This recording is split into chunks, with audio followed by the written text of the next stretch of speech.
Fundur settur á Alþingi. Fjarvistarskrá liggur frammi á skrifstofu. Í dag, mánudaginn 27. nóvember, taka Katrín Jakobsdóttir og Smári McCarthy sæti á ný á Alþingi.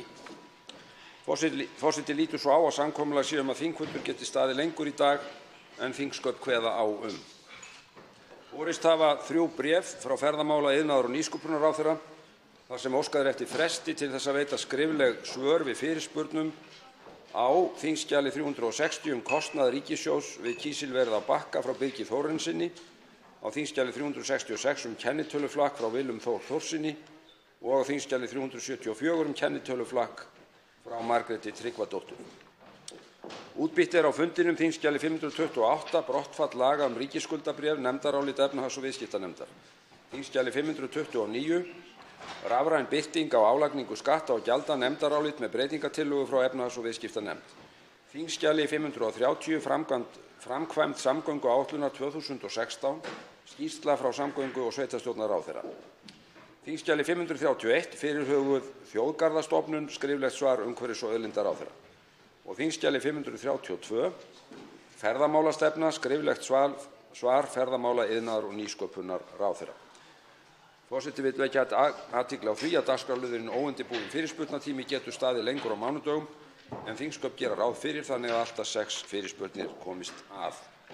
Tekið fyrir fyrsta dagskrármálið óundirbúinn fyrirspurnatími. Til svara eru forsætisráðherra, sjávarútvegs- og landbúnaðarráðherra, ferðamála-, iðnaðar- og nýsköpunarráðherra, mennta- og menningarmálaráðherra og umhverfis- og auðlindaráðherra. Til máls tekur hv. 5. þingmaður Norðausturkjördæmis Logi Einarsson og beinir fyrirspurn til hæstv. mennta- og menningarmálaráðherra. Herra forseti, hæstv. ráðherra hefur verið ónísk á að lofa eigin verk. Hún hefur sagt að verið væri að auka fé til háskólastigsins 5% á næsta ári og háskólarnir muni ná OECD-meðaltali 2020. Þetta hefur svo hver stjórnarþingmaður og fætur öðrum lapið upp í fjárlagaumræðunni. Það væri vissulega ánægjulegt að þetta væri rétt, en hvoru tveggja rangt. Í fjárlögum kemur skýrt fram að árið 2019 bætast við 705 milljónir eða 1,6% umfram launa- og verðlagsbreytingar. Árið 2020 svo gert ráð fyrir 463 milljónum eða 1168 milljónir næstu 2 ár. Það því hvorki verið að auka fjármagn til háskólastigsins 5% á næsta ári nema með beitingu einhverjar bókhaldsleikfimi og við munum heldur ekki ná meðaltali OECD árið 2020. Til þess að ná því markmiði þyrfti að auka útgjöld 3 milljarða til háskólastigsins á ári. Fjármálaáætlun 2019–2023 gerir ráð fyrir 2,7 milljörðum til viðbótar næstu 5 árin til háskólastigsins í heild sinni. Við þyrftum að margfalda þá tölu til þess að ná meðaltali Norðurlandanna. Ríkisstjórnin ætlar því hvorki að standa við þau loforð að háskólar nái meðaltali OECD-ríkjanna né Norðurlandanna á tímabilinu. Ráðherra virðist samkvæmt okkar skilningi og okkar útreikningum ætla að stefna að meðaltali OECD eins og það var árið 2014. Og því spyr ég hæstv. Menntamálaráðherra hvort hún fari vísvitandi með rangt mál og hvaða skýringar hún gefi á þessum villandi málflutningi. Ætlar hæstv. ráðherra kannski að ná þessu markmiði með öðrum leiðum, svo sem að fækka nemendum?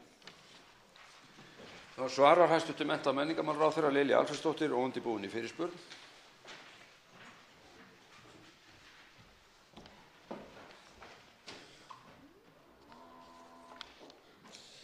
Virðulegi forseti, ég þakka hv. þingmanni fyrir áhuga hans á háskólastiginu og þeirri leikfimi sem ég vil kalla hvernig hann reikna þetta út. Það vill nú þannig til að nú erum við með vinnuhóp í mennta- og menningarmálaráðuneytinu og erum að vinna þessum tölum og ég er bara ekki með sömu tölur og hv. þingmaður. Við stefnum að því að ná OECD-meðaltalinu árið 2020. Við erum með tölur sem benda til þess að við séum að nálgast það vegna þess nákvæmlega að þessi ríkisstjórn er að leggja í óhemju miklar fjárfestingar á háskólastiginu eins og var löngu tímabært. Og hv. þingmaður, hann hlýtur að fagna því. Við erum að tala milljarða aukningu. Og hvernig stendur svo á því að rektorar þessa lands eru svona gríðarlega ánægðir með þessa aukningu sem er að eiga sér stað? Er það virkilega þannig að hv. þingmaður, hann er í það mikilli pólitík, hann getur ekki einu sinni séð að það sé verið að vinna gott dagsverk er varðar háskólastigið? Mér finnst það sem við erum að sjá vera mjög jákvætt og ég eiginlega skil ekki svona pólitík, að menn geti ekki horft fram á þær staðreyndir sem við erum með og þetta liggur allt fyrir. Þá tekur til máls að öðru sinni hv. 5. þingmaður Norðausturkjördæmis, Logi Einarsson. Herra forseti, já, það er kannski ekkert skrítið að ég hafi áhuga á háskólastiginu, eins og væntanlega flestir og allir þingmenn hér inni. Það hefur nú fátt verið meira rætt heldur en hvað skólarnir okkar skipta miklu máli þegar kemur að því að búa sig undir gjörbreytta framtíð. Og ég hvet hæstv. ráðherra þá bara til að leggja fram gögn. Það nægir nefnilega ekki að segja hlutina nógu oft til að fólk trúi því. Bara á þessu ári vantar nefnilega 3.143 milljónir króna til að ná meðaltali OECD útgjöld á hvern nemanda á ári ef allt tekið inn í hagvöxtur og fjöldi nemanda. Og ég ítreka líka að formaður fjárlaganefndar hefur upplýst þennan vinnuhóp og segir þar að vera sér að finna bestu leiðina til þess að ná þessu markmiði. Ég kalla þá bara eftir reikningsgögnum þannig að við getum séð þetta svart á hvítu og ég ítreka spurninguna. Kemur til greina að ná þessu þá með því að fækka nemendum? Svarar hæstv. mennta- og menningarmálaráðherra Lilja Alfreðsdóttir öðru sinni.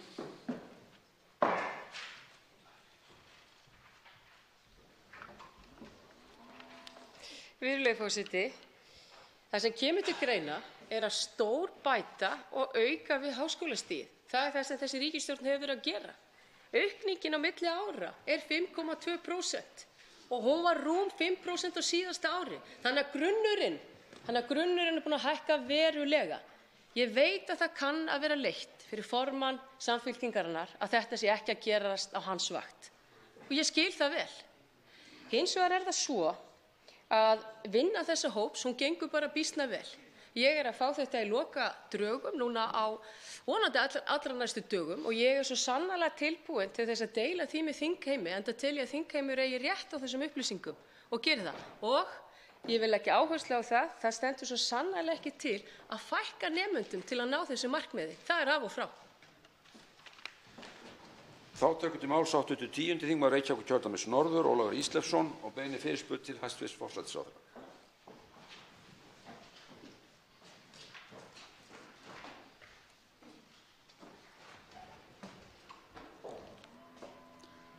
Herra forseti, í skýrslu nefndar framtíð íslenskrar peningastefnu tekur starfshópur sem gerði skýrsluna þá grundvallarafstöðu eins og komist orði að húsnæðisverð eigi ekki heima í verðbólgumarkmiði Seðlabanka Íslands og það eigi ekki að beita stýrivöxtum gegn fasteignaverði. Þessi afstaða stýrihópsins ítarlega rökstudd í skýrslunni, meðal annars með vísan til þess að á síðustu árum hafi fasteignaliður vísitölunnar hækkað 15 til 20% en á sama tíma hafi mælst 3 til 5% verðhjöðnun á innfluttum vörum. Þá segir að það sé mikið efamál að svo mikil hækkun á einum vöruflokki eins og það orðað, það húsnæði sem raun ber vitni, geti talist raunveruleg verðbólga. Af þessum ástæðum og reyndar fleiri sem eru ítarlega raktar í þessari skýrslu sem við höfum nú tækifæri til að ræða hérna ítarlega fyrir nokkru, gerir starfshópurinn það að sinni tillögu sem númeruð einhvers staðar sem ég finn ekki hérna, en hún einhvers staðar á bilinu 4-6 í þessum margþættu tillögum að húsnæðisliðurinn verði ekki reiknað með þegar að mörkuð stefna og framkvæmd stefna Seðlabankans í peningamálum. Hefur hæstv. ráðherra mótað sér afstöðu til þessarar tillögu og telur ráðherra að liður sem geti ekki talist raunveruleg verðbólga eigi erindi inn í mælingu á vísitölu sem beitt á fasteignalán vegna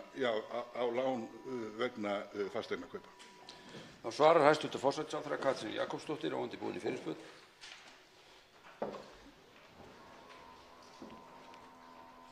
Herra forseti, ég þakka hv. þingmanni fyrir fyrirspurnina og það reyndar áhugavert. Það rann nú bara upp fyrir mér þegar ég hlýddi á hv. þingmann að þetta tiltekna atriði kom ekki mikið til umræðu í þeim umræðum sem við áttum hér á dögunum skýrsluna framtíð íslenskrar peningastefnu. Og það því gott að við höfum tækifæri til að ræða þessa tillögu hér. Nefndin kemst að þeirri niðurstöðu að rétt sé að taka fasteignaliðinn út úr vísitölunni, en hún gerir, og það má segja gagnrýni nefndarinnar á þetta byggi á tvíþættum rökum ef ég kann þetta rétt. Annars vegar þau almennu sjónarmið að húsnæðið sé langtíma fjárfesting sem eigi ekki heima í reglubundnum mælum og neysluvísitölu sem mæli skammtíma neyslu í samfélaginu. En hins vegar gerir nefndin líka miklar athugasemdir við það hvernig útreikningum liðarins háttað og telja að það sé gert með öðrum hætti hér á landi en annars staðar þar sem húsnæðisliðurinn inn í neysluvísitölu. Svíþjóð nefnt sem samanburðardæmi í skýrslu nefndarinnar.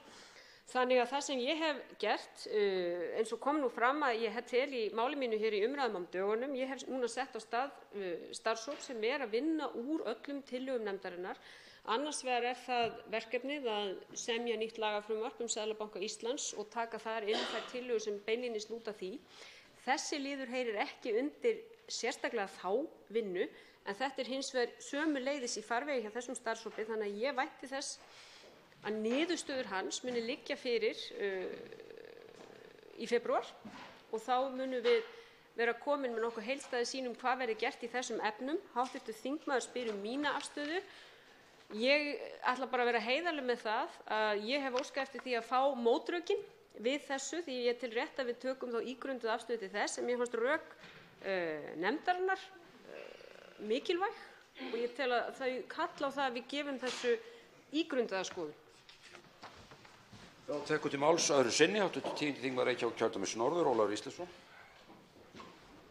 Herra forseti, ég þakka hæstv. Ráðherra svarið og vil leyfa mér að nota þetta tækifæri og hvetja þingmanninn til og hvetja hæstv. Ráðherra til dáða þessu efni. Leyfa mér að lýsa þeirri sannfæringu minni að þessi húsnæðisliður eigi alls ekki heima í vísitölunni og fyrir alla muni ekki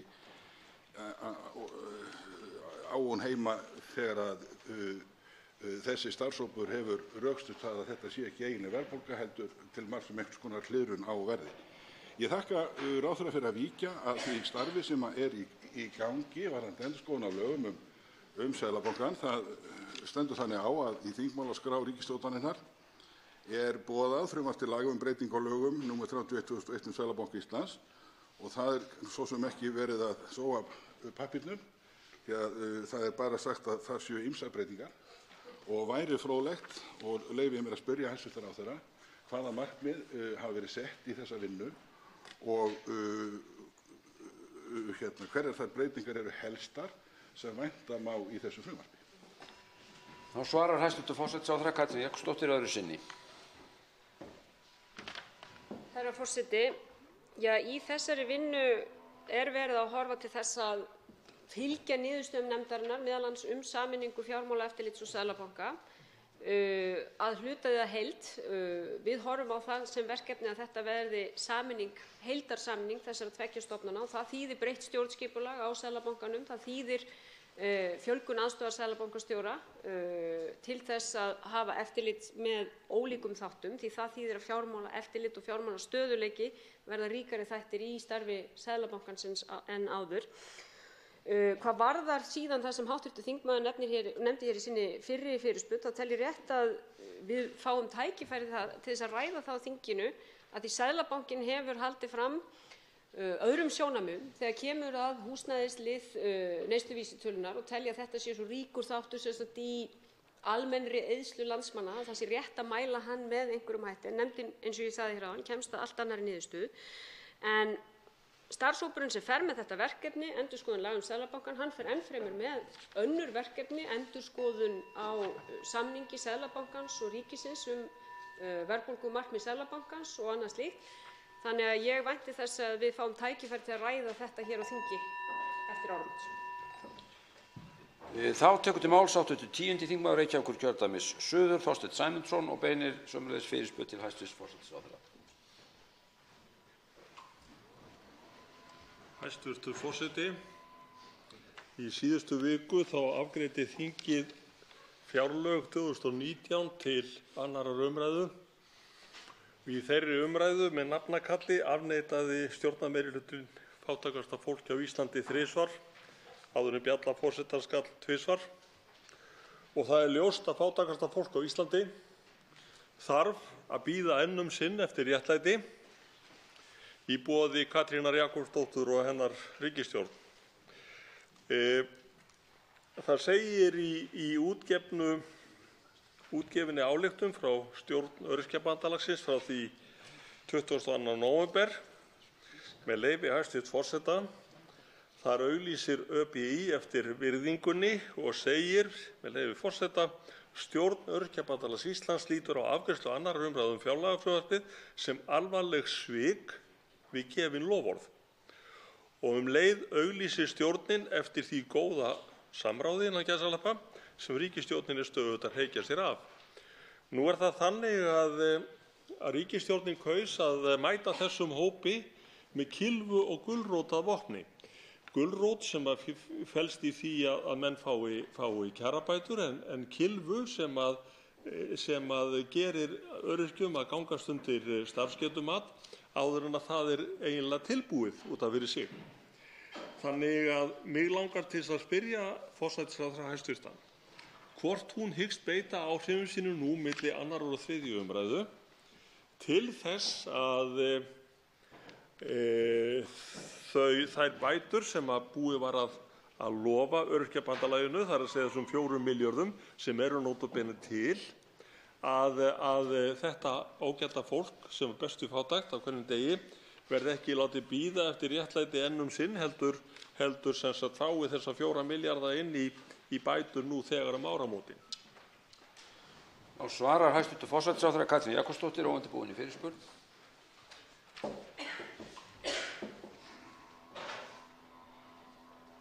Herra forseti, ég fagna því að hv. þingmaður Þorsteinn Sæmundsson vilji ræða réttlæti hér í sölum Alþingis. Því þá finnst mér rétt að ræða það hvað við höfum verið að gera, ekki bara í þeim fjárlögum sem enn eru til umræðu hér á Alþingi, heldur líka í síðustu fjárlögum.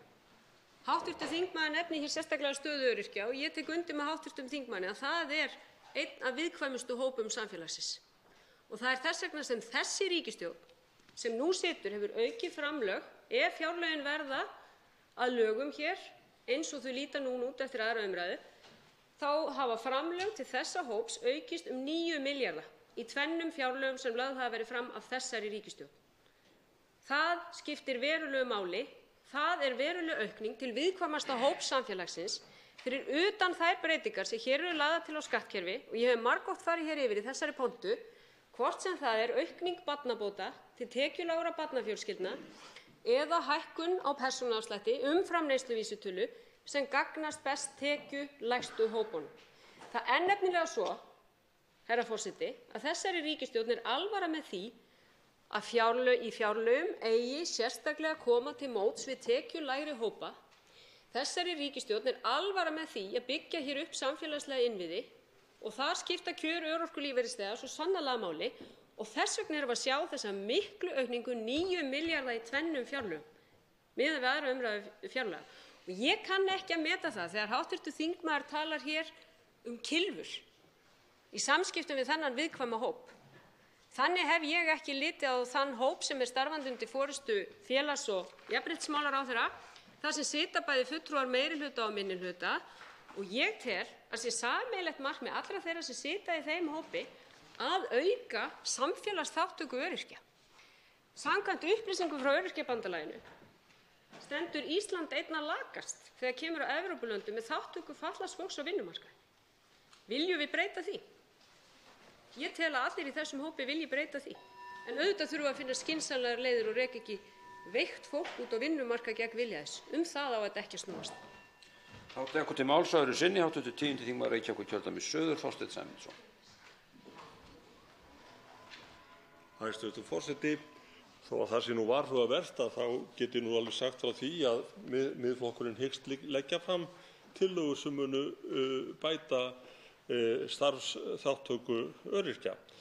En það ekki það sem við erum að ræða hér nú. Við erum að ræða það hvort að umsamdar bætur muni greiðast þessum hópi sem bestu í fátækt á hverjum degi nú þegar áramótin í staðinn fyrir að því sagt á vormánuðum en gæti alveg dregist fram eftir árinu 2019. Og mér alveg kunnugt þess 9 milljarðar sem að forsætisráðherra hæstv. Talar en það nægir ekki þegar það búið að lofa ákveðnum hópi einhverju hópi sem stendur svo illa að hann þolir ekki bið. Og eins og ég sagði, peningar eru til. Bæði og það nú kannski athyglisvert líka að inn í þessu fjárlagafrumvarpi ríkisstjórnar Katrínar Jakobsdóttur rosalega lítið talað skattinnheimtu. Og ég man þá tíð á árunum 2013-16 að þá var talað mikið að ríkisstjórnin sem þá satt væri að afsala sér tekjum. En það mjög lítið talað bætta skattinnheimtu í þessu fjárlagafrumvarpi. Kannski það leið til þess að standa við gefin loforð, hæstv. forsætisráðherra. Og svarar hæstv. forsætisráðherra Katrín Jakobsdóttir öðru sinni. Herra forseti, þó að hæstv. Þingmaður fari nú hér víðan voll úr einu í annað skal ég reyna að svara honum. Það svo að þeir 4 milljarðar sem lögðir voru til við fjárlagafrumvarpinu voru eyrnamerktir kerfisbreytingum í þágu örorkulífeyrisþega. Ég hefði gjarnan viljað sjá þeirri vinnu lokið og þingmálaskrá var gert ráð fyrir frumvörpum þau efni í október. Þau eru enn ekki komin fram því miður, en ég vonast að sjálfsögðu til þess að þau komi sem fyrst fram. Hv. þingmaður fer svo að ræða hér skattskil sem vissulega gert ráð fyrir í fjárlagafrumvarpi og eins og hv. þingmann rekur minni til þá var í tíð minnar ríkisstjórnar samþykkt hér frumvarp á vormánuðum til þess að bæta skattskil og við höfum von á öðru slíku frumvarpi frá hæstv. fjármálaráðherra til þess að vinna einmitt að bættum skattskilum núna vonandi fyrir áramót og ég vænti þess að hv. þingmaður verði á bátnum með okkur í því að bæta skattskil því það svo sannarlega gert ráð fyrir þeim og við höfum auðvitað hvergi að draga af okkur í þeirri baráttu gegn skattsvikum. Þá tekur til máls hv. 8. þingmaður Suðvesturkjördæmis Jón Þór Ólafsson og beinir fyrirspurn til hæstv. mennta- og menningarmálaráðherra.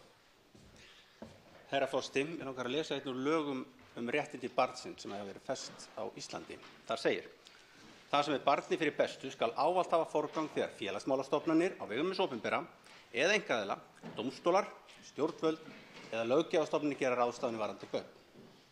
Og mig langar að benda því til barna þessa lands að þið eigið rétt á því að fullorðna fólkið verji ykkur, að fullorðna fólkið hugsa ykkar réttindi. Ég ætla að lesa þessa grein aftur og ég ætla að beina því til skólayfirvalda í þessu landi, til þessara löggjafarsamtöku, til ráðherranna og annarra sem annast framkvæmd á lögum sem við höfum samþykkt hér, meðal annars þessum lögum, og lagatextinn segir, með leyfi forseta: Það sem barni fyrir bestu skal ávallt hafa forgang þegar félagsmálastofnanir á vegum hins opinbera eða einkaaðilar, dómstólar, stjórnvöld eða löggjafastofnanir gera ráðstafanir sem varða börn. Önnur málsgrein þessara sömu greinar, 3. greinar í lögum réttindi barna, samkvæmt samningi Sameinuðu þjóðanna, segir, með leyfi forseta: Með hliðsjón af réttindum og skyldum foreldra eða lögráðamanna eða annarra sem bera ábyrgð á lögum börn skuldbinda aðildarríki sig til að tryggja börnum þá vernd og umönnun sem velferð þeirra krefst og skulu þau í því skyni gera allar nauðsynlegar ráðstafanir á sviði löggjafar og stjórnsýslu. Við fullorðna fólkið sem hefur tekið okkur það að höndum að vera í þessum stöðum, sama hvort það er löggjafi eða ráðherri eða skólastjóri eða yfirstjórnandi eða lögráðamaður. Foreldrar sem lögráðamenn náttúrulega eru að stíga mikið fram, en við hin sem höfum þetta skyldur að gegna samkvæmt lögum eigum að vernda börn. Þannig að það sem við sáum í sjónvarpinu í gær og við vitum svo mikið eineltismál í skólum landsins, það skólastjórnenda fyrst að stíga inn í og vernda barnið. Það sem mig langar að spyrja ráðherrum, hvað á dagskrá hæstv. Menntamálaráðherra Lilju Alfreðsdóttur, hvað á dagskrá hennar ráðuneytis, menntamálaráðuneytisins, til þess að stíga inn og vernda börn gegn einelti? Þá svarar hæstv. mennta- og menningarmálaráðherra Lilju Alfreðsdóttir og undirbúinni fyrirspurn.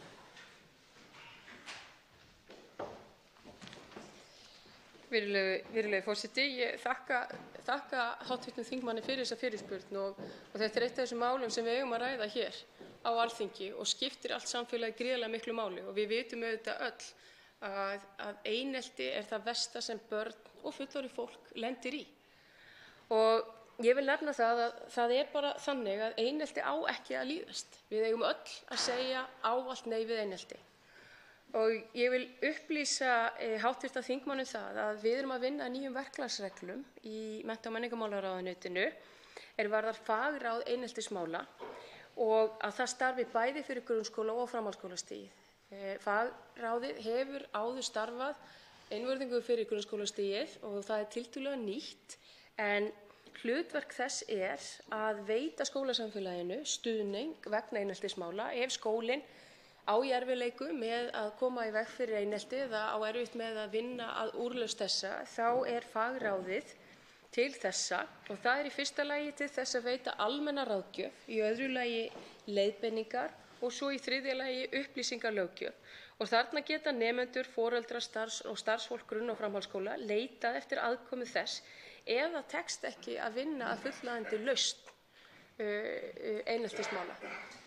Ég held hins vegar að það sé svo að við erum auðvitað stolt af fagráðinu og það er á ábyrgð mennta- og menningarmálaráðuneytisins en framkvæmdin er hjá Menntamálastofnun og við þurfum alltaf að vera vakandi gagnvart þessum málaflokki og hvernig þessi mál að þróast. En ég get fullvissað hv. þingmann það að við erum að taka á þessum málum og lítum til fagráðsins hvað það varðar. Þá tekur til máls öðru sinni hv. 8. þingmaður Suðvesturkjördæmis Jón Þór Ólafsson. Herra forseti, það er gott að vita út. Það er einmitt, ég bauð móður þessa drengs núna í hádegismat í þinginu. Ég geri það oft þegar mál koma upp í samfélaginu. Það er gott að við tölum beint við fólki sem að lenda í þessum kringumstæðum. Og móður þessa drengs sem að hefur nefnt að skólinn að taka vel á málunum eins og það að bregðast við. Það hefur vantað kannski meiri forvarnir. Þannig að einmitt þetta sem ráðherra að nefna gruna mig að móðir drengsins ánægði að heyra út og hún nefndi ég spurði hvað það sem myndi vilja sjá og meðal annars það að það sé meiri fræðsla í upphafi skólaárs og menn geta leita í meiri fræðslu það hvernig skuli bregðast við einelti og foreldrar og allir skólastjórnendur og börnin líka séu upplýst þessar kringumstæður. En varðandi þangað til að meiri stefnumótun og meiri fræðsla og svoleiðis að þá erum við með börn sem að lenda í þessu núna. Ég er sammála, það eru skólastjórnendur sem verða að stíga inn þarna fyrst.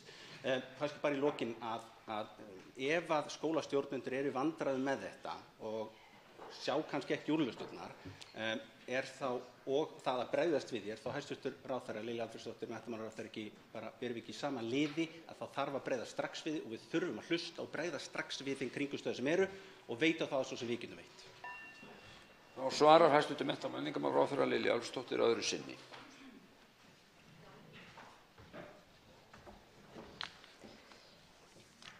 Virðulegi forseti, ég get fullvissað hv. þingmann það að við erum svo sannarlega í sama liði hvað þetta varðar.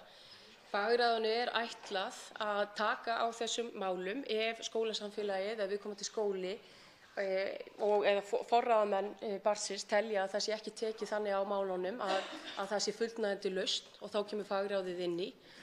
Og ég tel að þetta verði mikið framfaraspor að efla það enn frekar. Það var sett á laggirnar ef ég man það rétt 2016 og nú erum við að uppfæra enn frekar og styrkja alla umgjörðina í kringum það. En mér finnst bara mjög mikilvægt að við öll hér inni og hvort sem við séum foreldrar eða hvernig svo sem það séum mjög meðvituð þessi mál og sendum auðvitað rétt skilaboð til barnanna okkar að við líðum ekki einelti og svona forvarnir að mínu mati byrja fyrst og síðast á heimilum barnanna. En ég get enn og aftur fullvissað þingmanninn það að við erum svo sannarlega í sama liðinu hvað þetta varðar. Við líðum ekki einelti. Þá tekur til máls hv. 13. þingmaður Suðvesturkjördæmis Jón Steindór Valdimarsson og beinir fyrirspurn til hæstv. forsætisráðherra.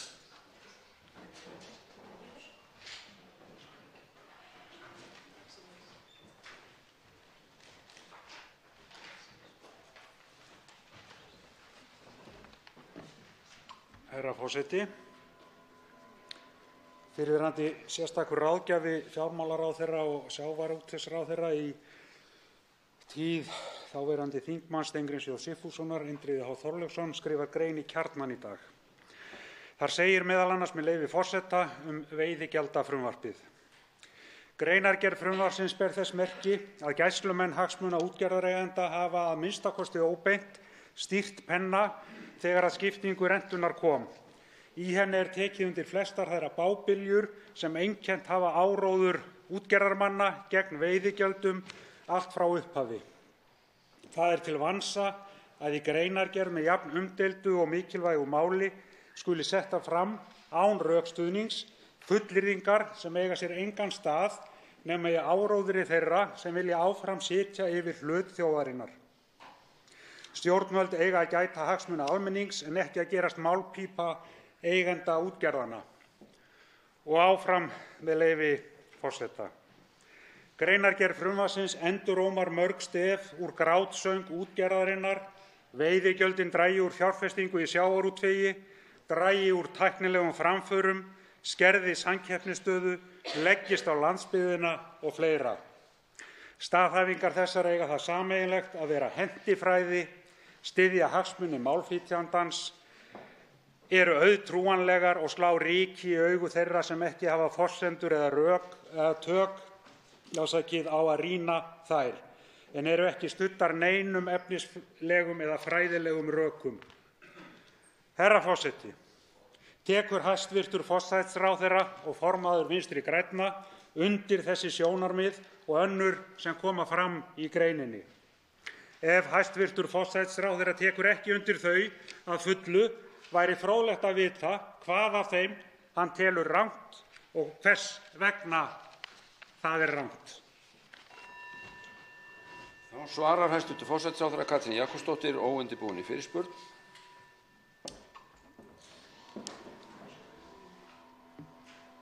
Herra forseti, ég þakka hv. þingmanni fyrir fyrirspurnina og ég get tekið undir það sem kemur fram í þeirri grein sem hann vitnar í, að þar kemur fram í lok greinar að frumvarpið ef að lögum verður getur skapað grunn fyrir málefnalega umræðu þá spurningu í stað karps tæknilegan titlingaskít eins og verið hefur. Þannig að ég get tekið undir þá staðhæfingu hjá greinarhöfundi þeim sem hv. þingmaður Jón Steindór Valdimarsson vitnar í.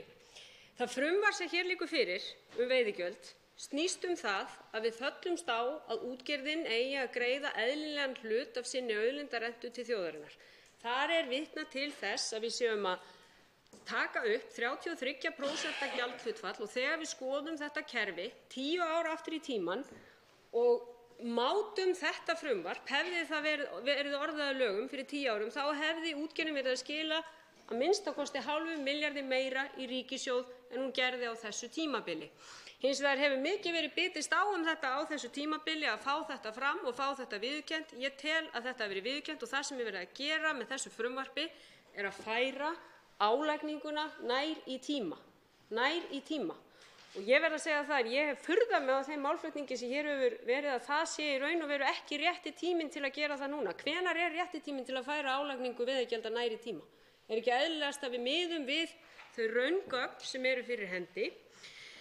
Sömuleiðis erum við að staðfesta þá þetta gjaldhlutfall en auka leið afslætti til minni útgerða sem þýðir það að stærstu útgerðirnar borga hlutfallslega meira en minni útgerðar. Þetta annað sjónarmið sem við höfum ítrekað rætt í þessum sal og staðfest með þessu frumvarpi. Ég tek ekki undir það að þetta frumvarp sé á nokkurn hátt illa unnið, þannig loksins verið að reyna að ná fram sjálfbæru kerfi álagningu veiðigjalds þar sem tekin upp aðferðafræði sem ég tel fremur auðskiljanlega og gagnsæja.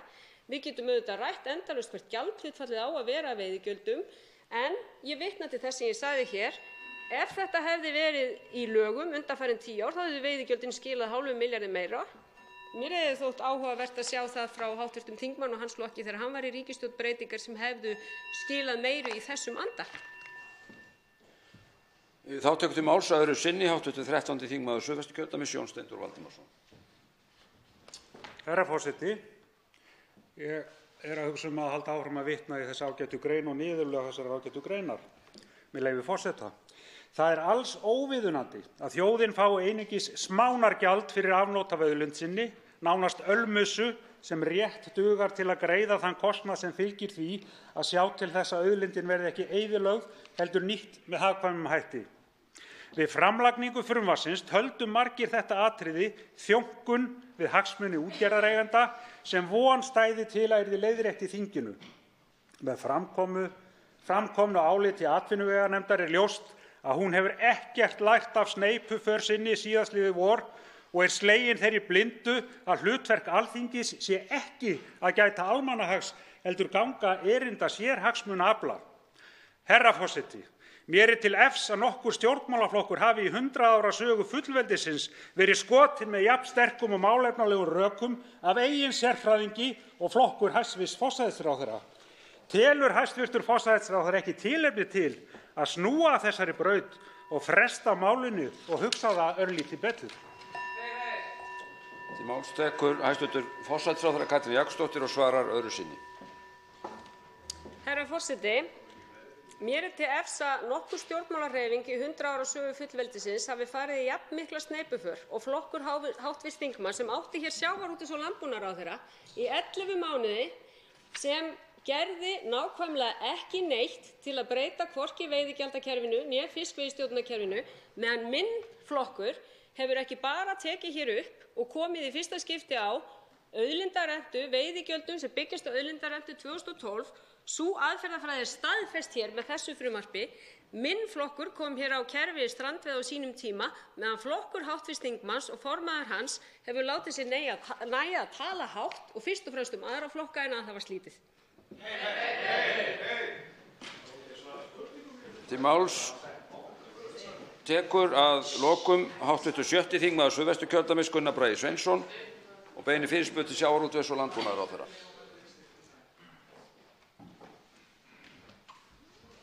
Virðulegur forseti, ég reikna ekki með að sagt að skipta ráðherra en þannig ég held bara áfram.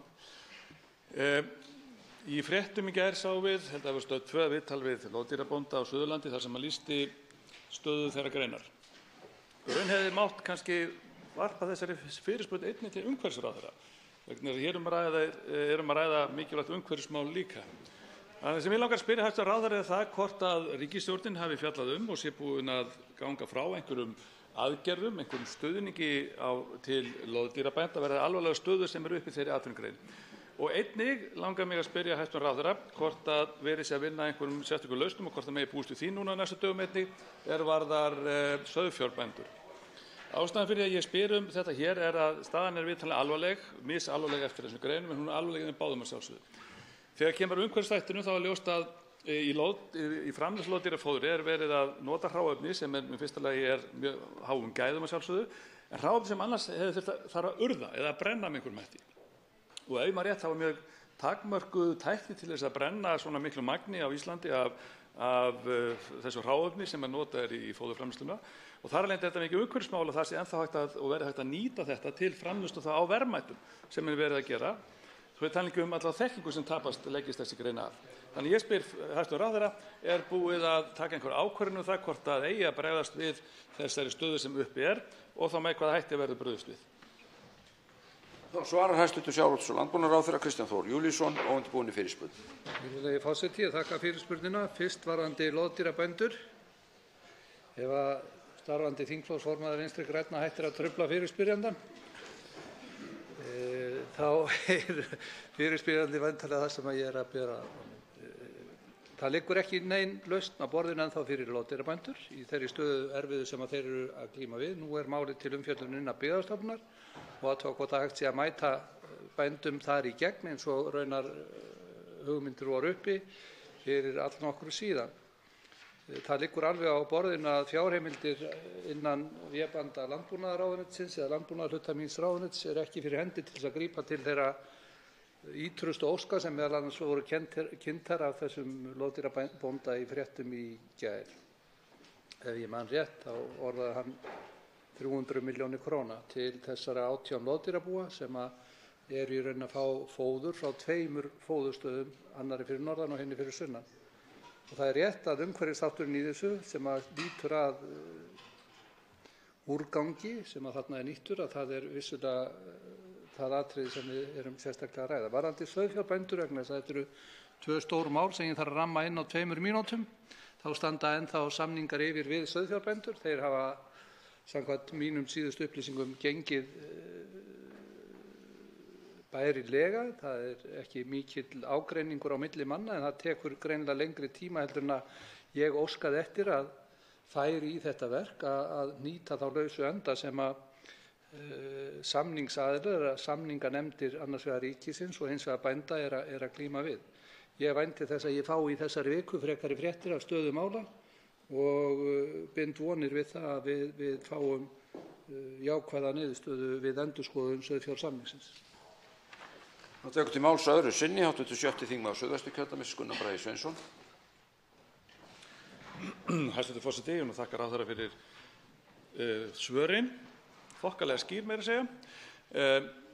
Það er ánægjulegt að heyra það að það sé einhver vinna í gangi innan Byggðastofnunar varðandi þetta mál og því er eðlilegt að spyrja ráðherrann í framhaldinu hvort að hún sé kunnugt að niðurstaða fáist á næstu dögum varðandi þá vinnu sem er í gangi innan Byggðastofnunar. Ég langar líka að spyrja hæstv. ráðherra hvort að megi það búast við því, hvort sem það er nú frá hans ráðuneyti einhverju öðru, að einhverjir fjármunir komi inn á milli umræðan fjárlög þar sem fjármunum verður sérstaklega veitt til ráðstafana eða til þess að laga þessi stöðu sem upp er komin fyrir þessa atvinnugrein og hvort sem að þeir peningar koma nú frá ráðherranum eða landbúnaðarráðuneytinu eða einhverju öðru að þá hefur þetta væntanlega rætt í ríkisstjórn.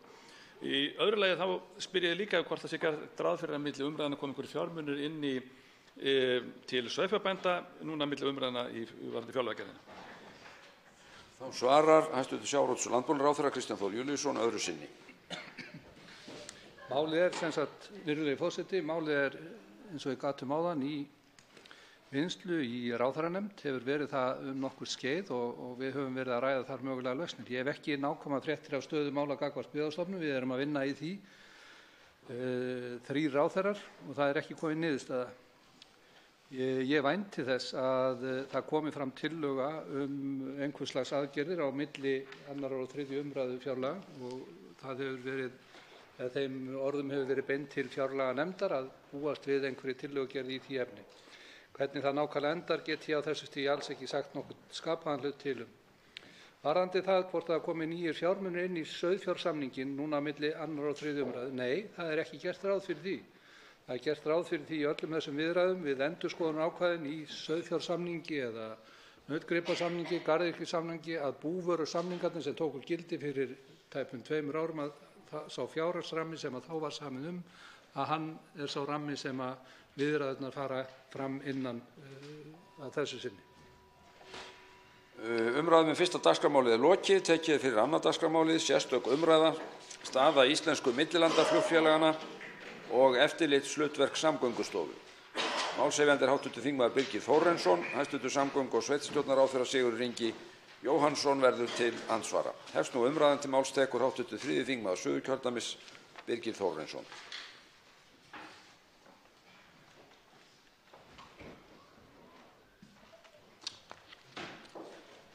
Herra forseti, flugrekstur kerfislega mikilvægur í hagkerfi landsins. Fjárhagslegir burðir íslensku millilandaflugfélaganna skipta þjóðarbúið miklu máli, varða efnahagslegan stöðugleika og flugöryggi. Ferðaþjónustan okkar stærsta atvinnugrein og stendur hún undir 42% af útflutningsverðmætum þjóðarinnar. Ferðaþjónustan á því allt undir góðum og öruggum flugsamgöngum. Bæði íslensku millilandaflugfélögin WOW og Icelandair hafa glímt við rekstrarerfiðleika á árinu sem rekja má til aukinnar samkeppni, auk þess sem olíuverð hefur hækkað mikið tíma eða allt að 50%. Í júlímánuði birti Icelandair afkomuviðvörun sem vakti hörð viðbrögð markaðarins. Hlutabréf í fyrirtækinu lækkuðu mikið og forstjóri félagsins sagði af sér. Í byrjun október var Primera flugfélagið gjaldþrota. Félagið var með áætlunarflug til og frá landinu og var í íslenskri eigu. Þrot félagsins olli mörgum einstaklingum og fyrirtækjum tjóni. Koma WOW flugfélagsins inn á íslenskan millilandaflugmarkað árið 2011 var mikilvæg fyrir hagkerfið. Fjöldi ferðamanna hefur aukist verulega og þeir sem koma til landsins koma aðallega með vélum frá Icelandair og WOW. Umfjöllun fjölmiðla flugfélagið WOW var lengi vel jákvæð og framgangur fyrirtækisins var í miklum vexti. Viðsnúningur verður síðan til hins verra á árinu 2017. Engar fjárhagsupplýsingar voru birtar fyrr en miðjan júlí 2018 og birti félagið ársreikning sinn mjög seint. Í ágústmánuði kom komu síðan fréttir af taparekstri og félagið væri að fara í skuldabréfaútboð. Í tengslum við skuldabréfaútboðið kemur fram að eiginfjárhlutfall WOW hefði verið komið niður í 4,5% í júlí síðastliðinn. Skuldabréfaútboðið dugði síðan ekki til, ljóst var að WOW var komið upp við vegg og átti ekki laust fé til að standa við skuldbindingar sínar. Af þeirri ástæðu sé að leita til Icelandair kaup á félaginu. Hefði félagið farið í þrot á þessum tíma, hefði það haft mikil áhrif en 1000 manns vinna hjá fyrirtækinu og flyttu félagið 37% allra farþega sem koma til landsins Keflavíkurflugvöll og afleidd áhrif yrðu umtalsverð. Hliðaráhrif þessa máls hafa verið mikil. Peningastefnunefnd Seðlabankans gaf það út að ein ástæðan fyrir skarpri veikingu krónunnar undanfarið hafi verið óvissa fjármögnun WOW. Eins og fram hefur komið, þá hefur Icelandair nú keypt WOW, en fyrirvörum vegna kaupanna hefur ekki verið aflétt. Hluthafafundur þarf að samþykkja kaupin en boðað hefur verið til hans innan fáeina daga. Nú í hádeginu bárust fréttir af því að ólíklegt væri að fyrirvararnir yrðu uppfylltir fyrir fundinn og það áhyggjuefni. Herra forseti, ljóst að staða íslensku millilandaflugfélaganna erfið. Samgöngustofa hefur eftirlit með rekstri flugfélaganna og vinnur samkvæmt reglugerð frá 2012 flugrekstur og flugþjónustu innan EES. Reglugerðin fjallar veitingu heimilda og leggur síðan áherslu á áhrif á flugfarþega, að þeir geti fengið endurgreitt og að flugvélar séu í lagi. Reglugerðin fjallar hins vegar ekkert þjóðaröryggi eða þjóðhagsvarúð. Samgöngustofa á að framkvæma reglulegt mat á fjárhagsstöðu flugrekenda. Ég vil því spyrja hæstv. ráðherra, hvernig var eftirliti Samgöngustofu með flugfélaginu WOW háttað og hvernig gat lausafjárstaða félagsins orðið með þessum hætti? Telur hæstv. ráðherra að Samgöngustofa sem eftirlitsaðili hafi þann mannafla og þá sérþekkingu sem þarf til að sinna svo kerfislega mikilvægu eftirliti? Forstjóri Samgöngustofu hefur sagt að reynslumiklir menn stýri íslensku millilandaflugfélögunum. Frá því að þessi orð féllu í ágúst síðastliðinn hefur forstjóri Icelandair sagt af sér. Flugfélagið Primera orðið gjaldþrota og líftími flugfélagsins WOW ræðst eftir nokkra daga. Telur hæstv. ráðherra eðlilegt að eftirlitsaðili eins og Samgöngustofa gefi frá sér slíka yfirlýsingu? Telur ráðherra ekki eðlilegt að horft sé til þjóðaröryggis og þjóðhagsvarúðar þegar fjárhagslegir burðir íslensku millilandaflugfélaganna eru skoðaðir? Og að lokum vil ég spyrja hæstv. ráðherra, liggur fyrir aðgerðaáætlun af hálfu ráðuneytisins ef niðurstaða hluthafafundar Icelandair verður sú að félagið telji það ekki fýsilegan kost að kaupa flugfélagið WOW? Til máls tekur hæstv. samgöngu- og sveitarstjórnarráðherra Sigurður Ingi Jóhannsson. Virðulegi forseti, það þekkt að erfiðleikar hafi verið í flugrekstri hér á landi sem og annars staðar og nokkur erlend flugfélög hafa farið í þrot og það óvissa stöðu annarra. Íslensku millilandaflugfélögin Icelandair og WOW eru þjóðhagslega mikilvæg og standa bróðurparti flugferða til og frá landinu og það mikilvægt að flugsamgöngur séu í traustum skorðum því að eins og kom fram hjá málshefjanda þá ferðaþjónustan ein helsta stoð hagkerfisins og á hún mikið undir góðum flugsamgöngum. Væntingar hafa verið samruna félaganna en málið auðvitað í höndum þeirra, meðal annars beðið eftir niðurstöðu Samkeppniseftirlitsins varðandi mögulega samruna þeirra félaga, Icelandair og WOW.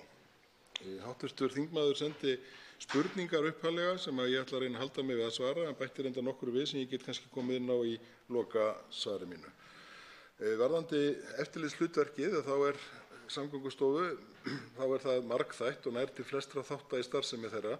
Regluverkið og framkvæmd eftirlitsins byggist að mestu á samræmdri evrópskri löggjöf og helstu þættir í því eftirliti lúta eftirliti með því að flugrekendur uppfylli kröfur sem gerðar öryggi í flugrekstri, þar varðandi viðhald, þjálfun og aðra þætti sem snúa rekstrinum, flugrekstri. Að meginstefinu til hefur Samgöngustofa þvingunarheimildir til að tryggja fullnægjandi viðbrögð við athugasemdum sínum, til dæmis með afturköllun eða takmörkun á útgefnum starfsleyfum eða réttindum, rekstrarfyrirmælum og að leggja dagsektir eða beita öðrum viðurlögum. Það eru fáar atvinnugreinar sem eru jafn háðar opinberum leyfisveitingum og eftirliti og flugiðnaður. Flugrekstrarleyfi til að mynda bundið skilyrði fjárhagslega getu, eignarhald og fleira.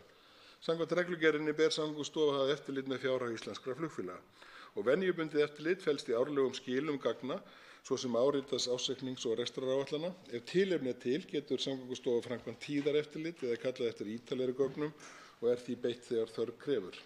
Með sama hætti hefur Samgöngustofa eftirlit með tæknilegum flugrekstri sem fjallar þau skilyrði sem flugrekandi þarf að uppfylla.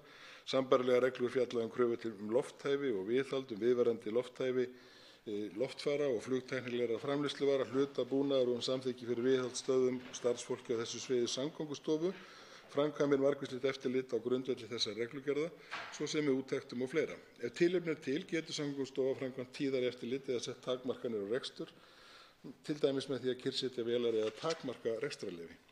Í samræmi við alþjóðlegar áherslur þá er eftirlit Samgöngustofu með flugrekendum áhættumiðað. Það felur í sér að eftirlit stofnunarinnar tekur mið af stöðu eftirlitsskyldra aðila og er aukið þegar þörf er á og dregið úr þegar leyfishafar sýna fram á að rekstur sé traustur og áhætta minni. Varðandi þær heimildir sem Samgöngustofa hefur til aðgerða ef reksturinn sé ekki sjálfbær, að þá aftur varðandi flugrekstrarleyfið sem er gefið út á grundvelli þessar reglugerðar 48/2012 sameiginlegar reglur flugreksturs og flugþjónustu innan Evrópska efnahagssvæðisins. Flugrekstrarleyfið er, eins og áður var sagt, bundið ákveðnum skilyrðum, til að mynda fjárhagslega getu, eignarhald og fleira.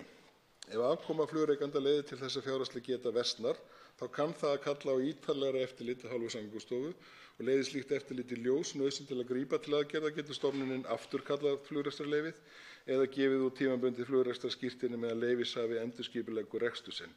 Samgöngustofa hefur eftirliti sínu jafnframt heimild með að rýna með reglubundnum hætti fjárhag félagsins og óska eftir ítarlegum gögnum stöðu þess. Það var einnig spurt til hvaða aðgerða, ef heimild er til, til hvaða aðgerða Samgöngustofa getur gripið og svarið við þeirri spurningu er að það er hægt að setja nánari skilyrði gagnaskil, rýni þeirra og eins og ég sagði, takmarka starfsleyfi eða jafnvel afturkalla. Varðandi spurninguna sem var þá númer 4 aðgerðaráætlun uppkæmi sú staða að millilandaflug stöðvaðist eða dragi verulega saman, að þá hefur, eins og áður hefur komið fram, var samráðshópi nokkurra ráðuneyta falið af hálfu ríkisstjórnarinnar að leggja mat á þörf fyrir viðbúnaðaráætlun vegna kerfislega mikilvægra fyrirtækja. Jafnframt var samráðshópnum falið, ef slík þörf væri fyrir hendi, að vinna viðbúnaðaráætlun. Drög að skýrslu nefndarinnar liggja nú fyrir ásamt viðbúnaðaráætlun vegna flugrekstrar og áhrifa á ferðaþjónustu. Hins vegar liggur fyrir að möguleg niðurstaða í samruna Icelandair og WOW mun hafa áhrif á niðurstöðu umræddrar skýrslu og þess viðbúnaðar sem þörf er á. Að lokum spurði hv. þingmaður hvort að stjórnvöld hafi uppi áætlanir að stíga inn í ef innlent félag stefnir í rekstrarstöðu vegna fjárhagsvandræða og líkt og áður hefur komið fram, þá fylgjast stjórnvöld náið með stöðunni á flugmarkaði. Stöðvist rekstur flugfélags, hvort sem er að ræða erlent eða innlent, þá eru stjórnvöld viðbúin. Það er auðvitað ljóst að flugmarkaðurinn hefur breyst hratt á undanförnum árum og viðbúnaður stjórnvalda hefur tekið mið af því. Stjórnvöld hafa þó ekki uppi áætlanir að stíga inn í rekstur einstakra flugfélaga eða taka að sér að reka slík félög. Mörg ríki í Evrópu hafa farið í slíkar aðgerðir á undanförnum árum. Í flestum tilvikum hefur slíkt leitt til mikils kostnaðar fyrir skattgreiðendur án þess að tekist hafa að bjarga þeim félögum. Málstekur hv. 4. þingmaður Reykjavíkurkjördæmis norður, Helga Vala Helgadóttir. Herra forseti. Ferðamannaiðnaðurinn hefur stækkað umtalsvert á undanförnum árum. Þessi sístækkandi atvinnugrein er auðvitað mjög jákvæð fyrir okkur því að hún hefur heldur betur aukið hagsæld okkar. En því miður þá gerist það nú eins og oft áður hefur gerst hér á landi, stjórnvöld eru ekki undirbúin. Þau virðast fljóta sofandi hjá straumi ferðamanna sem iðar allt land. Þau hafa ekki markað sér neina stefnu þrátt fyrir fögur fyrirheit ríkisstjórnar þess efnis. Þau hafa ekki markað neina leið fyrir íslenska ríkið til varnar íslenskum almenningi sem lendir í því með reglubundnum hætti að horfa á hvernig hagnaður er einkavæddur og það sem verra er fyrir almenning, tapið er ríkisvætt. Vitanlega óttast almenningur í dag að svo fari einnig með ferðamannaiðnaðinn sem blásið hefur upp með fordæmalausum hætti. Ríkisendurskoðun skilaði af sér afar gagnlegri skýrslu fyrir rúmlega ári síðan þar sem fram kom að ábyrgðar- og hlutverkaskipting innan stjórnsýslu ferðamála sé óskýr og ekki að öllu leyti í samræmi við gildandi lög skipan ferðamála. Finnur Ríkisendurskoðun að því að stjórnvöld hafa enn ekki sett sér nýja sameiginlega stefnu málefni ferðaþjónustunnar til framtíðar. Aðspurð í glænýju svari ferðamála-, iðnaðar- og nýsköpunarráðherra til þingsins segir hún starfað eftir ferðamálaáætlun 2011 til 2020, þó að í ársgamalli skýrslu Ríkisendurskoðunar sem áður var komið inn á komi fram að sú áætlun sé ýmist uppfyllt eða hefur úrelst þar sem aðstæður eru gjörbreyttar og því til lítils gagns. Enn er engin stefna, ferðamál, þar á meðal stefna varðar millilandaflug og eftirlit með því, í algjörri óvissu og svo virðist þrátt fyrir váleg tíðindi undanfarnar vikur varðar rekstur íslenskra flugfélaga sem engin áætlun sé heldur í gangi nú. Það vægast sagt, herra forseti, mikið kæruleysi af hálfu ríkisstjórnarinnar.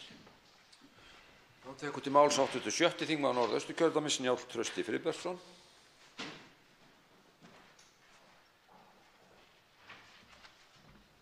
Herra forseti, ég vil þakka kærlega fyrir þessa umræðu sem snýr að flugmálum. Aldrei leiðilegt að tala um þau. Hér verið að ræða aðkomu Samgöngustofu að rekstri flugfélaga á Íslandi og ég vil bara koma inn á það að ég efast að nokkur atvinnugrein hér á landi eða almennt í heiminum það er fáar greinar sem jafnvel fylgst með af eftirlitsaðilum eins og þessari grein og löggjöf og reglugerð og aðrir slíkir þættir eru hvergi meiri held ég óhætt að segja heldur en snúa að flugrekstri. Hér spurning hversu inngrip manna eða stofnana eigi að vera að slíku rekstri. Það kannski kemur eins og í þessum dæmum sem hér rakin, reyndar Primera það dönsk yfirvöld og lettnesk þar sem flugrekstrarleyfi var statt, það kemur ekki beint að íslensku stjórnvöldum, en það má kannski koma hér eins og með að Vá fór aldrei í þrot, það ferli var gripið inn í áður en það kom að því og þannig að við það búið háttvirtur samgöngu- og sveitarstjórnarráðherra fór mjög vel í gegnum á miklu hraða í gegnum þetta flókna eftirlit sem í gangi og hvaða kröfur þarf að uppfylla á mörgum sviðum sem snúa að þessu. Þannig að þetta svona bara lykilatriði í þessu, þar sem í flugrekstri þá aðalatriði öryggi. Það öryggi haft að leiðarljósi öllu því sem þar fer fram og þá líka komið að rekstrarafkomu félaga og annars líka þátta. Ég vil rétt síðan koma inn á að háttvirtur þingmaður sem kom hérna undan mér í ræðustól fór nú svolítið hratt yfir varðandi stjórnvöld og sofandahátt og ekki sé markviss stefna og annað. Það hefur aldrei verið unnið jafn mikið stefnumótandi vinna núna og það sem er að vinna núna á vegum íslenskra stjórnvalda sem snýr að ferðaþjónustu og hvað þá flugrekstri. Það hefur aldrei verið jafn mikið vinna í slíka þætti eins og nákvæmlega í gangi þessa stundina. Og það sé haft til haga. Þá tekur næsti máls 10. þingmaður Suðurkjördæmis, Smári McCarthy. Herra forseti, það áhugavert kannski að vegna uppleggs framsögumanns eða málshefjanda í þessu máli þá þetta mikið til einfaldar spurningar sem hefðu kannski betra átt heima í munnlegri fyrirspurn til ráðherra. En í henni felst samt ákveðinn skilningur sem ég held að þurfa að leiðrétta og það að þetta sé einhvers konar samkeppnismál sem eigi að lenda inn á borði hjá Samgöngustofu.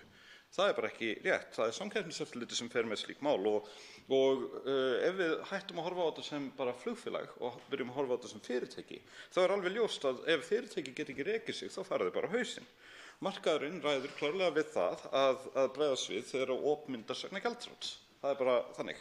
Það auðvitað eðlilegt og þetta komum við kannski inn á stærð þessara flugfélaga að þegar fyrirtæki eru orðin of stór til að geta, til að falla, of stór til að falla, þá á Samkeppniseftirlitið með einhverjum hætti að undirbyggja það að hlutinni séu með réttum hætti. Þannig að það verði minni þjóðhagsleg hætta af slíku og ef þeir hafa ekki nægar heimildir til þess, þá þurfum við að útvega þeim þær heimildir.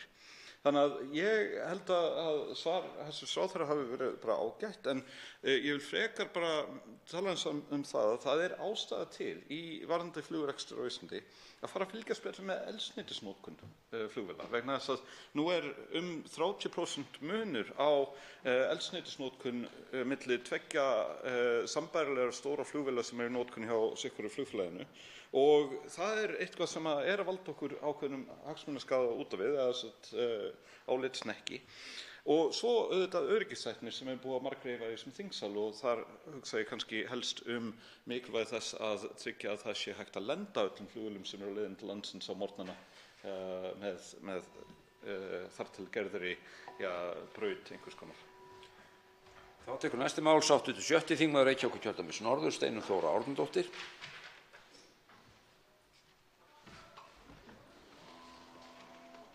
Herra forseti, þessa umræðu hérna hægt að nálgast út frá ansi mörgum sjónarhornum og enda í rauninni umræðuefnið eins og það sett fram af hv. þingmanni Birgi Þórarinssyni mjög vítt og það hefur auðvitað endurspeglast svolítið í þeim ræðum sem að hér hafa verið fluttar.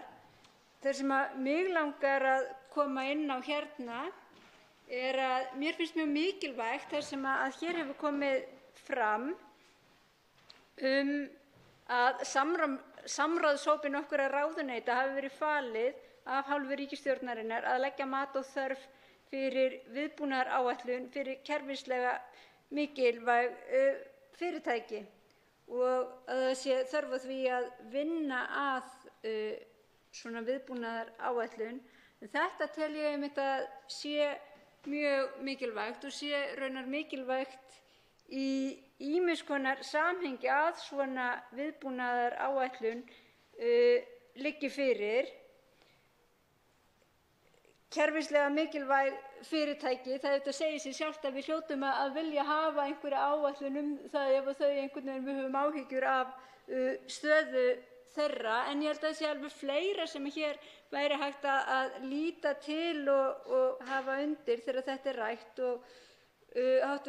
þingmaður Birgir Þórarinsson nefndi einmitt orðið þjóðaröryggi og ég held að það skipti hér máli til dæmis í miklu víðara samhengi þegar ekki bara kemur að því varðar þá mikilvægu atvinnugrein sem ferðamannaiðnaðurinn heldur bara hreinlega mikilvæg aðföng til landsins svo sem matvæli og annað. Þannig að ég held að þetta skipti allt saman mjög miklu máli og vil bara þakka hæstv. Ráðherra fyrir þau svör það hvernig á þessari vinnu haldið og hlakka bara til að hlusta á þessari frekari umræðu sem að ég hugsa geti verið hér svolítið út víðan völl. Til máls tekur hv. 10. þingmaður Reykjavíkurkjördæmis norður, Ólafur Ísleifsson.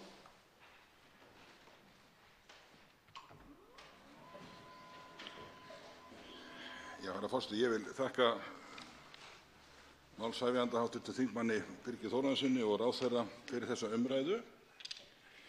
Það sannarlega tímabært að ræða flugrekstur og enda hann og hvers kyns starfsemi tengd fluginu sannarlega orðinn snar þáttur í íslensku efnahags- og atvinnulífi.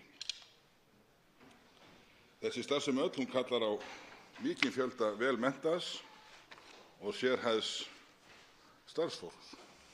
Hv. þingmaður gerði að sérstöku umtalsefni eftirlit af hálfu Samgöngustofu með ýmsum þáttum í flugrekstrinum og verð ég að leyfa mér að segja að mér þykja svör ráðherra hafa einkennst af nokkru raunsæi og skynsemi.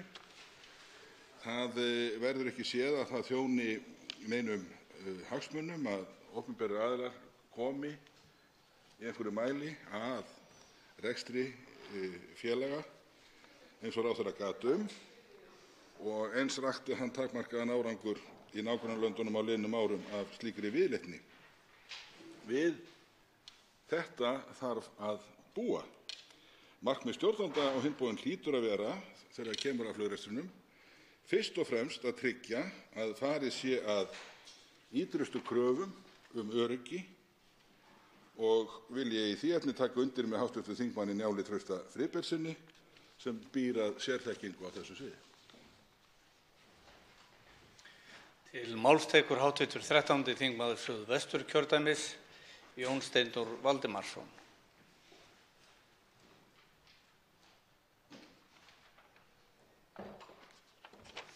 Herra forseti. Það er rétt að þakka hv. málshefjanda, Birgi Þórarinssyni, hv. þingmanni, fyrir að taka þetta mál upp.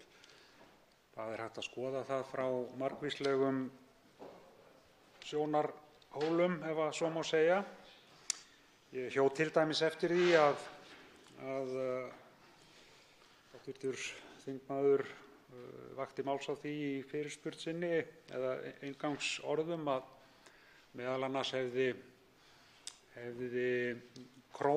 íslenska krónan veikst vegna þeirra erfiðleika sem steðjuðu að flugfélaginu.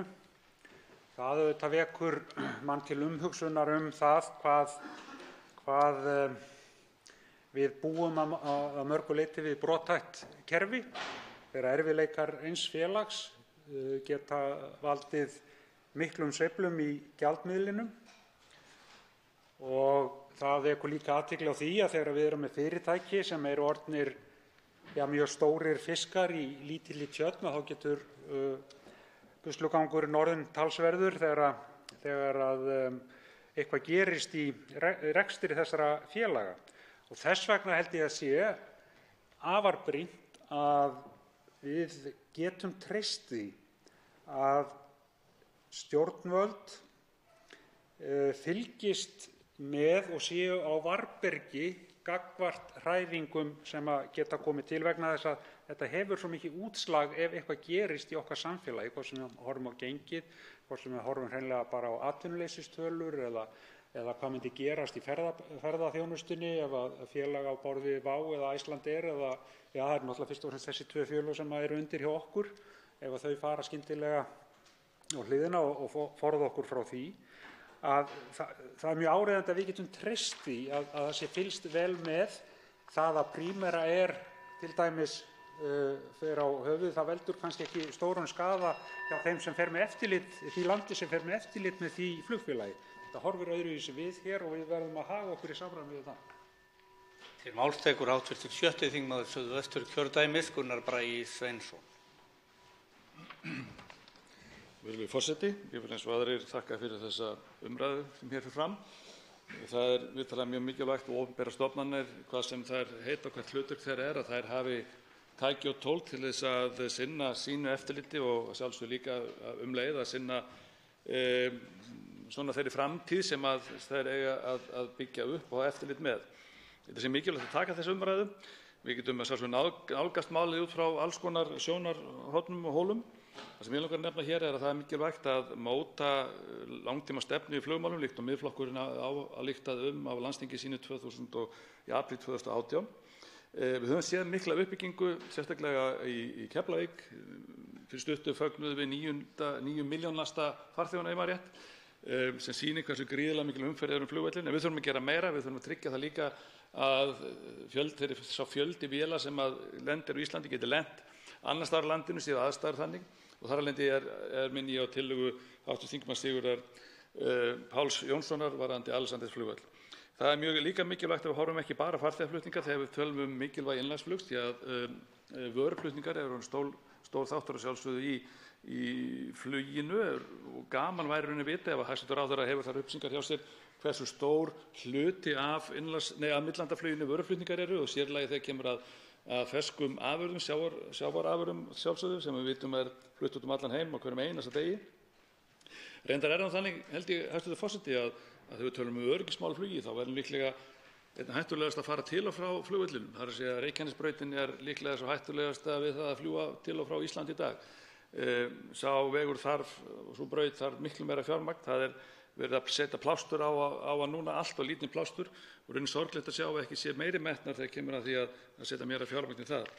En flug og flugmál, flugöryggi er eitthvað sem við eigum að ræða hér reglulega í þinginu og eins og ég sagði hér upphafi míns máls að leggjast öll á að búa til einhverja stefnu til langframa.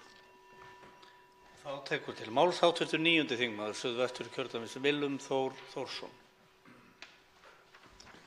Hæstv. forseti, ég vil þakka hv. þingmanni Birgi Þórarinssyni þessa mikilvægu umræðu flugrekstur íslensku millilandaflugfélaganna og hæstv. ráðherra Sigurði Inga Jóhannssyni fyrir hans innlegg í umræðuna. Mikilvægi og umfang ferðaþjónustunnar hefur aukist verulega á undanförnum misserum, ekki síst í gjaldeyrisöflun og farþegaflutningar eru auðvitað kjarnaþáttur í þessum uppgangi og veittri þjónustu.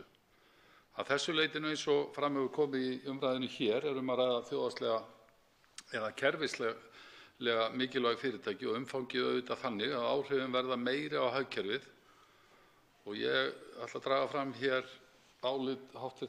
fjárlaganefndar í umfjöllun bæði ríkisfjármálaáætlun og reyndar líka fjárlagafrumvarp þar sem kallað hefur verið eftir sviðsmyndum áhrif þess á hagkerfið. Í nefndaráliti meirihluta fjárlaganefndar kemur meðal annars fram við ríkisfjármálaáætlunina í vor að á undanförnum árum hafi umsvif í íslenskum flugrekstri stóraukist. Fjöldi þotna sem fljúga til og frá Íslandi á vegum íslensku félaganna hefur verið frá 16 vélum 2010 í 47 árið 2017 og reiknað með að félögin verði með 57 þotur í lok þessa árs. Gjaldeyristekjur af ferðaþjónustu voru 42% af heildargjaldeyristekjum þjóðarinnar og skiptast fyrst og fremst í tvo hluta af þjónustu innanlands og flugrekstri hins vegar sem vegur það bil 35–40% og leggur meirihlutinn til að þetta verði til framtíðar greint nánar í hagskýrslum svo þungt vegur flugreksturinn í gjaldeyrisöflun. Hæstv. ráðherra fór vel yfir hlutverk Samgöngustofu eftirlit með flugrekstri og aðgerðir sem það hefur til að grípa til við það eftirlit. En það sem auðvitað mikilvægast hér er að stjórnvöld séu með áætlun við slíkar aðstæður sem við höfum upplifað á síðustu mánuðum, að leggja reglulega mat á það hvaða viðbragða þarf að grípa til við þær aðstæður og eins er það mikilvægt að við höldum okkur við það upplegg stjórnvalda að styrkja hagskýrslugerð ferðaþjónustu. Þá tekur til máls hv. 6. þingmaður Suðurkjördæmis Oddný G. Harðardóttir. Herra forseti, ég vil byrja á að þakka hv. þingmanni Birgi Þórarinssyni fyrir að vekja athygli á þessu máli. En með vaxandi ferðaþjónustu og auknum umsvifum íslensku flugfélaganna er auðvitað ljóst að stjórnvöld þurfa að vera meðvituð stöðu flugfélaganna og sömuleiðis þau mögulegu áhrif sem gætu orðið ef illa færi. Eðli málsins samkvæmt þá er íslensk ferðaþjónusta mjög háð góðum flugsamgöngum og með tilliti þess að ferðaþjónustan er orðin langstærsta atvinnugreinin sem skilar mestu gjaldeyristekjunum, þá er þjóðhagslegt mikilvægi íslensku flugfélaganna augljóst. Raunar er staðan orðin þannig, eins og komið hefur fram meðal annars hjá Túristi.is, að hvergi annars staðar er vægi innlendra flugfélaga meira en á Íslandi. Við Íslendingar höfum allt of oft verið í þeirri stöðu að ákveðnar atvinnugreinar verða það stórar að þær ógni mögulega stöðugleika í íslensku samfélagi eða eins og það er kallað að verða of stórar til að falla. Síðasta dæmið slíkt er okkur öllum enn í fersku minni þegar að bankakerfið hrundi og hafði verulegar afleiðingar fyrir okkur öll. Reynslan af því hruni hefur kennt okkur að það er mjög mikilvægt að vera með virkt eftirlit og skýrar heimildir til aðgerða. Stjórnvöld þurfa að teikna upp sviðsmyndir af því sem gæti gerst og gera áætlanir að koma í veg fyrir að verstu sviðsmyndirnar geti orðið að raunveruleika. Herra forseti, staða íslensku flugfélaganna sýnir enn og aftur mikilvægi þess að íslensk stjórnvöld leggi enn meiri áherslu á að stuðla að fjölbreyttara atvinnulífi þar sem margar ólíkar greinar eru sterkar og mynda fleiri stoðir í stað þess að við séum aftur og aftur háð afkomu einnar greinar. Í því sambandi verði ég að minnast á nýlega fréttir af nýsköpunarmælikvarðanum Global Innovation Index þar sem Ísland féll 10 sæti. Við þurfum að setja mun meiri kraft í nýsköpun, skjóta fleiri stoðum undir íslenskt atvinnulíf en kannski þurfum við að skipta gjaldmiðil svo að það heppnist vel. Til máls tekur hv. 6. þingmaður Norðausturkjördæmis Njáll Trausti Friðbertsson. Herra forseti, umræðan kannski komin út í svona ýmislegt tengt fluginu þessu seinni ræðu og hvernig hún þróast í dag hjá okkur. Og það er ótvírætt þannig að efnahagslegt vægi flugsins og það hefur tengslu við íslenska ferðaþjónustu er gríðarlegt á Íslandi og flugfélögin flytja 70–80% af erlendu ferðamenn til landsins með íslensku vélum. Og við erum að tala um yfir 500 milljarða í fyrra í gjaldeyristekjur, þar sem að ferðaþjónustan sjálf er kannski með innanlands með 322 milljarða, en flugið 180 milljarða. Eins og kom fram hér áðan, þá er flugið og hefur í sögulegu samhengi yfir áratuga skeið verið alltaf svona 30–40% af gjaldeyristekjum af ferðaþjónustunni. Þá er flugið alltaf verið þar innundir í því dæmi. Ég vil kannski rétt koma hérna og það þykir mér mjög ánægjulegt í þessari umræðu hér hversu margir eru farnir að tala flugið í stærra samhengi sem tengist varaflugvöllum og kerfinu sem slíkur til að tryggja öryggisþætti flugsins og flugöryggi. Og það er þá mjög ánægjulegt og ég held að við förum í þá vegferð á næstu misserum að tryggja þá hagsmuni betur og tökum það dýpra á næstunni. En þessi umræða hefur breyst mikið hér í þingsal á ekki löngu tíma, svona sirka 2 árum. Og því ber að fagna og þannig að ég get ekki annað en verið sérstaklega ánægður með það hvernig það hefur þróast. Flugið og íslenskt flug er bara saga flugs á Íslandi yfir að vera 100 ár á næsta ári. 3. september næsta ári er 100 ár síðan fyrsta vélin fór í loftið í Vatnsmýrinni.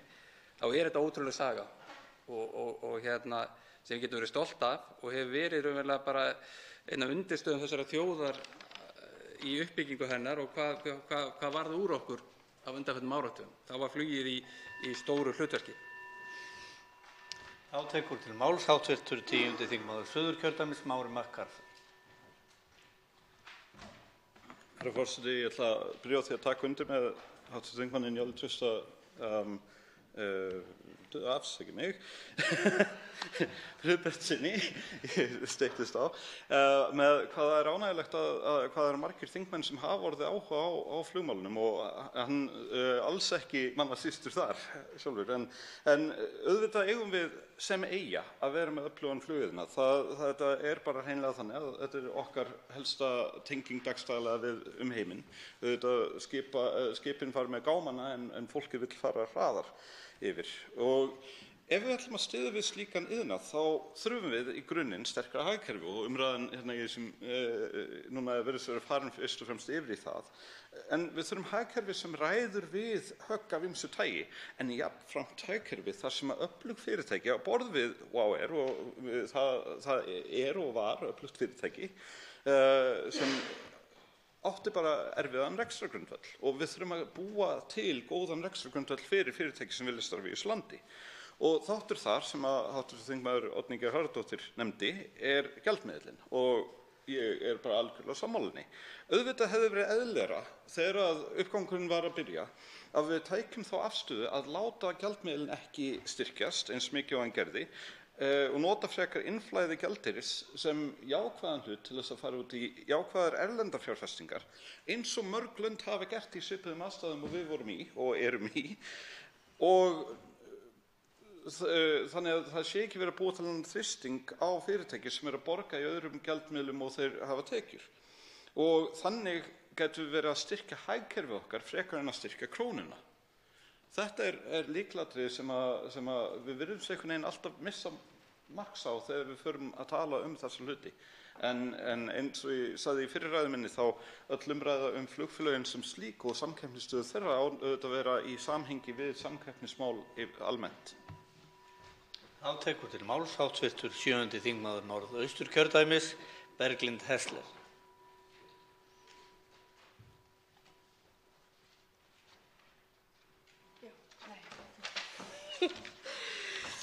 Já, takk fyrir. Mig langar bara að nýta tækifærið og fagna langþráðum fréttum af innanlandsfluginu og vitna ég þar í nýbirta færslu á Facebook hjá hæstv. ráðherra sem lýsir því yfir að senn sjáum við tillögur starfshóps eflingu innanlandsflug og það er æsispennandi því eins og við vitum flest að flugfargjöld eru allt of há og þetta er mikið byggðamál svo að jafna megi aðgengi íbúa landsins að grunnþjónustu svo sem heilbrigðisþjónustu Og svo þetta líka bara gríðarleg útgjöld fyrir venjulega fjölskyldu vilji hún sjá uppsetningu á einhverju leikhúsi í Þjóðleikhúsinu. Við þekkjum þetta öll, þannig að þetta er ótrúlega þráðar fréttir. Og mér langar líka bara að nýta tækifærið og spyrja hæstvirtan ráðherra hvort starfshópurinn hafi skoðað það með hvaða hætti hægt sé að efla millilandaflug á Egilsstaða- og Akureyrarflugvelli sem hafa kannski helst verið í umræðunni í þessu tengt, svo dreifa megi ferðamönnum betur landið. Þá tekur til máls hv. 8. þingmaður Suðurkjördæmis Karl Gauti Hjaltason.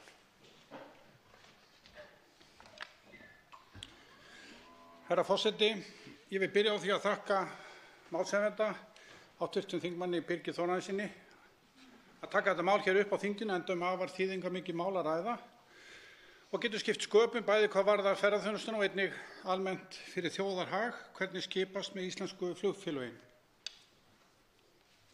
Herra forseti, allt frá Örófi eða frá því mannskepnan reis upp á afturlappirnar hefur að því virðist áreynslulaust flug fugla himinsins heilla þessa hægfara skepnu sem mannkynið sannarlega er ef horft er á líkamlega burði hennar.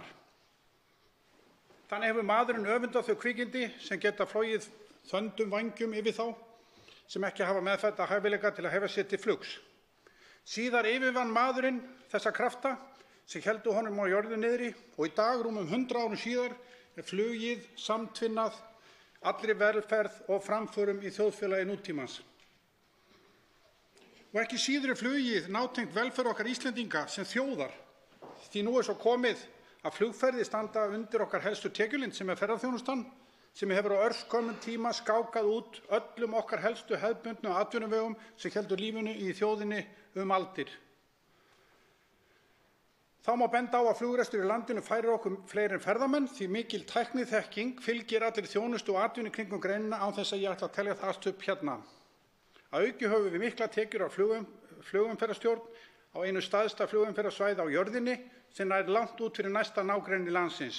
Flugsamgöngur til og frá landinu og svo iðnaður og svo þekking sem hér safnast saman sem tengdur er flugi er okkur því afskaplega mikilvægur og hafa íslensk flugfélög að langmestu leyti sinnt þessum flugferðalögum við landið.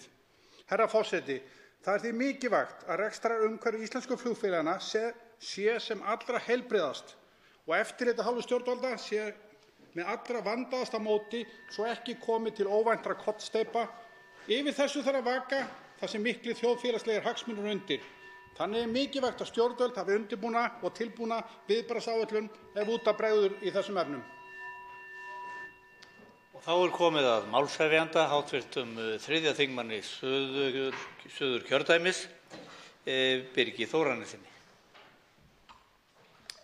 Herra forseti, ég þakka hæstv. Ráðherra umræðuna og þeim þingmönnum sem tóku þátt. Ég hef ákveðnar efasemdir að eftirlit Samgöngustofu með rekstri flugfélaganna hafi verið nægilegt, sérstaklega hvað varðar flugfélagið WOW. Það er ekki eðlilegt að svo kerfislega mikilvægur rekstur eins og rekstur WOW geti komið eiginfjárhlutfallinu niður í 4,5% hábjargræðistímann. Ég vil því biðja hæstv. Ráðherra að svara því hvort að Samgöngustofa hafi gert álagspróf á Icelandair og WOW með tilliti til fjárhagsstöðu og eiginfjárhlutfalls. Spyrja má hvort að þáverandi samgönguráðherra hafi haft upplýsingar að Samgöngustofa væri ekki í stakk búin að takast á við fjárhagslegt eftirlit með flugfélögunum, en samkvæmt niðurstöðu starfshóps sem ráðherra skipaði í mars 2017 til að vinna greiningu á verkefnum Samgöngustofu er þörf á að tryggja skýran aðskilnað á milli eftirlitsaðila og eftirlitsskyldra aðila í flugrekstri. Hópurinn gagnrýndi til dæmis alvarlega samskipti Samgöngustofu og Isavia sem hafi hvorki verið nægilega fagleg né formleg. Herra forseti, í þessari umræðu hefði einnig þurft að ræða aðkomu innlendra fjármálafyrirtækja og lífeyrissjóða, hver sé áhætta innlendra fjármálafyrirtækja í eigu ríkisins á fyrirtæki í ferðaþjónustu ef niðurstaðan verði sú að verulega dregur úr starfsemi WOW. Eins og áður segir er flugrekstur íslensku millilandaflugfélaganna kerfislega mikilvægur og af þeim sökum verður eftirlitshlutverk hins opinbera að vera öflugt og í góðu lagi. Bankarnir eru kerfislega mikilvægir eins og við þekkjum og til samanburðar þá höfum við í dag öflugt eftirlit með fjármálastarfsemi sem í höndum Fjármálaeftirlitsins. Fylgst náið með rekstri bankanna, sett eru skilyrði er varða útlánavöxt, söfnun innlána og þess háttar. Það sama verður að gilda flugreksturinn. Loks tekur til máls í þessari sérstöku umræðu hæstvirtur samgöngu- og sveitarstjórnarráðherra Sigurður Ingi Jóhannsson. Já, virðulegi forseti, ég þakka fyrir umræðuna.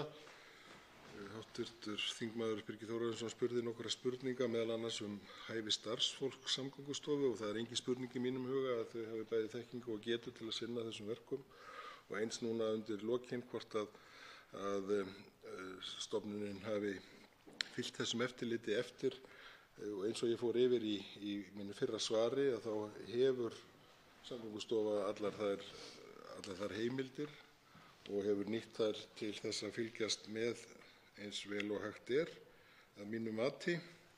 Og það er auðvitað alveg ljóst líka að við höfum verið að vinna markvisst núna stjórnvöld síðustu mánuði að því að skipuleggja starf eða meta stöðu kerfislegra mikilvægra fyrirtækja. Og niðurstaðan er sú að íslenskt efnahagslíf er miklu sterkara og fjölbreyttara, hvílir ekki á einni stoð eða tveimur heldur en áður hefur verið, þannig að það þolir truflanir í rekstri einstakra fyrirtækja. En það kom ég inn á það í mínum inngangi að það stæði ekki til að fara inn í slík fyrirtæki. Og hluti vinnunnar hefur líka falið í sér að meta hvernig við getum þurft að bregðast við og hvort við þyrftum að bregðast við. Og til hliðsjónar þeirri vinnu hafa viðbrögð annarra ríkja við svipuðum aðstöðum sem mistök sem þau hafa gert verið skoðuð. Annars vil ég þakka málefnalega umræðu. Hún var mjög málefnalega að öllu leyti nema einu. Hér var einn háttvirtur þingmaður Samfylkingarinnar, Helga Vala Helgadóttir, með upphrópanir, ábyrgðarlausar. Það var einn punktur sem var réttur hjá henni. Hún sagði að stjórnvöld hefðu ekki markað sér stefnu. Það er rétt. Flugstefna hefur aldrei verið áður unnið að. Það var ein fyrsta ákvörðun sem ég tók þegar ég kom inn í ráðuneytið og háttvirtur þingmaður Njáll Trausti Friðbertsson sem hefur mikla þekkingu á þessu fór hér ágætlega yfir það að við höfum verið á síðustu mánuði af ýmsum ástæðum lagt mikla vinnu í stefnumótun í flugi og vonandi skilar það sér meðal annars til þess að það verði aukið millilandaflug sem háttvirtur þingmaður Berglind Hestler var að spyrja hér eftir. En klárlega er staðan sú að flug hefur vaxið, orðið mjög stór þáttur í efnahagslegu tilliti á Íslandi, undirstaða ferðaþjónustunnar og mikilvægt að stjórnvöld fylgi því eftir og undirstofnanir ráðuneyta sem og. Þá sérstakri umræðu lokið. Það óskað eftir umræðu fundarstjórn forseta. Það háttvirtur þingmaður Þórhildur Sunna Ævarsdóttir sem óskar eftir því að taka til máls.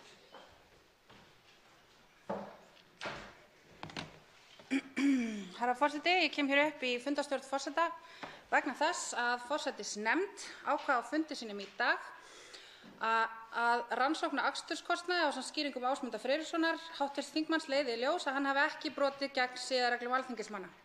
Á þessum sama fundi var ítrekkuðum tillögum hv. þingmanns Jóns Þórs Ólafssonar að vísa málinu til siðanefndar, að siðanefnd yrði til ráðgjafar þetta mál óhlutdræga málsmeðferð hafnað.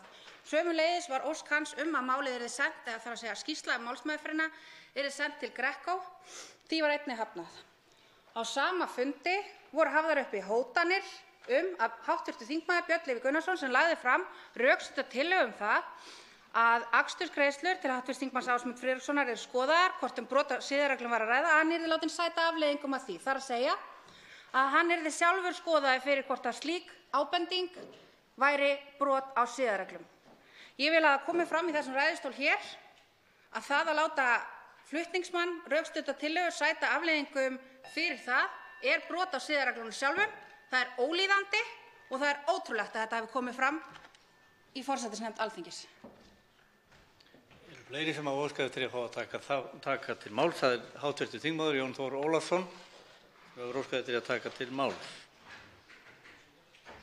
Herra forseti, þetta það sem maður óttaðist þegar við vorum að semja þessar siðareglur á þar eða þar síðasta kjörtímabil allan því ég var á þingi hérna áður en ég hætti á sínu tíma og ég sagði að ég myndi ekki vera með á þeim siðareglum ef það væri þannig raunverulega að forsætisnefnd sjálf væri að afgreiða mál sína eigin félaga þegar tillögur kvartanir komið það hvort þeir hafi brotið siðareglurnar út af því að það myndi bjóða upp á þá hættu að meirihlutinn myndi ekki vilja kjósa eða taka ákvarðanir það að þeirra félagar í stjórnarmeirihlutanum hafi brotið af sér en jafnframt myndi það setja minnihlutann í rosalega hættu, minnihlutann sem á að hafa eftirlit með meirihlutanum, á að hafa eftirlit með stjórnarmeirihlutanum, setja þau í þá hættu að þeir sjálfir þessar siðareglur væri notaðir í krafti meirihluta forsætisnefndar sem agavald gegn minnihlutanum.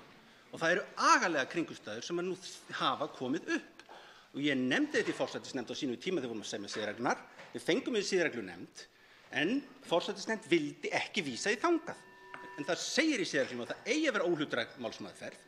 Því var hafnað að það yrði vísað til siðareglunefndar til þess að tryggja að væri enginn vafi slíkt. Háttvirtur 10. þingmaður Suðurkjördæmis, Már McCarthy, hefur óskað eftir að taka til máls fundarstjórn forseta.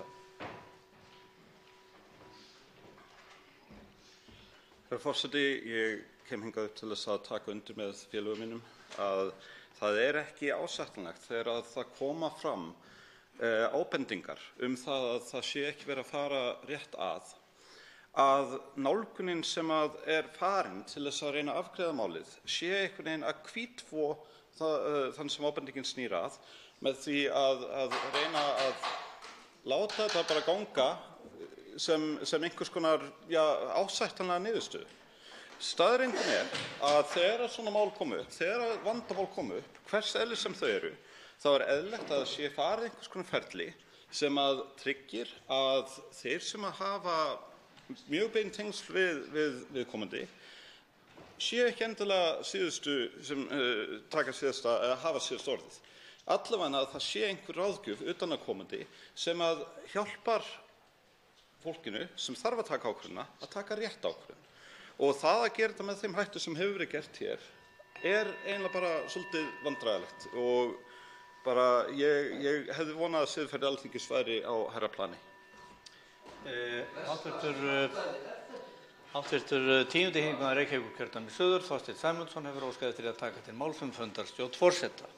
Hæstvirtur forseti, hver sá sem les erindi hv. þingmanns Björns Leví Gunnarssonar til forsætisnefndar dagsett 14. nóvember síðastliðinn mun sjá að í bréfinu þjóðkennir hann 62 þingmenn. Hann þjóðkennir 62 þingmenn. Hann segir bókstaflega í bréfinu að það sé ámælisvert hvernig ferðakostnaður allra þingmanna nema náttúrulega hans sjálfs hafi verið reiknaður út. Hvað varðar það varakröfu hans að stefna einum þingmanni sérstaklega upp, stilla honum sérstaklega upp, þá hefur farið yfir þetta mál ekki bara einu sinni heldur þrisvar af hálfu bæði forsætisnefndar og skrifstofu þingsins og það eru engin rök. Það eru engin rök, hæstv. forseti, í þeim erindum sem borist hafa forsætisnefnd sem að verðskulda það að forsætisnefnd taki þetta mál þannig tökum sem að beðið í bréfinu. Ég lagði til upphaflega sjálfur, það bestu uppljóstra það og það sé trúnaðurinn þar sem gerist á forsætisnefndarfundum. Ég lagði til að orginal erindi yrði endursent þingmannunum með óskum að hann baðist afsökunar á því. En við því var það ekki orðið, en það hefði kannski betur verið gert þannig. Forseti biður háttvirta þingmenn að virða hinn knöppu tímamörk. Til máls tekur háttvirtur annar þingmaður Norðausturkjördæmis, Steingrímur J. Sigfússon. Já, herra forseti, mér nú heldur tregt að ræða þetta mál hér undir liðnum fundarstjórn forseta því þessu umræða á að fara fram í forsætisnefnd. Samkvæmt lögum og stjórnskipulagi Alþingis fer forsætisnefnd með þessa mál. Það hefur hún gert, lagt í það mikla vinnu og afgreitt það með rökstuddri niðurstöðu upp á 6 blaðsíður. Sú niðurstaða kann að vera önnur en sumir hefðu viljað sjá. En þetta var full samstaða í forsætisnefnd, allir sem þar voru mættir, fyrir utan einn maður, þar segja fulltrúi Pírata í nefndinni, stóð ekki afgreiðslu málsins. Ég hvet menn til þess að lesa hina efnislegu niðurstöðu málsins, ítarlegan, rækilegan rökstuðning, vel lögfræðilega útfærðan og þá vinnu sem var lögð í það að komast að þessari niðurstöðu. Það sem báðum aðilum máls var gefið færi á að koma inn sínum sjónarmiðum, þar sem skrifstofan kom með sínar athugasemdir og lagði reyndar í heilmikla vinnu til að skoða hvort þarna væri eitthvað að finna og niðurstaðan var alveg skýr. Það voru ekki efni til þess að hefja rannsókn á meintu siðareglubroti. Það er skýr og afdráttarlaus niðurstaða og menn eiga að hlíta henni. Hún er í samræmi við það sem til er ætlast þegar siðareglumál eru leyfuð. Og ég mótmæli því að forsætisnefnd sé borin sökum fyrir óvöndu vinnubrögð í þessu máli. Ég mótmæli því fyrir hönd forsætisnefndar. Hv. 11. þingmaður Reykjavíkurkjördæmis suður, Halldóra Mogensen hefur óskað eftir að taka til máls. Reykjavíkurkjördæmis norður, afsakið, hún hefur óskað eftir því, þessi þingmaður, að fá að taka til máls fundarstjórn forseta. Forseti, það sem veldur mestu áhyggjum í þessu máli er fordæmi sem er verið að setja. Að í staðinn fyrir að senda þetta til siðanefndar, að þá hefur forsætisnefnd tekið þá ákvörðun að ekki hefur verið brot á siðareglum og ekki sé verðugt eða þess virði að rannsaka það neitt frekar. Þetta skapar það fordæmi í framtíðinni að forsætisnefnd geti tekið þessa ákvörðun brot á siðareglum, brot vina þeirra mögulega, í staðinn fyrir að fara með þetta til óháðra aðila og það er bara, það veldur brot á siðareglum, það bara veldur áhyggjum og sérstaklega í ljósi þess að svo er verið að hóta því að sá aðili sem kemur fram með þessa beiðni, að það er verið að hóta honum að hann sé að brjóta siðareglur og það verið sent fyrir siðanefnd. Að hann sjálfur yrði kærður fyrir brot á siðareglum og það bara í sjálfu sér er mjög alvarlegt þegar að þannig hótanir koma fram. Ég væri til í ef að forseti Alþingis hæstvirtur myndi koma hér upp og útskýra að það skuli vera leyfilegt að koma með þessar hótanir á fundi forsætisnefndar. Þá er hv. 1. þingmaður Suðurkjördæmis, Páll Magnússon, óskað eftir því að taka til máls fundarstjórn forseta. Virðulegi forseti, það er auðvitað yfirgengilegt að hlusta á þennan málflutning hv. þingmanna Pírata hér í þessu máli.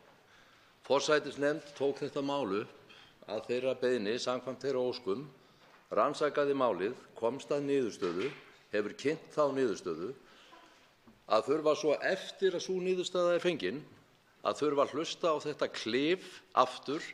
Háttvirtum þingmönnum væri sæmra að skammast sín, biðjast afsökunar á röngum sakargiftum og þjófkenningum heldur en að halda klifinu áfram eftir að niðurstaða er komin.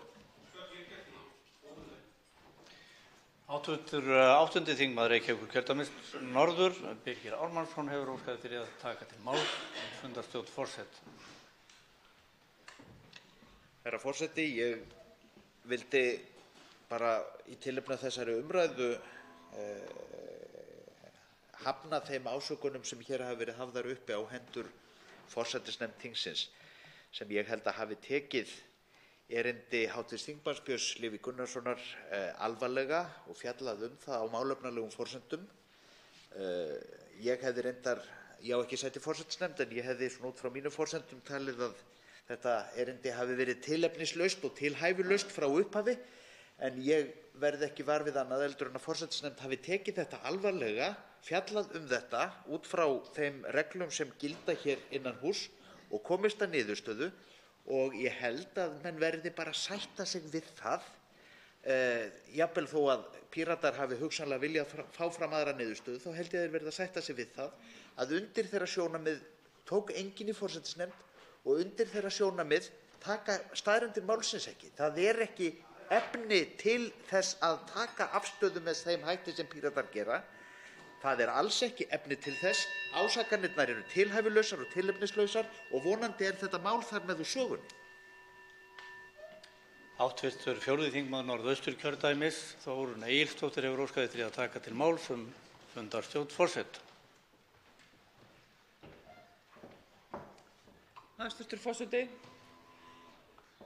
Hér voru bornar alvarlegar ásakanir á einn þingmann og raunar allan þingheim. Þessar ásakanir voru teknar alvarlega. Málið hefur verið unnið mjög vel og vandlega inn í forsætisnefnd, farið ofan í það og krufið vel. Ég hélt við værum komin á punktið þar. Það er ekkert í þessu máli sem bendir til þess að það sé hægt að fara með það eitthvað lengra.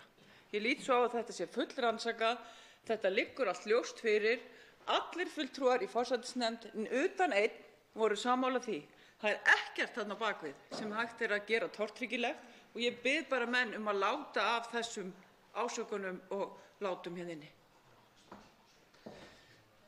Háttvirtur 4. þingmaður Reykjavíkurkjördæmis suður, Þórhildur Sunna Ævarsdóttir hefur óskað eftir að taka til máls fundarstjórn forseta öðru sinni. Herra forseti, það sem við erum að lýsa hér er að forsætisnefnd glataði mörgum tækifærum í dag. Hún glataði tækifæri til þess að virkja siðanefnd sem hefur aldrei verið virkjuð og kasta þannig rýrð á málsmeðferðina frekar en að styrkja hana trúverðulegu rökum að rétt hafi verið að málum staðið. Á sama tíma er þeim háttvirtum þingmanni sem bar fram þá kvörtun sem tekið var fyrir í dag hótað afleiðingum gjörða sinna sem er brot á siðareglum eitt og sér, því skal haldið til haga. Tillögum háttvirts þingmanns Jóns Þórs Ólafssonar að fá ráðgjöf, meira að segja bara ráðgjöf frá siðanefnd sem er utanaðkomandi aðili hvernig væri hægt að standa vel að málsmeðferð þessa máls til þess einmitt að traust geti ríkt niðurstöðuna, henni var líka hafnað. Þetta var meðferð glataðra tækifæra hjá forsætisnefnd og það er það sem við erum að vekja athygli á hér og því að það er ólíðandi að hóta þingmönnum afleiðingum gjörða sinna þegar þeir eru að fylgja sinni eigin sannfæringu og senda inn kvörtun eða ábendingu mögulegt brot á siðareglum. Háttvirtur 4. þingmaður Reykjavíkurkjördæmis norður, Helga Vala Helgadóttir hefur óskað eftir að taka til máls fundarstjórn forseta. Herra forseti, ég ætla ekki að koma hérna upp til þess að segja af eða á innihald málsins, heldur kannski það að siðanefnd hafi aldrei komið saman frá því að siðareglur þingmanna voru settar nema til þess að veita álit sitt þegar kom að því að breyta átti siðareglum þegar í kjölfar MeToo. Mér finnst það í sjálfu sér vekja athygli og það vekur athygli mín að þessi siðanefnd hafi aldrei verið notuð af því ég held að það sé fullt tilefni til þess að leita ráðgjafar hjá þessari siðanefnd sem held ég bara ágætlega skipuð og ef að þetta var ekki tilefni til þess þegar við erum að fást við eitthvað sem að varðar okkur sjálf, okkur öll sem erum hérna 63 inni, þá veit ég ekki alveg hvenær það á að vera. Ég held að það hefði einmitt verið kjörið tækifæri núna, þó ekki væri nema fyrir þann einstakling sem að sat hvað mest undir ásökunum, að fá algjörlega hlutlaust mat á því hvort að ásakanirnir voru tilhæfulausar eða ekki. Það er svo vont að standa eftir með jábræðurnar í kringum sig og hafa ekki fengið þetta hlutlæga mat. Háttvirtur 3. þingmaður Reykjavíkurkjördæmis norður, Helgi Hrafn Gunnarsson hefur óskað eftir að taka til máls fundarstjórn.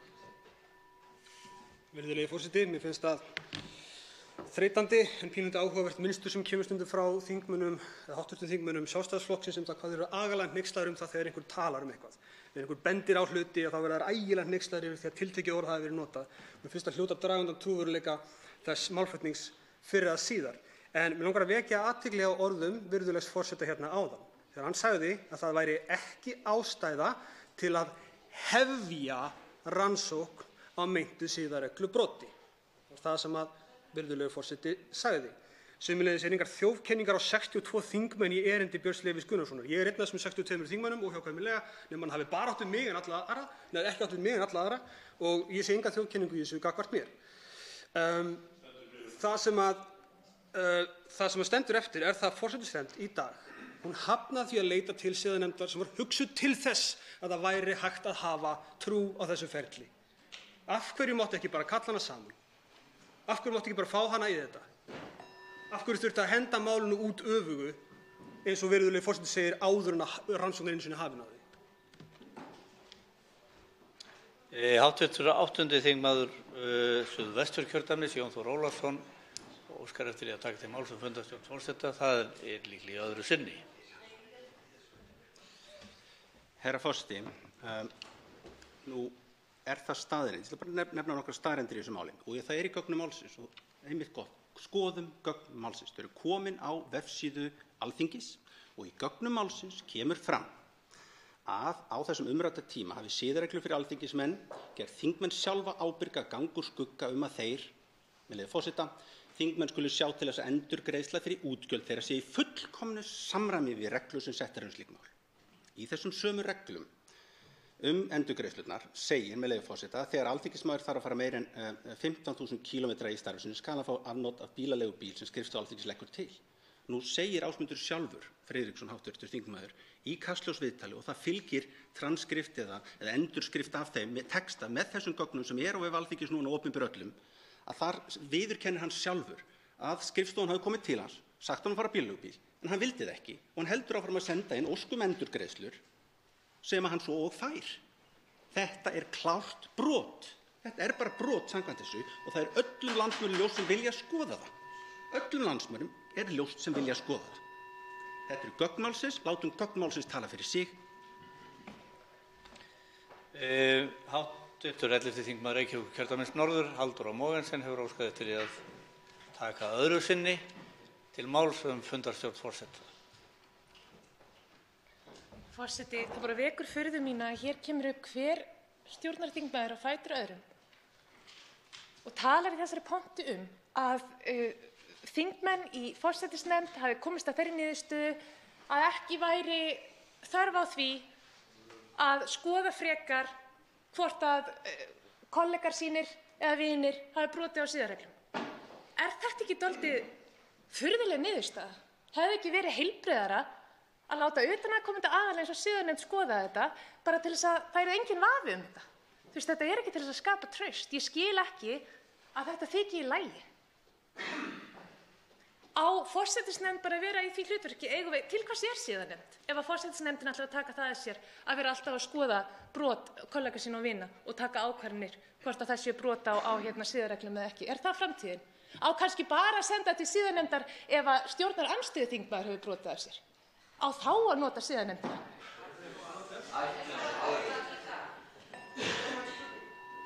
Hv. annar þingmaður Norðausturkjördæmis, Steingrímur J. Sigfússon, hefur óskað eftir að taka öðru sinni til máls fundarstjórn forseta. Já, herra forseti, í fyrsta lagi liggur það nú ljóst fyrir að þetta mál hefur ekkert með meirihluta eða minnihluta að gera, samanber það að öll forsætisnefnd að frátöldum einum manni stóð saman að afgreiðslu málsins. Flokkar bæði úr meirihluta og minnihluta. Í öðru lagi er rétt að hér komi fram að þetta er í annað sinn sem forsætisnefnd tekur í reynd þetta sama mál fyrir og eyðir í það umtalsverðum tíma og niðurstaðan er svo sami í bæði skiptin, síðastliðinn vetur og aftur núna. Það reyndist ekkert meira í erindinu heldur en frá því í vor. Og ég harma það að hv. þingmaður Jón Þór Ólafsson skuli koma hér upp með efnisatriði og reyna að gera áfram viðkomandi þingmann tortryggilegan. Hann er einn af svokölluðum heimanakstursþingmönnum og það er rétt að nokkrir þeirra voru enn að nota sína eigin bíla eftir að tilmæli að taka bílaleigubíla við 15.000 km mörkin voru komið fram, en skrifstofan hefur útskýrt hvernig það mál er vaxið, að innleiðingin var í gangi og það var ekkert síður þá við það að sakast að forsætisnefnd og skrifstofan hafði ekki sett skýrar reglur notkun þessara bíla, þannig að það er algjörlega augljóst mál að þeir þingmenn voru í góðri trú hvað þetta varðar. Varðandi siðanefndina, þá er hún til ráðgjafar ef forsætisnefnd hefur eitthvað til að senda henni, ef að það eru rök til þess að skoða þurfi betur meint alvarlegt mál og það er alltaf í höndum forsætisnefndar hvort að hún lýkur málum með einföldum hætti eða virkjar siðareglunefndina ef það er talið tilefni til slíks. Og það var einróma niðurstaða forsætisnefndar sem vann þetta með lögfræðingum og skrifstofunni að það væru ekki slík tilefni og niðurstaðan ber það með sér. Hv. 4. þingmaður Reykjavíkurkjördæmis suður, Þorsteinn Sæmundsson. Hann er 10. Hann hefur óskað eftir að taka til máls, hv. þingmaður engu að síður. Fundarstjórn forseta. Takk fyrir það. Bara ein yfirlýsing í byrjun. Þessi þingmaður sem stendur hér er ekki stuðningsmaður stjórnarmeirihlutans á Alþingi og tilheyrir honum ekki. Já, ég veit að þetta verður sjokk fyrir marga og áfallahjálp verður veitt síðar, en þetta er nú samt svona. En það er hins vegar stórlega ámælisvert, eins og ég tók hér fram áðan, þegar 62 þingmenn eru þjófkenndir í einu bréfi og sá sem hér stendur, hann tekur því ekki mjög vel ef hann er þjófkenndur, hefur aldrei gert og mun ekki gera. Og það nú þannig að ef hv. þingmaður Björn Leví Gunnarsson hefur þá trú að sá sem hér stendur hafi misfarið með opinbert fé, þá bara nærtækast að kæra hann til lögreglu, það að segja þann sem hér stendur. Ef að það trú manna að hann hafi brotið lög og sælst í sjóði landsmanna, þá bara að gera að kæra viðkomandi til lögreglu. Það rétta leiðin. En að vera hér með dylgjur eins og búið að vera með í þessu máli frá byrjun og sætta sig síðan ekki við lýðræðislega niðurstaðu í forsætisnefnd og halda þess áfram og lemja sína eigin trommu til að koma þeim sem hér vinna með þeim illa.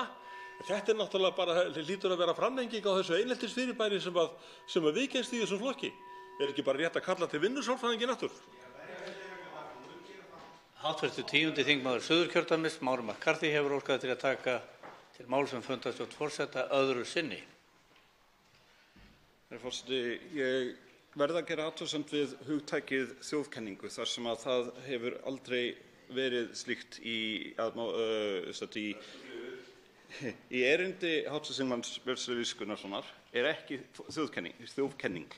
Þar hins vegar bent á að það eru þekkt dæmi sem hefur verið fjallað í fjölmiðlum núna í meiri hluta ársins það að það hafi ekki verið farið alveg að reglum. Ef að það eitthvað sem fer úrskeiðis í slíku og það ástæða til þess að halda að kannski ekki búið að gera það upp, þá bara mjög eðlilegt að einhver sendi inn erindi og óski eftir því að það sé gert upp. Í því felst ekki þjóðkenning. Í því felst beiðni að hlutirnir séu skoðaðir og það var vissulega skoðað. Ég vissulega ósammála niðurstöðunni en gott og vel. Það eina sem ég harma varðandi málsmeðferðina að það hafi ekki verið notuð þessi siðanefnd sem var beinlínis búin til þess að takast á við svona mál þegar það komu upp. Það mætti alveg gera það. Hv. 3. þingmaður Reykjavíkurkjördæmis norður, Helgi Hrafn Gunnarsson, hefur óskað til að taka til máls fundarstjórn forseta öðru sinni. Virðulegi forseti, ég minnst að segja þína sögu. Hv. 8. þingmaður Suðvesturkjördæmis Jón Þór Ólafsson kom hérna upp og benti á lýsandi dæmi sem hægt að finna opinberlega ástæður, rök fyrir því að skoða þetta. En hérna koma menn upp, hv. þingmenn, og segja að það séu engin rök. Og virðulegur forseti segir sjálfsagt að nota siðanefndina ef það sé þá eitthvað til staðar til að senda henni. Hér í þessari pontu og opinberlega meðal fjölmiðla að finna hluti til að skoða. Ég veit hafa verið kynntir hv. forsætisnefnd og virðulegum forseta. Athugasemdin snýr að þeirri fáránlegu hugmynd að hér séu engin rök til að skoða málið betur af hálfu siðanefndar. Að hér sé ekkert að skoða sem almenningur hlýtur að sjá í gegnum og hv. þingmenn mættu gjarnan hafa það í huga. Þetta var ekki eitthvað smámál sem svona fóru inn og út annað hjá almenningi. Það var stórmál og fólk var mjög hneykslað, mjög eðlilega, eins og það krefst þess og gerir þá algjöru kröfu til okkar. Við förum vel með fé og þegar við gerum það ekki, að þá öxlum við ábyrgð á því. Og þetta sem gerðist í dag birtingarmynd þess að Alþingi annaðhvort geti það ekki eða vilji það ekki. Og hvort heldur sem algjörlega, fullkomlega óásættanleg niðurstaða. Og það ætti að vera lexía dagsins. Og ekki síst til virðulegs forseta. Hv. 7. þingmaður Suðvesturkjördæmis hefur óskað til að taka til máls fundarstjórn forseta. Virðulegur forseti, það er sorglegt að séum hér að í þessari málstofu, eða hvað við kalla þetta, hlusta á þessa þvælu hér frá Pírötum varðandi þetta mála saman. Það vitalega þannig að það ákveðið system sem við höfum hér á hlutunum á þinginu. Og ef það er þannig að Píratar geti bara ekki sætti við það, þá verður þeir eiga við sig að sjálfsögðu. Menn eru hér með alls konar yfirlýsingar að menn hafa gerst þjóðarjafnvel og eitthvað slíkt, engin fótur er fyrir. Þetta hreint með ólíkindum. Forseti Alþingis kom hér í pontu og benti á það. Það voru engin rök. Það ekki rök í fullyrðingum hv. þingmanns Jón Þórs Ólafsson sem hann fór hér með varðandi það sem mætti lesa á netinu og svo framvegis og fjölmiðlar eitthvað. Engin rök. Það þráast menn við. Forseti mætti líka á það að forsætisnefnd sá ekki ástæðu til þess að rannsaka málið. Og svo segir hv. þingmaður Helgi Hrafn Gunnarsson orðrétt, af hverju að henda málinu út áður en rannsóknin hafin. Það var ekki ástæða til að rannsaka málið, það var niðurstaða forsætisnefndar. Og þess vegna ekki vísað til þessar siðanefndar. Píratar líkt á því verða einhvern tíma að læra það að fara eftir reglum. Fleiri hafa ekki að því virðist óskað eftir að taka til máls fundarstjórn forseta og því dagskrá framhaldið. Tekið fyrir 3. dagskrármálið. Það veiðigjöld, stjórnarfrumvarp, það framhald umræðu. Til máls tekur hv. 7. þingmaður Suðvesturkjördæmis, Þorgerður Katrín Gunnarsdóttir.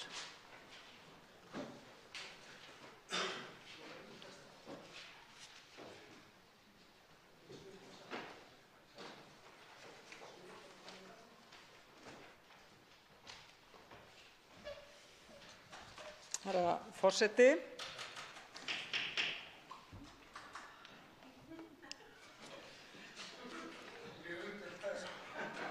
Þetta mjög umdeilt en ég ætla að endurtaka herra forseti.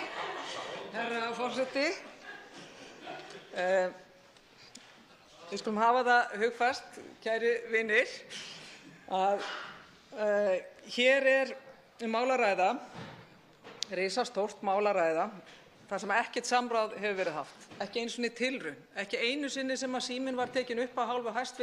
Sjávarútvegsráðherra til stjórnarandstöðuflokkanna og rætt það hvernig ætti að haga máli, hvernig væri hægt að ná að vinna sátt þennan grundvallaratvinnuveg þjóðarinnar sem þarf svo á þessari sátt að halda. Og ég hef ekki misst þá trú ennþá þrátt fyrir allt þetta hafarí sem hefur verið hér að það ennþá hægt að ná langþráðri sátt þetta ef menn bara vilja.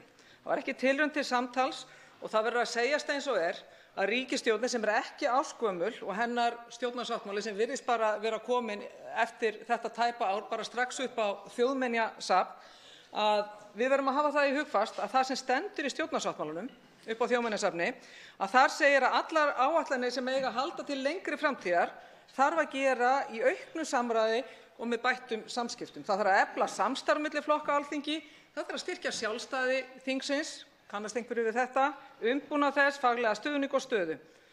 Þetta var sagt samráð í stjórnarsáttmálanum og menn og konur eru fljót að gleyma.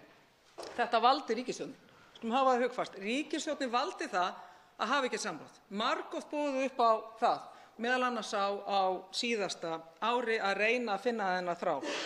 Og það verður að segjast eins og að því að hæstv.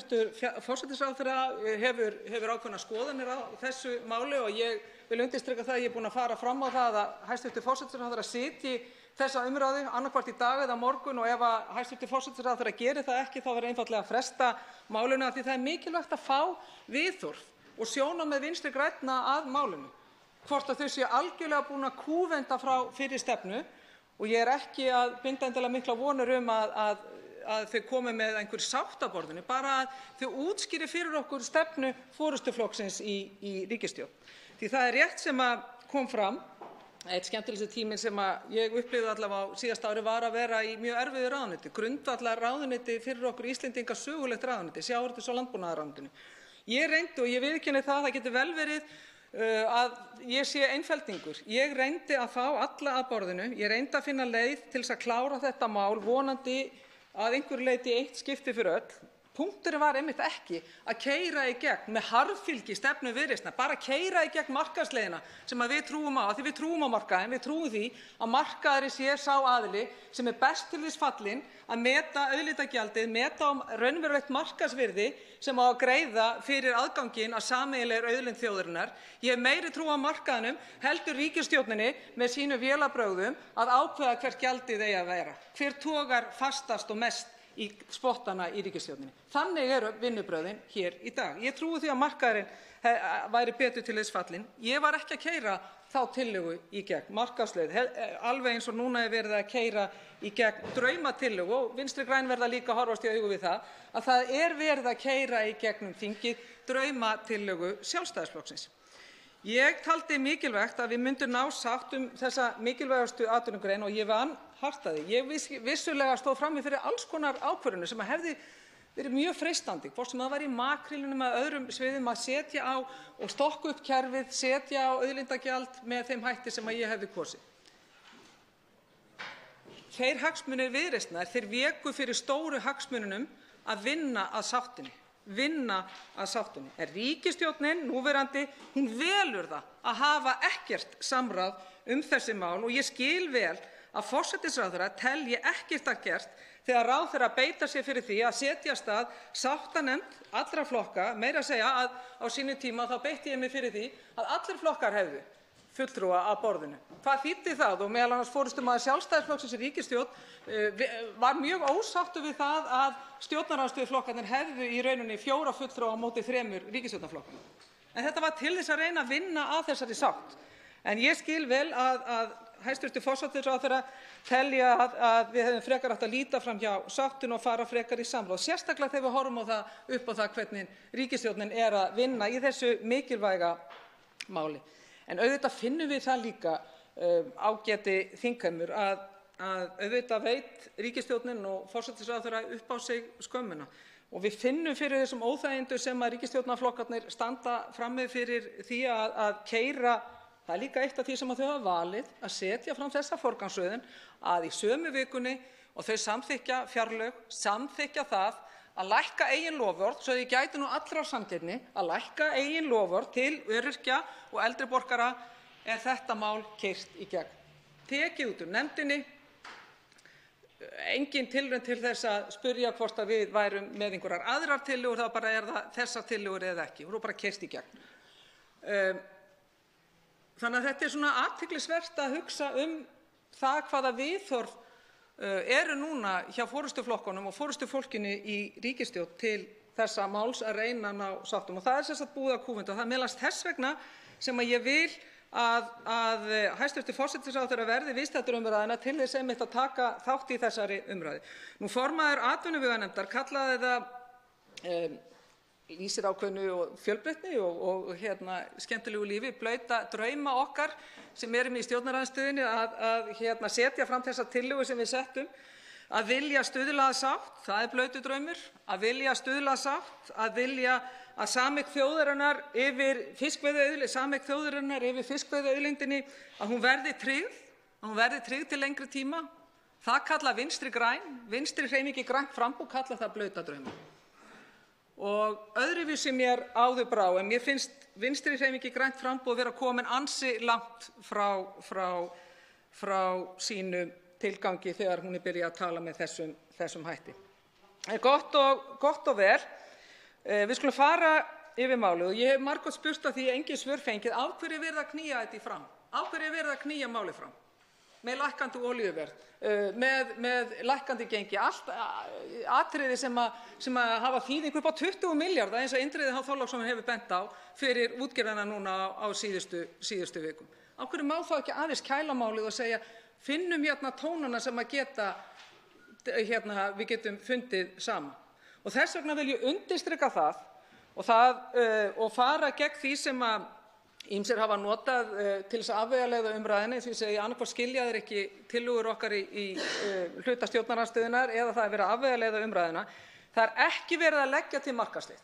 Það er ekki verið að leggja til uppboðsleið. Því er verið að ýta til hliðar.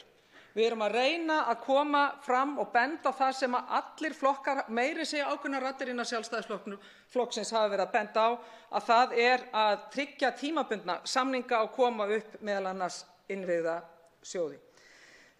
Frumvarp sjávarútvegsráðherra felur í sér ákveðnar endurbætur á þessari núgildandi löggjöf varðandi tímarammann og stundum hefði ég á tilfinninguna að stjórnarflokkarnir vilji bara halda máli snúist það eina atriði að færa bara fram í tíma. Það snýst ekki það.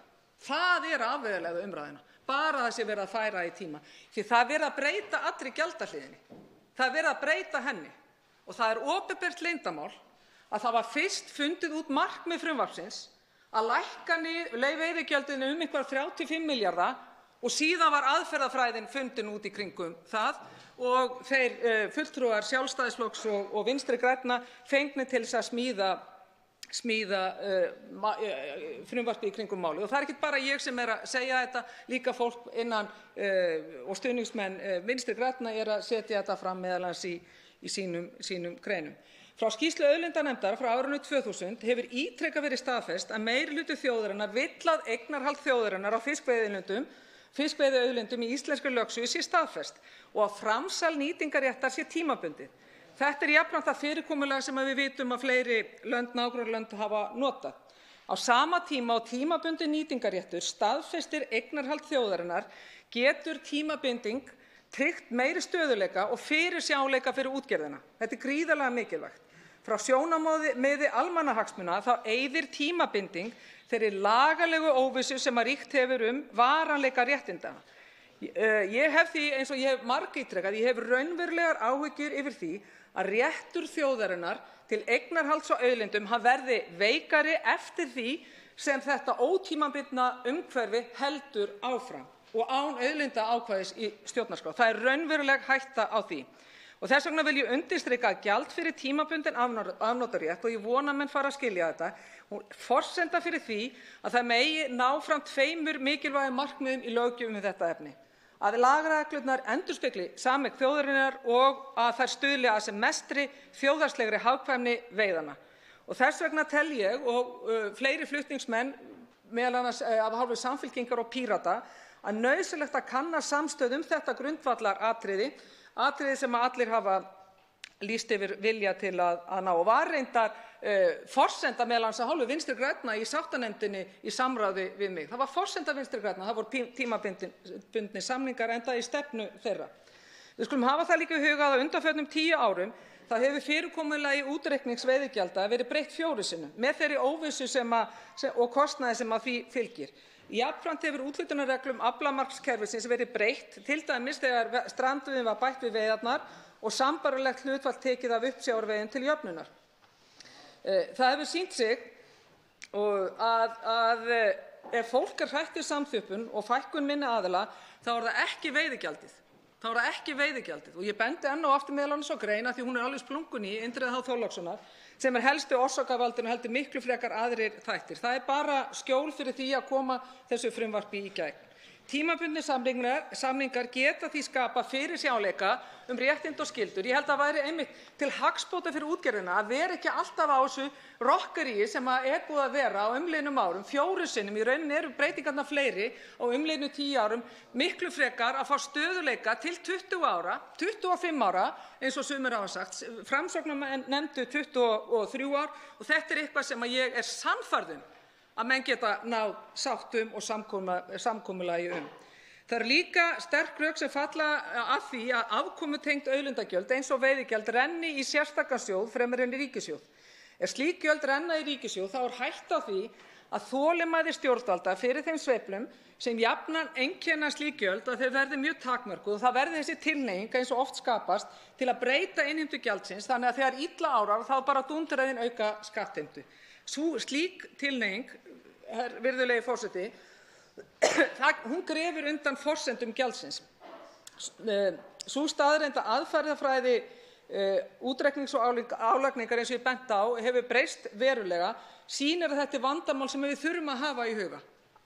Við verðum að skoða það. Þannig að við eigum að vinna gegn þessu og láta gjöldin renna í auðlindasjóð eða í sérstaka sjóði eins og til dæmis norski olíusjóðurinn. Þannig að það skiptir máli að hafa það í huga að byggja upp sérstaka sjóð sem óháð pólitísku geðþóttavaldi. Við verðum líka að hafa í huga að hagræðing í sjávarútvegi hefur leitt til að jafnaði fækkunar starfa en heildarafli náttúrulega takmarkaður. Þannig hefur störfum í sjávarútvegi þeim hefur fækkað með tilheyrandi veikingu á atvinnulífi víða á landsbyggðinni. Í öðru lagi þá skapar möguleikinn á framsali aflaheimilda óvissu grundvallarforsendur byggða. Slík óvissa hún dregur úr hvata til uppbyggingar á þessum svæðum til þjónustugreina, til dæmis með því að þá eru ávöxtunarkröfur á fjárfestingum á þessum veiku svæðum eða veikari svæðum, hún verður hærri. Það þarf að koma til móts við landsbyggðina hvað þetta varðar og kostnaðurinn hefur í raun fallið óskiptur á þessar sjávarútvegsbyggðir í landinu. Og þetta þarf að skoða sérstaklega. Þess vegna mikilvægt, teljum við, að byggðarlög fái hluta af afrakstri þeirrar hagræðingar sem fiskveiðistjórnarkerfið hefur skapað sem bætur fyrir þann hlutakostnaðar hagræðingar fyrir samfélagið sem þau hafa þurft að bera. Þannig að við erum að segja Sjóðurinn á að fara í samræði við sveitarfélögin inn á landshlutana þar sem hafa í rauninni tekið þátt og axla byrðarnar í hagræðingunni í sjávarútvegskerfinu og við eigum að leyfa svigrúmi. Við vitum það að það verða ekki fjölgun í störfum í veiðum og vinnslu en störfum getur fjölgað í gegnum afleitagreinar, í gegnum rannsóknir, í gegnum nýsköpun, í gegnum ferðaþjónustu, allt eftir því, færa valdið til sveitarfélaganna, allt eftir því hvernig sveitarfélögin kjósa. Markmiðin felast í því og breytingartillögurnar okkar, náttúrulega breytingartillagan það að við bíðum með þetta í ár. Það er alveg hægt að skoða leið eins og sem Indriði Þorláksson segir, klárum þetta með smærri útgerðirnar en breytum ekki gjaldhlutfallinu og notum síðan tíma til þess að ná samhljómi og gera þetta almennilega. Bíðum með þetta í ár og reynum að vinna að þessari sátt. En að öðru leyti þá fela þessar breytingartillögur varðandi veiðigjöldin í sér þennan tímabundna rétt sem skiptir gríðarlega miklu máli og í samræmi við tillögur auðlindanefndarinnar frá árinu 2000 og þetta eina leiðin, ítreka það, til þess að tryggja það að fiskistofnarnir séu sameign þjóðarinnar og þess vegna verð ég að segja líka, virðulegi forseti, að á sama tíma það verið að knýja þetta mál allt saman í gegn, að þá það nokkuð sérstakt að á sama tíma og eins og ég segi að við erum að sjá þessu máli ýtt af stað og með miklu afli og einhverju hysteríu, að þá stór hluti stjórnarflokkanna að búa til meðal annars einhvern stráman úr til dæmis 3. orkupakkanum. Og fólk eða stór hluti stjórnarflokkanna að tapa sér yfir hugsanlega meintum fullveldismissi vegna 3. orkupakkans. En á sama tíma þessum sama hópi, þessum sömu stjórnarflokkum, eiginlega nokk sama þá raunverulegu ógn sem sameign þjóðarinnar á fiskveiðiauðlindinni stafar af því að gera ekkert og að hundsa í enn eitt skiptið að tímabundnir samningar í samræmi við auðlindanefndina árið 2000 að hundsa enn og aftur að gera tímabundna samninga. Nei, hvað gert með orkupakkann sem allir sérfræðingar, fyrir utan kannski einn og svo einhverja lobbyista hjá norska Miðflokknum, að þeir eru sammála það að það engin ógn sem stafar af orkupakkanum. En hvað gerir ríkisstjórnin? Hún frestar málinu, það þarf að vinna málið betur. Allt í lagi, ég skal bara virðingu fyrir því. Það þarf að vinna málið betur. En ég hefði nú haldið að það hefði þurft að vinna þetta mál betur sem raunverulega ógnar sameignar hugtaki þjóðarinnar yfir fiskveiðiauðlindinni. Þeim sama, þetta á að keyra áfram en bíða aðeins með orkupakkann. Ég vil líka geta þess að í frumvarpi ríkisstjórnarinnar þá gætir ákveðins tvískinnings því að í athugasemdunum þá segir að markmiðið sé að fylgja fram áliti auðlindanefndarinnar frá árinu 2000 endurgjald fyrir tímabundin afnot. En það kemur hvergi fram í frumvarpinu sjálfur, miklu heldur þá verið að mæla fyrir endurgjald fyrir ótakmarkaðan afnotarétt af auðlindinni eins og verið hefur. Þannig að breytingartillögur okkar, ef við skoðum athugasemdirnar, í samræmi við athugasemdirnar. Við erum að hjálpa ríkisstjórnarflokkunum að ná sínu eigin markmiði. Og þarna og þetta meðal annars ákveðið sem ég vil spyrja hæstv. Forsætisráðherra Hvað vill hæstv. Forsætisráðherra? Vill hæstv. Forsætisráðherra ekki hafa takmarkaðan nýtingarrétt á fiskveiðiauðlindinni? Og þetta þurfa Vinstri græn að útskýra. Og ef það þannig að þau telja að það sé einhver tímabundinn afnotaréttur núna, þá verður að segja nákvæmlega hver hann Því ég tel mikilvægara að löggjafarvaldið sjálft segi til það hver tímabundinn afnotaréttur að fiskveiðiauðlindinni frekar heldur en að dómstólar skeri úr það. Það skiptir máli að segja hvað við viljum. Það eru risahagsmunir hér undir og ég trúi ekki að fyrr en á það reynir að Vinstri græn ætla bara að keyra í gegn þetta veiðigjaldalækkunarfrumvarp Sjálfstæðisflokksins án þess að hafa í rauninni neina fyrirvara annað heldur en það, að það verið að auka afsláttinn til minni útgerða, smærri útgerða sem fínt. Það hefði bara verið hægt að afgreiða þeim með öðrum hætti. Það sem verið að gera það er verið að nota svokallaða vanda minni útgerða og það vel að merkja minni útgerðir. Það ekki sama sem merkja milli lélegs rekstrar minni útgerða og að þær séu litlar. Alls ekki. Sumar litlar útgerðir eru mjög vel reknar, aðrar ekki. Það bara eins og gengur. En það verið að nota vanda tiltekinna útgerða, tiltekinna landsvæða til þess að réttlæta lækkun á allt heila klappið og allt heila klappið meira og minna stór útgerðin. Og þess vegna erum við í minnihlutanum, í þessum 3 flokkum sem erum að leggja fram aðrar tillögur, við vissum það og vorum mjög meðvituð það að sumir í okkar baklandi voru ekkert endilega sérstaklega ánægðir með það að við værum ekki að koma með aggressíva tillögu markaðsleið, aggressíva tillögu uppboðsleið. Við sögðum nei, við teljum brýnni hagsmuni að ná sátt til lengri tíma litið, að þurfa aðeins að anda rólegar og leggja til hliðar okkar eigin stefnu með það að markmiði að ná sátt grundvallar atvinnuveg þjóðarinnar. Og þar eru nokkur prinsipp sem að reynir á líka í þessu frumvarpi, og það eru tímabundnir samningar.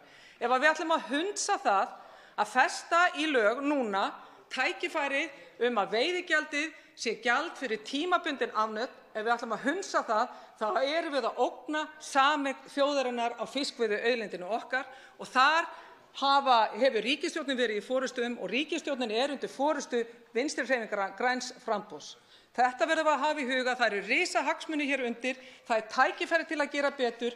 Við í stjórnarandstöðunni, þessi 3 flokkar, við erum að bjóða upp á það að málið verði tekið inn í nefnd á milli 2. og 3., reynt að fara yfir það með sátt og finna þennan tón sem er til staðar. Ef við trúum á samráð, ef við trúum á sátt, þá getum við farið þá leið. En ef að ríkisstjórnin vill ekki sátt, þá verður hún að bera ábyrgð á þeirri leið. Þannig háttar til að 4 háttvirtir þingmenn hafa óskað eftir því að veita andsvar og er því ræðutíminn styttur í 1 mínútu. Fyrst til að veita andsvar er háttvirtur 3. þingmaður Norðvesturkjördæmis, Lilja Rafney Magnúsdóttir.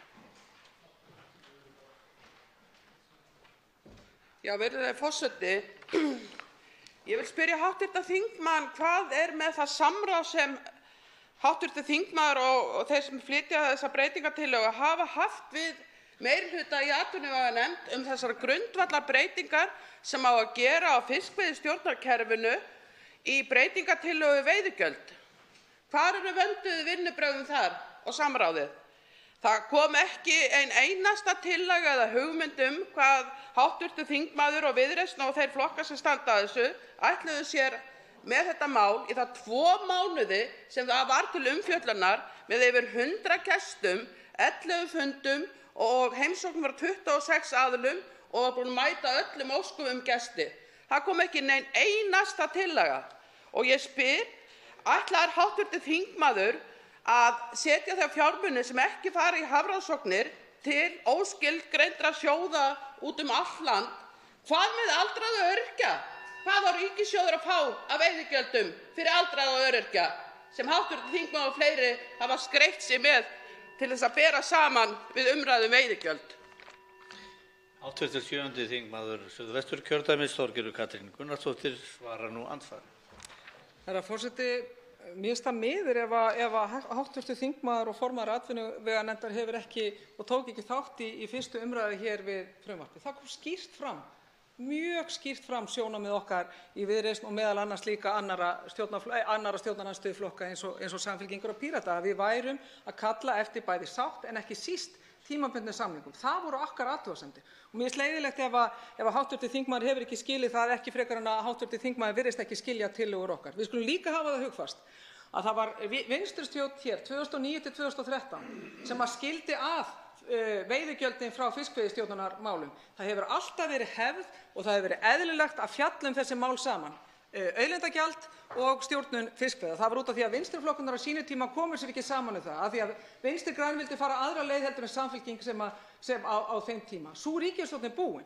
Það hægt að fjalla þessi mál saman og þó að sé ekki nema þessi litla breyting í 1. grein frumvarpsins það að samþykkja að veiðigjald sé gjald fyrir tímabundin afnot af auðlindinni, þá það eitthvað sem ég held að Vinstri græn ætti að hafa hugrekki til þess að samþykkja, því það ekki nema sú breyting sem grundvallarbreyting til þess að tryggja rétt þjóðarinnar á hennar auðlind. Og þá svarar andsvari hv. 3. þingmaður Norðvesturkjördæmis, Lilja Rafney Magnúsdóttir. Já, herra forseti, Vinstri græn vilja samráð ef á að fara að vinna að breytingum á fiskveiðistjórnarlögunum. Það vissulega rétt að við viljum gera breytingar og við viljum þá að allir flokkar komi þar að. Hv. þingmaður var ráðherra í 11 mánuði Hvað kom út úr þeirri ráðherratíð í breytingum á lögum um stjórn fiskveiða? Hvar voru áherslurnar þá? En núna, þegar hv. þingmaður kemur með á lokametrunum í 2. umræðu breytingatillögu sem á sig svona að gjörbreyta fiskveiðistjórnarkerfinu, að þetta eru með ólíkindum og það skilur enginn þessar tillögur. Það verður bara að segjast eins og sama hvað menn segja það oft hér sem fluttu þessar tillögur. Ég efast að þeir skilji þessar tillögur sjálfir, en þeir geta ekki ætlast til þess af okkur hinum að skilja eitthvað sem enginn skilur. En menn skilja hvað ég meina. Og hvar byggðakvótinn og það sem snýr að landsbyggðinni varðandi brothættar byggðir? Það ekki minnst einu orði á það í þessari breytingatillögu. Og þá svarar andsvari síðar að sinni hv. 7. þingmaður Suðvesturkjördæmis, Þorgerður Katrín Gunnarsdóttir. Herra forseti, ég held að ég þurfi aðeins textun á þessu, því að það nákvæmlega það sem ákveður ekki byggðakvótinn. Ég skal reyna að tala eins hægt og ég get í þessu. Byggðakvótinn ekki þarna inni að því við erum ekki að leggja til grundvallarbreytingar á kerfinu eins og þið núna. Við erum að leggja til að öll endurúthlutun fari til þeirra sem eru núna með aflaheimildirnar. Ekki til nýrra aðila, heldur til þeirra sem hafa núna. Það ekki verið að bjóða upp eða gera neitt heldur. Þetta 20 ára, 5% í senn til þeirra sem hafa aflaheimildirnar núna. Það flókið? Að sjálfsögðu það ekki flókið. Allt annað heldur sér líka. Við erum ekki einu sinni að leggja fram breytingu á greiðslureglunni eða gjaldareglunni sem alveg hörmung. Nei, við erum í veisuleita að tala um óbreytt kerfi með tímabundnum samningum, og ef menn skilja ekki tímabundna samninga og alvarleika þess að festa ekki tímabundna samninga í lög, að þá Vinstri grænum ekki viðbjargandi. Við erum að tala um sameign þjóðarinnar á fiskveiðiauðlindinni, og ef menn ætla að halda áfram að hafa óbreytt kerfi, þá ógn af því að það muni rýra þann rétt okkar til auðlindarinnar. Og það það sem Vinstri græn standa frammi fyrir. Forseti minnir hv. þingmenn á að fara ekki yfir hinn knappa tíma sem 1 mínúta. Næst veitir andsvar hv. 7. þingmaður Norðvesturkjördæmis, Halla Signý Kristjánsdóttir. Virðulegi forseti, fyrir liggur umbyltingartillaga frá öðrum minnihluta atvinnuveganefndar í 93 orðum fiskveiðistjórnarkerfið. Það fylgir hvorki greinargerð eða útfærsla á svo nokkurn hátt. Þetta algjörlega óskiljanlegt. Við erum búin að vera að fjalla um þetta í 2 mánuði og kalla til gesti. Það engin breytingartillaga á frumvarpinu sjálfu. Ekki nema sem snýr að skiptingu tekna, og það engin útfærsla á því heldur. Það mætti kannski spyrja, hvar útfærslan? Með þessu breytingartillögu, hvað verður veiðigjaldið hátt? Hvernig ætlum við að skipta þessu? Og það svo margt sem ósvarað hér. Og ég held að minnihlutinn sé algjörlega að segja að hann sé gjörsamlega sammála veiðigjaldinu, frumvarpinu. Ég get ekki séð annað. Enga breytingartillögur. Þá svarar andsvari hv. 7. þingmaður Suðvesturkjördæmis, Þorgerður Katrín Gunnarsdóttir. Herra forseti, það skiptir máli að halda því fram og draga fram að breytingartillagan varðandi endurúthlutunin, hún alveg skýr. Tímabundna endurúthlutunin til þeirra sem hafa nú þegar aflahlutdeild. Ég vona að menn skilji það. Það með öðrum orðum, það ekki verið að opna á að úthluta nýjum aðilum aflahlutdeild. Við erum að fá fram þetta prinsipp tímabundna samninga. Það lykilatriði. Og ef menn skilja það ekki að það lykilatriði, því það kemur, þeir sem vilja flagga hér niðurstöðum auðlindanefndarinnar frá árinu 2000, þá ekki að gera það með réttu. Því auðlindanefndin sagði tímabundnir samningar lykilatriði til þess að tryggja að þjóðin hafi yfirráðarétt yfir fiskveiðiauðlindinni. Þannig að það aðeins verið að gera aflahlutdeild núverandi handhafa hennar tímabundna. Það ekki verið að breyta einu eða neinu, og það má gagnrýna okkur fyrir það. Við erum að reyna að fókusera á það sem allir flokkar í gegnum tíðina hafa verið að benda á. að það eigi að tímabinda samningana og síðan að fara í uppbyggingar og innviðasjóði. Við erum bara að draga fram það sem við héldum að hægt var að ná sáttum.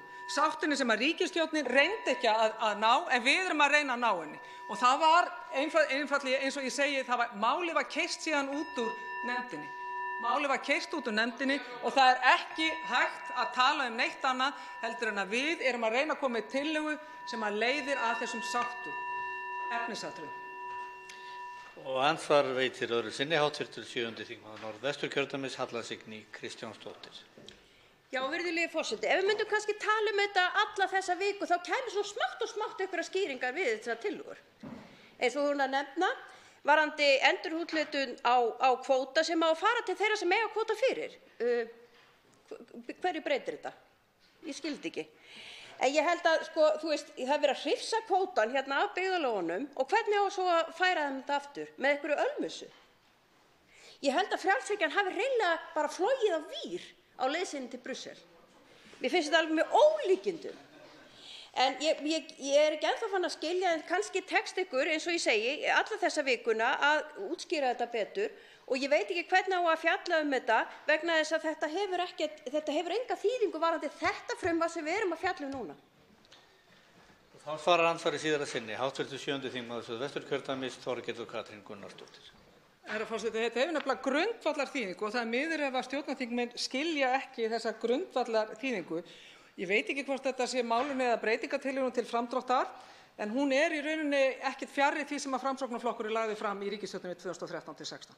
Byggir á nákvæmlega sömu hugmyndafræði og formaður Framsóknarflokksins lagði fram á sínum tíma og fulltrúi Framsóknarflokksins setti fram í sáttanefndinni gjaldtökuna á síðasta. Það var þetta til 23 ára. Við skulum deila hvort það sé 20 ára, 23 ára, 25 ára. Þetta er nákvæmlega sama aðferðafræði og Framsóknarflokkurinn vildi. Þetta er nákvæmlega sama aðferðafræði og Vinstri græn hafa verið að tala og líka aðrir flokkar. Þannig að það er verið að reyna að fara á nákvæmlega þann stað sem að aðrir flokkar hafa verið að tala en það sem er athyglisvert meðal annars frá hv. þingmanni og líka Vinstri-hreyfingunni grænu framboði að þau eru að kokgleypa veiðigjaldalækkun og stefnu Sjálfstæðisflokksins og mér finnst það miður. Það er ekki einu sinni verið að reyna að spyrna við fótum og segja komum öllum að borðinu, reynum að ná sátt þessa mikilvægu auðlind. Nei, það er verið að kyngja öllu því sem að Sjálfstæðisflokkurinn segir í þessu. Þessar tillögur fela meðal annars í sér tillögur sem að komi frá Framsóknarflokknum og fleiri flokkum. Næstur til að veita andsvar er hv. 10. þingmaður Suðvesturkjördæmis, Óli Björn Kárason.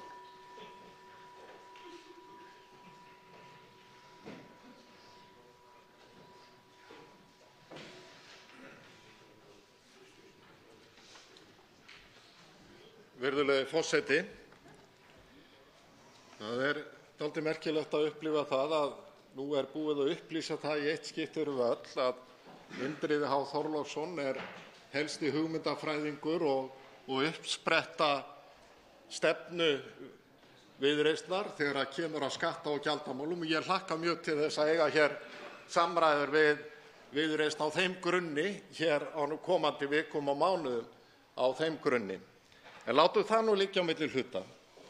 Ég vil svona aðeins gera athugasemdir við ræðu og málflutning hv. þingmanns Þorgerðar Katrínar Gunnarsdóttur.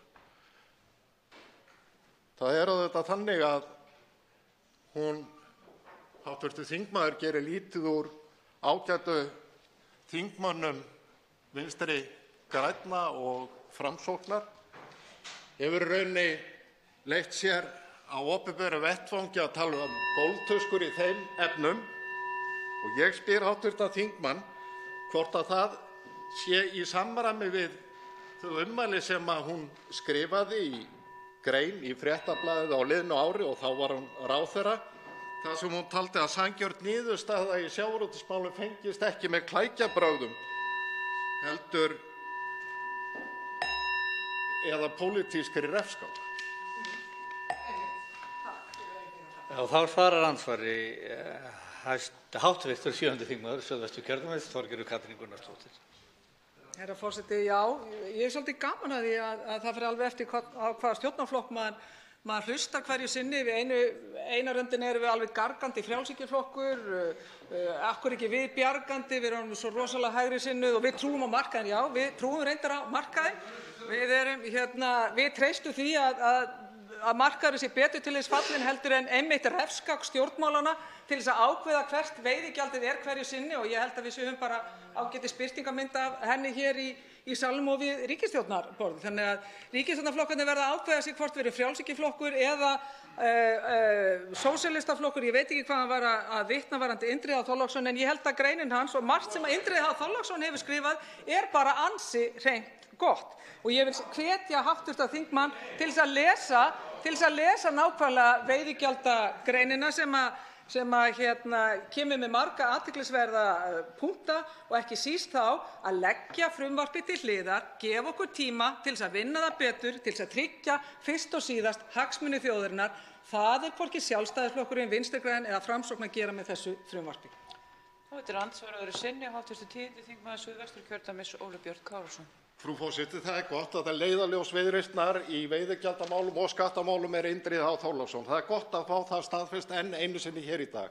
En látum það nú liggja á milli hluta, og látum það líka liggja á milli hluta að hv. þingmaður Þorgerður Katrín Gunnarsdóttir talar það eins og það sé einhver vafi á því, lagalegur vafi, að fiskimiðin, auðlindin í sjónum sé sameign þjóðarinnar, þegar það fyrsta setningin í 1. grein laga fiskveiðar, stjórn fiskveiða.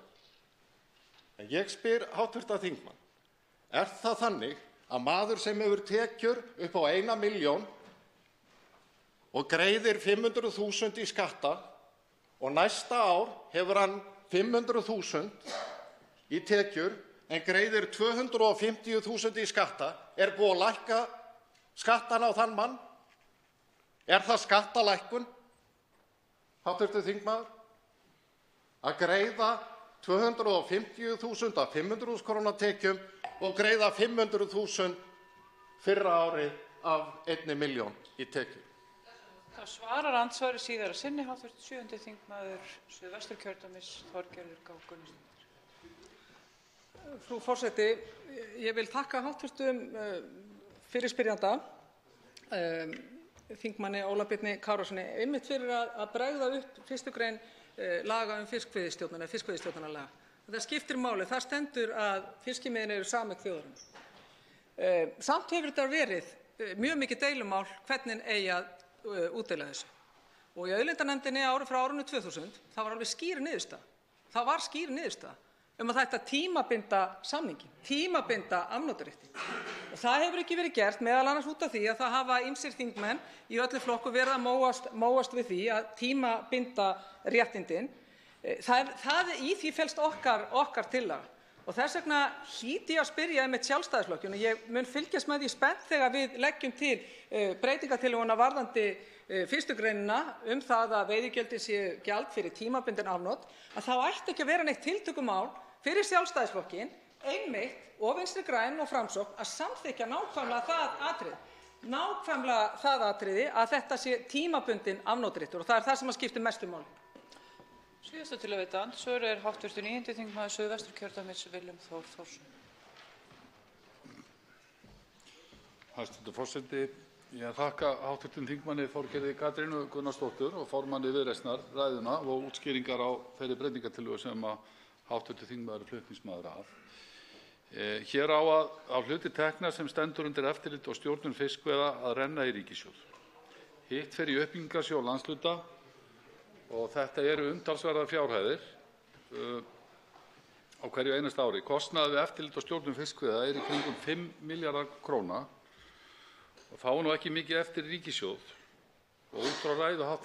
þingmanns og umræðu fjárlög, hér aðra umræðu fjárlög, þá freistandi að spyrja hv. þingmann, hv. formann Viðreisnar, hvaða skatta mun formaðurinn leggja til að hækka til að mæta þessum tekjumissi í ríkissjóð, augljóslega?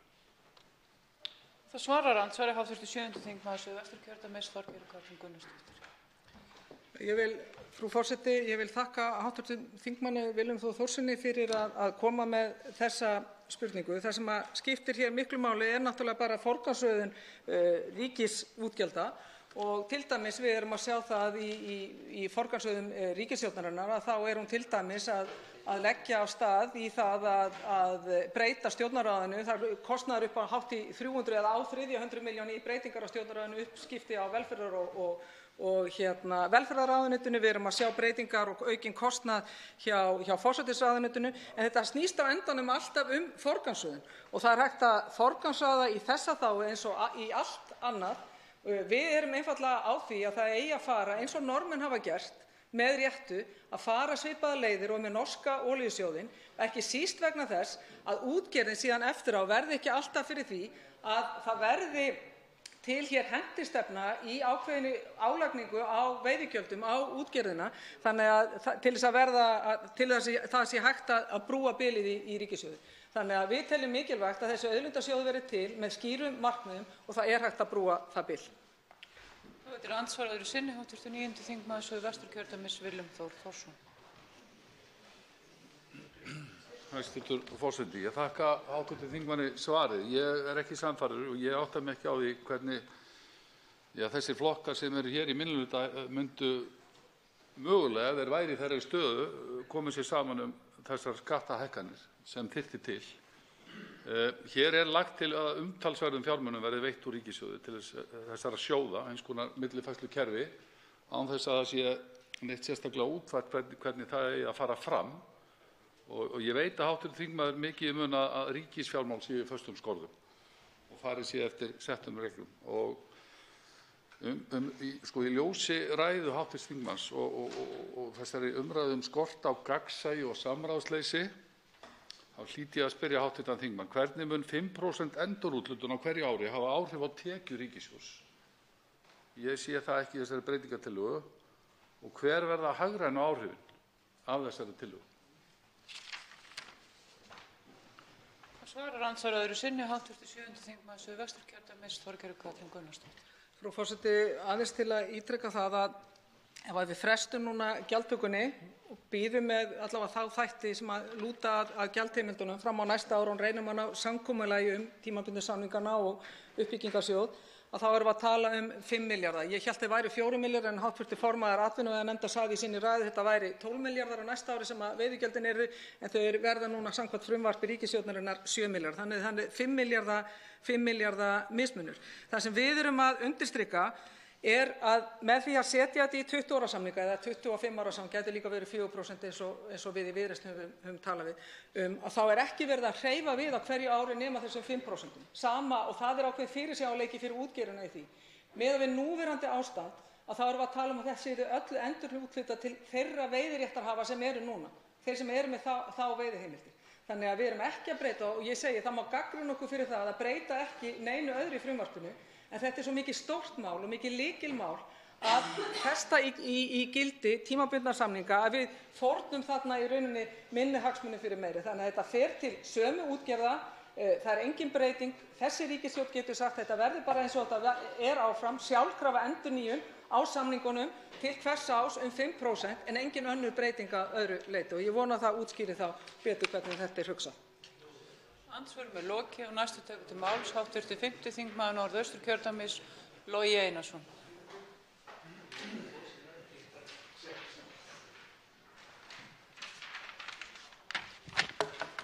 Frú forseti, frumvarpið sem við ræðum hérna núna er rammpólitískt og hefur verið bitbein umræðu í mjög langa tíma. Það er hins vegar allir sammála að það er hvorki gott eða hollt fyrir atvinnugreinina sjálfa, nú eða landsmenn, að þurfa að standa í þessu stappi eilíft.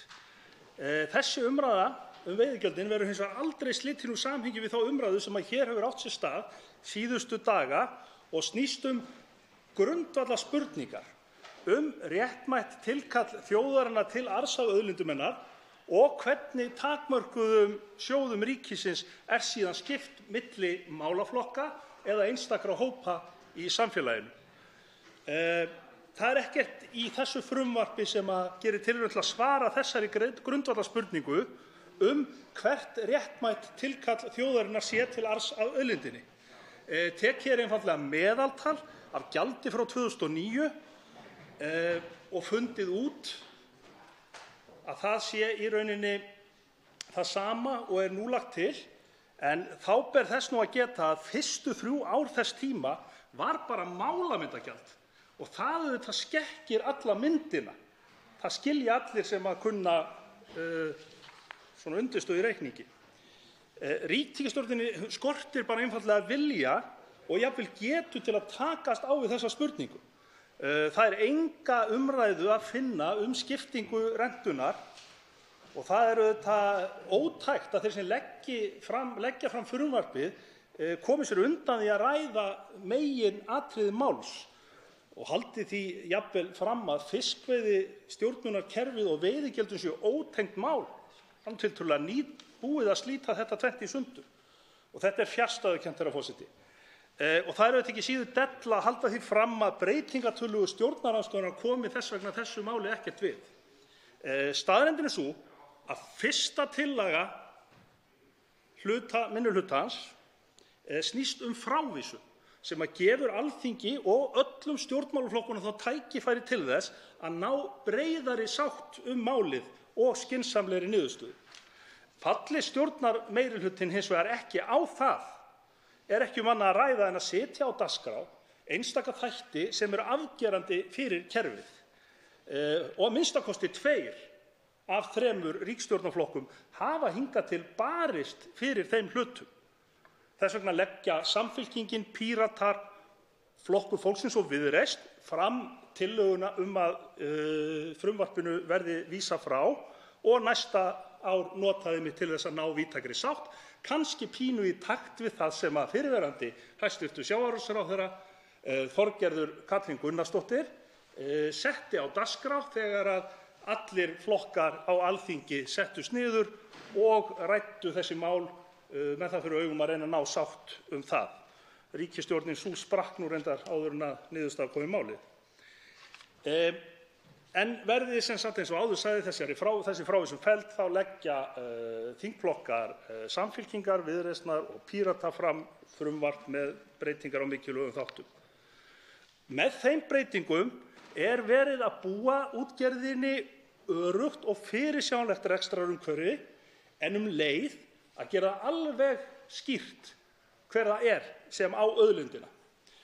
Og loks er tillaga að sveitarfélögum verði gert að bregðast við óvissu og röskun sem að fylgt hefur þessari grein í mjög langan tíma og að lokum fæst fram, ég var nú búinn að segja það, hver á þessa auðlind í raun og veru. Þess vegna leggjum við til að tímabundnum leyfum verði skipt upp í 20 tímabundna samninga frá 1 og upp í 20 ár. Og þannig gefst stjórnvöldu tækifæri á hverju ári til að velta fyrir sér fyrirkomulagi þessara 5% á hverjum tíma. Því að leið og tímabundnir samningar eru mikilvægir, þá væri auðvitað galið að festa allan pakkann til 20 eða 25 ára áður en að við höfum náð grundvallar niðurstöðu, samhljómi það hvernig þetta kerfi á að vera til framtíðar. Ég tel líklegast að núverandi ríkisstjórn myndi endurúthluta þessu til langs tíma og það verður svo vera svo, en við hins vegar þurfum að hafa tækifæri til þess að koma að þessu máli. Og ég tek það fram, frú forseti, að hér er ekkert verið að leggja til uppboð, þó að flokkarnir sem standa að tillögunni aðhyllist hins vegar mismunandi útgáfur af markaðsleiðum, enda er það auðvitað eina leiðin sem getur mögulega gefið ykkur rétt verð á auðlindina. Við gerum okkur hins vegar grein fyrir því að hér í augnablikinu er ekki meiri hluti fyrir því og við teljum okkur hins vegar eiga heimtingu á því að koma að þessari umræðu fyrirkomulag fiskveiðistjórnar til langs tíma, ekki síst með tilvísun í sjálfan stjórnarsáttmála.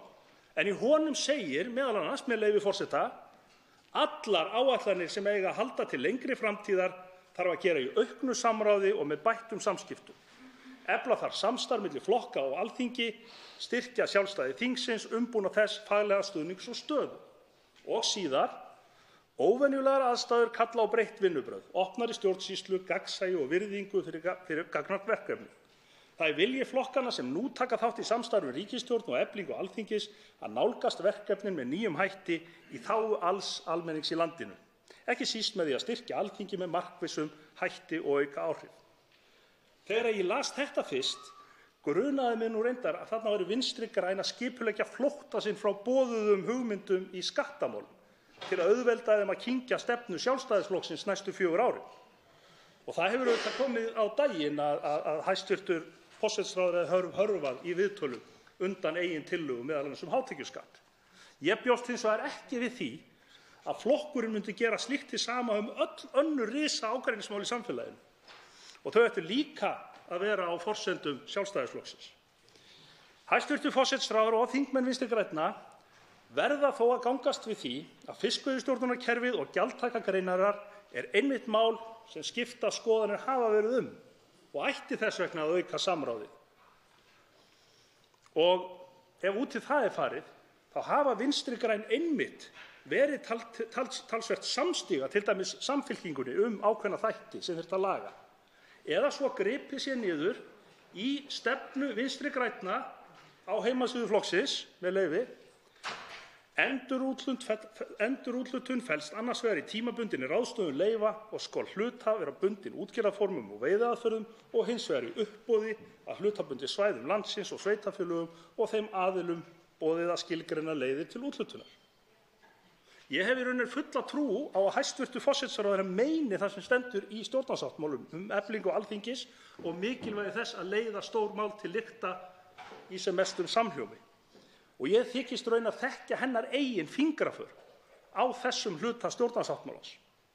Og þess vegna hlýtur hún, og að minnsta kosti sá flokkur, og líklega Framsóknarflokkurinn líka, að fallast á að best að fresta samþykkt þessa frumvarps og samþykkja frávísun til þess einmitt að við getum náð betri samhljómi, bæði meðal flokka á þingi, en ekki síður að bjóða upp á eitthvað sem í meira í takt við vilja almennings, vilja þjóðarinnar. Stór hluti hennar misbýður í þessum málum. Og með fallandi gengi krónunnar og lækkandi olíuverði þá ég nú ekki viss að þetta eina ár muni sliga útgerðina. En hefur slík sátt verið reynd á kjörtímabilinu, frú forseti? Nei, aldeilis ekki. Fáir eru væntanlega búin að gleyma makalausri tilraun til að troða í gegn afturvirkri lækkun veiðigjalda síðasta vor, þar sem hæstv. Sjávarútvegsráðherra þorði reyndar ekki að leggja málið sjálfur fyrir, heldur beitti meirihluta atvinnunefndar fyrir sér. Hann ber þó málið fram núna og batnandi mann kannski best að lifa, en hvernig málið hefur komið fram aðeins fjallað í áliti annars minnihluta, með leyfi forseta. Annar minnihluti gagnrýnir að ekki hefur gefist tími til að vinna frumvarpið nægilega vel, eins og kemur reyndar fram í texta frumvarpsins að ekki hafi gefist tími til undirbúnings frumvarpsins að kanna aðra kosti nægilega vel. Sömuleiðis stór galli að ekki hafi heldur gefist tími til að fara í gegnum samráðsferlið, það sem ríkisstjórn Katrínar Jakobsdóttur hefur komið í gegn með svokallaðri samráðsgátt. Það sérstaklega bagalegt með tilliti til hversu margar alvarlegar athugasemdir komu fram í umsögnum við málið til nefndarinnar. Eins hafði ríkisstjórnin ekkert samráð við gerð frumvarpsins við stjórnarandstöðu og sýndi enga viðleitni til að ná sátt þessa grundvallar atvinnugrein þjóðarinnar sem þarf á stöðugleika að halda, eins og allt í íslensku samfélagi. Svo mörg voru þau orð.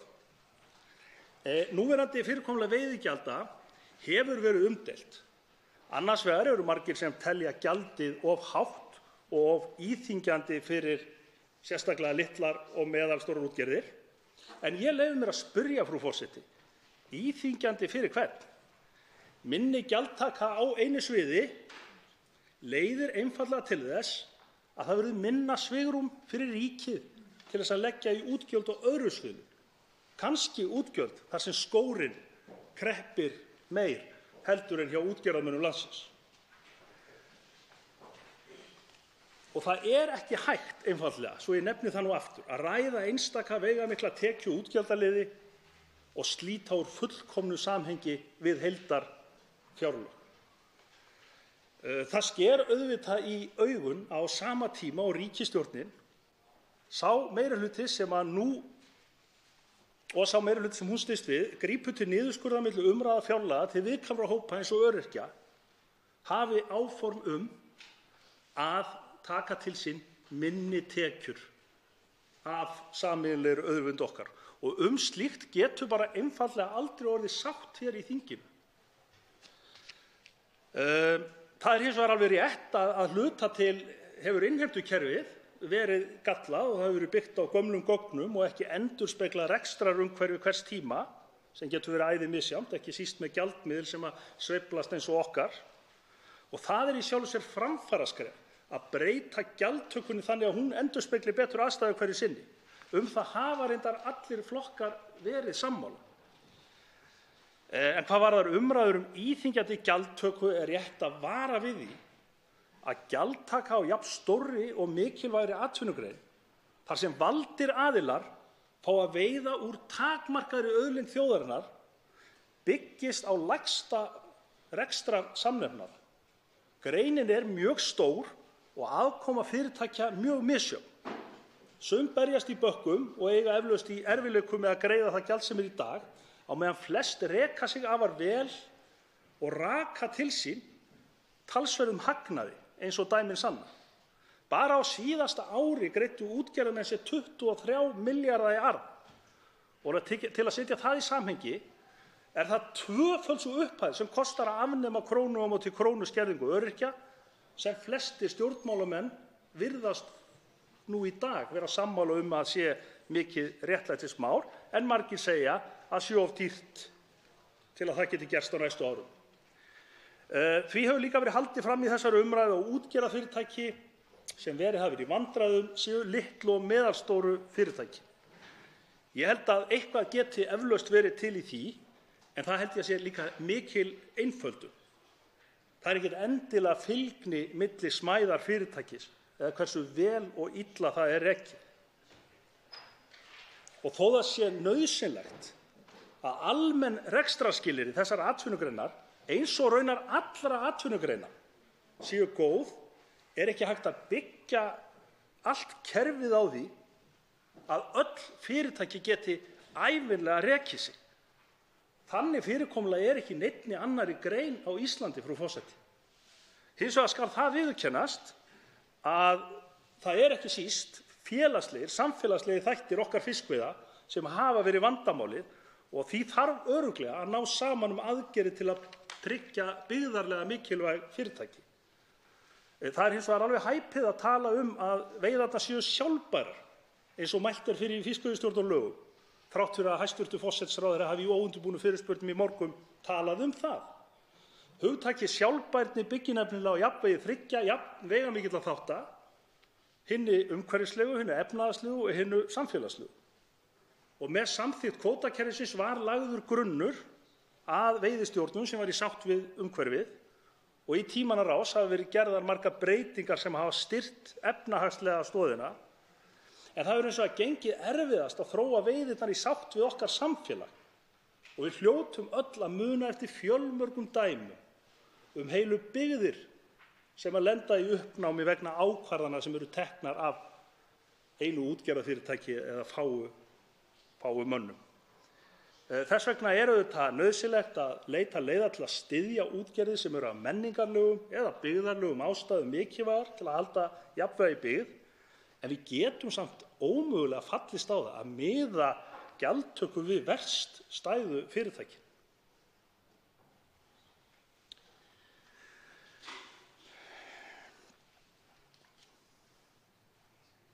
Og ég held að það sé raunar vandalítið að verja litlar og meðalstórar útgerðir án þess að þurfi ekki að leiða til að allur hagnaður velti yfir á stórútgerðirnar sem eins og dæmin sanna eru ekki illa stödd. Ein leiðin til þess að tryggja arðurinn af auðlindinni, tryggja þetta er að arðurinn á auðlindinni renni til byggðanna sjálfra. Þannig að þá geta þær eftir atvikum tekið ákvörðun hvernig er best að styrkja sitt byggðarlag. Nú annaðhvort með útgerð eða finna atvinnulífið annan farveg með nýsköpun, með menningartengdri ferðaþjónustu og öðru slíku. Þessar litlu byggðir út allt land sem eru á meðal annars margar í mínu kjördæmi, þær munu miklu frekar hagnast á því að þær fái að byggja á fjölbreyttari atvinnulífi, já, og hugsanlega uppboðsleið sem að leiði til þess að meiri tekjur renni í ríkiskassann sem að ýtir því áfram til landshlutasamtaka eða sveitarfélaga. Já. Við höfum bara allt of mörg dæmi það, hvernig þessi byggðaröskun hefur verið. Við höfum líka skýrt umboð frá þjóðinni til þess að berjast fyrir þessum tímabundnu heimildum. Meirihluti þjóðarinnar hefur í þjóðaratkvæðagreiðslu og í mörgum skoðanakönnunum sagt afgerandi hvað hún vill í þessum efnum. Og það segir vissulega í 1. grein fiskveiðistjórnarlaganna hver á auðlindina. En hv. þingmenn hafa þó væntanlega heyrt efasemdaraddir og lögfræðilega loftfimleika sem í rauninni efast það og segja jafnvel að slíkt sé ekki hægt. Þannig að það er mikilvægt að stoppa í það gat í eitt skipti fyrir öll. Þess vegna ítreka ég það að með tímabundnum samningum ertu bæði að mæta sjónarmiðum almennings, en þú ert líka að tryggja útgerðarfyrirtækjunum miklu meiri fyrirsjáanleika og betra umhverfi. Ég trúi heldur ekki á það að réttasta verðið finnist með því að stjórnmálafólk ákveði á einhverjum lokuðum fundi gjald fyrir einstakar fisktegundir. Ég held fyrsta lagi að það mun aldrei skapa neitt traust og það fæst ekki rétt verð fyrir verðmæti. Langeðlilegasta leiðin auðvitað með einum öðru hætti að láta markaðinn ákveða verðið og þannig tíðkast þetta í rauninni í öllum öðrum atvinnugreinum. Uppboð á heimildum til ákveðins tíma þar sem hægt að reisa girðingar til þess að koma í veg fyrir of mikla samþjöppun, að allt leki út úr ákveðnum landshlutum og annað. Það er vel hægt að gera það. Við fengjum að vísu ekki hæsta mögulega verð, en það er bara allt í lagi. Við ætlumst ekki til þess vegna þess að við viljum styrkja þriðju stoðina sem er samfélagslegi hluti sjálfbærni. Frú forseti, frá því að þetta þing kom saman hefur krónan veikst 13% gagnvart evrunni. Lækkun á gengi ásamt lækkun á eldsneyti mun færa útgerðinni auknar tekjur og upp á 20 milljarða líklega og gera hana í stakk búna til þess að bíða af sér þetta ár á meðan við náum sátt.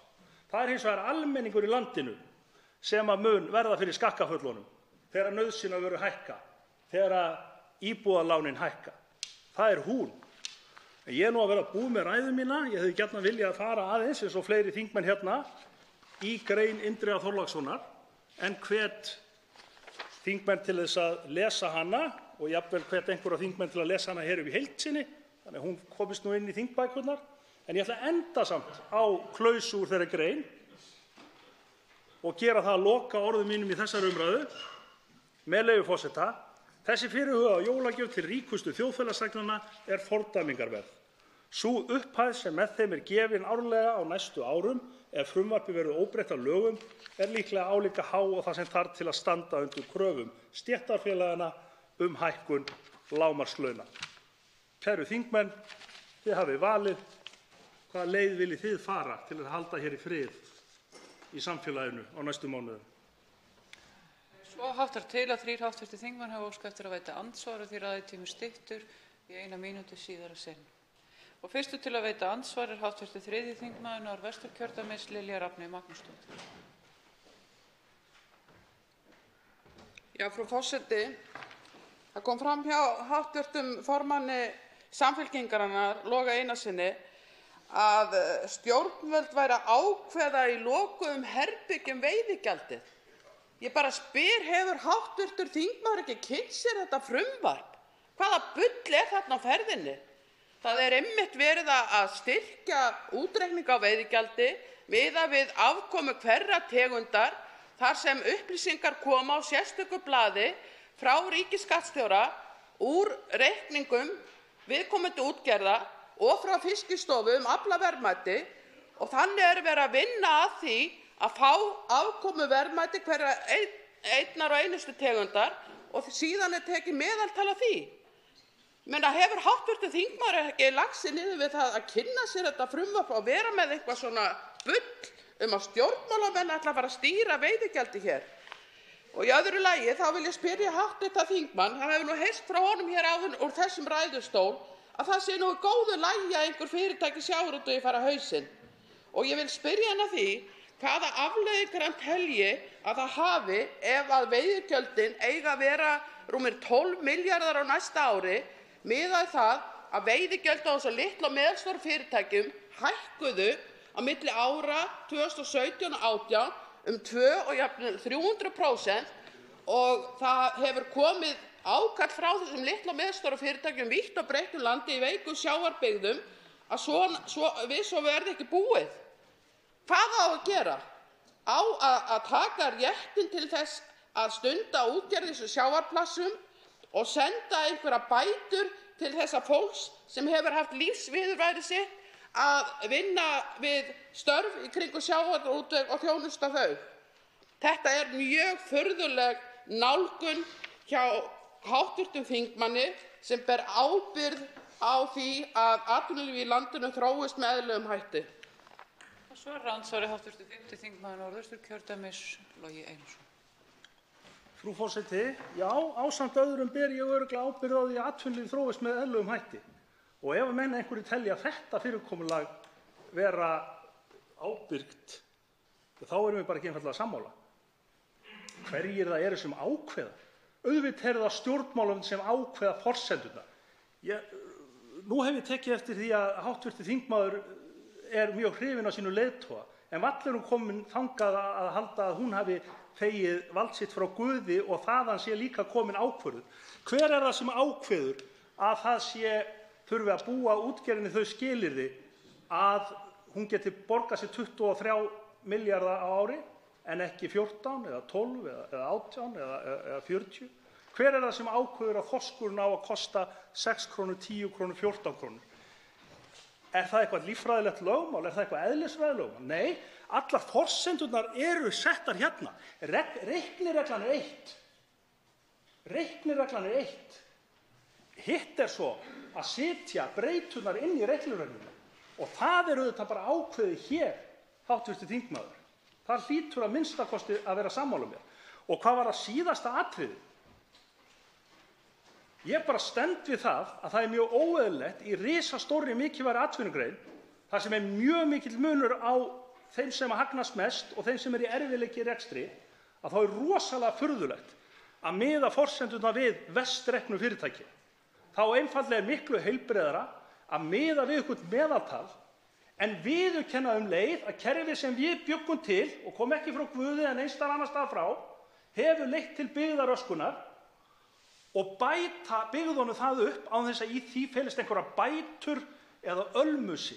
Heldur réttmætur arður líka þessa fólk sem búa á Vestfjörðum og Austfjörðum að geta lifað á sínum stað og geta fengið tekjur af þeirri auðlind sem þau eiga ásamt okkur öllum hinum. Þá er andsvar öðru sinni hv. 3. þingmaður Norðvesturkjördæmis, Lilja Rafney Magnúsdóttir. Já, hv. þingmaður talar að stjórnmálamenn ákveði veiðigjöld og hann hefur talað mikið það í sinni ræðu að það eigi að fara uppboðsleið eða markaðsleið. Það sé besta leiðin til þess að ná sem mestum arði út úr auðlindinni. Markaðsleiðin eru menn þá að tala að það sé mammon sem á að ráða því hvernig byggð þróast í landinu og hvar sameign þjóðarinnar lendir. Það er mammon hjá Samfylkingunni, markaðsleiðin. Það er nú svokallegi vinstri flokkurinn þegar gæran dettur af honum. Það er mammon, markaðsleiðin, sem er langbesta leiðin að skipta aðgangi og auðlindinni upp til þjóðarinnar. Þetta er sorglegt að heyra og vitandi það að útgerðum í krókaaflamarkskerfinu hefur fækkað fjórðung á síðustu 4 árum og síðustu 12 árum hefur úthlutun aflamarki þeir sem eiga aflahlutdeild, það hefur fækkað á útgerðum 60%. með uppboði og þeim hugmyndum sem eru hjá Samfylkingu og Viðreisn og Pírötum í bland, að þá verið að tala gífurlega samþjöppun og það hrikti í stoðum byggðanna í framhaldinu. Svarar andsvari síðara sinni hv. 5. þingmaður Norðausturkjördæmis Logi Einarsson. Frú forseti, ég hélt að ég hefði einmitt sagt í ræðunni að við værum ekki að leggja til markaðsgjald, hins vegar tryði ég á að markaðurinn myndi frekar finna rétta upphæð. Og ég sagði líka, hv. þingmaður, ef þú getur þagað í andartak eftir helgina, að það væri hægt að reisa girðingar, það væri hægt að koma í veg fyrir stærðarsamþjöppun, það væri hægt að koma í veg fyrir að þetta safnaði saman á fárra hendur. Það er engin vandi. Við það þyrftum við hins vegar að gefa eftir hámarks arðsemiskröfu sem væri auðvitað ef þetta væri eitt stórt uppboð.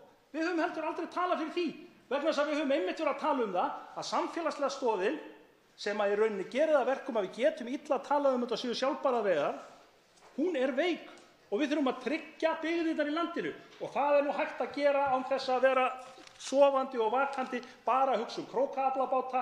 Það er nefnilega alveg hægt að styðja þá bara öðruvísi heldur en að vera að miða alla gjaldtöku við það útgerðarform.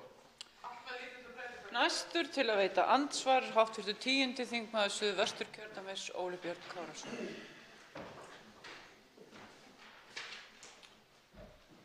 Frú forseti, ég ætla aðeins að fá að spyrja hv. þingmann Loga Einarsson þá breytingartillögu sem liggur hér fyrir.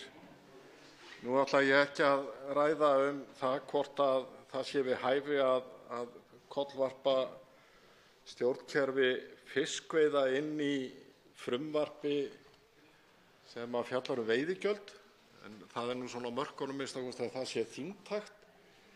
En ég þykist skynja að flutningsmenn séu ekki alveg sammála í því hvað þeir eru að tala um.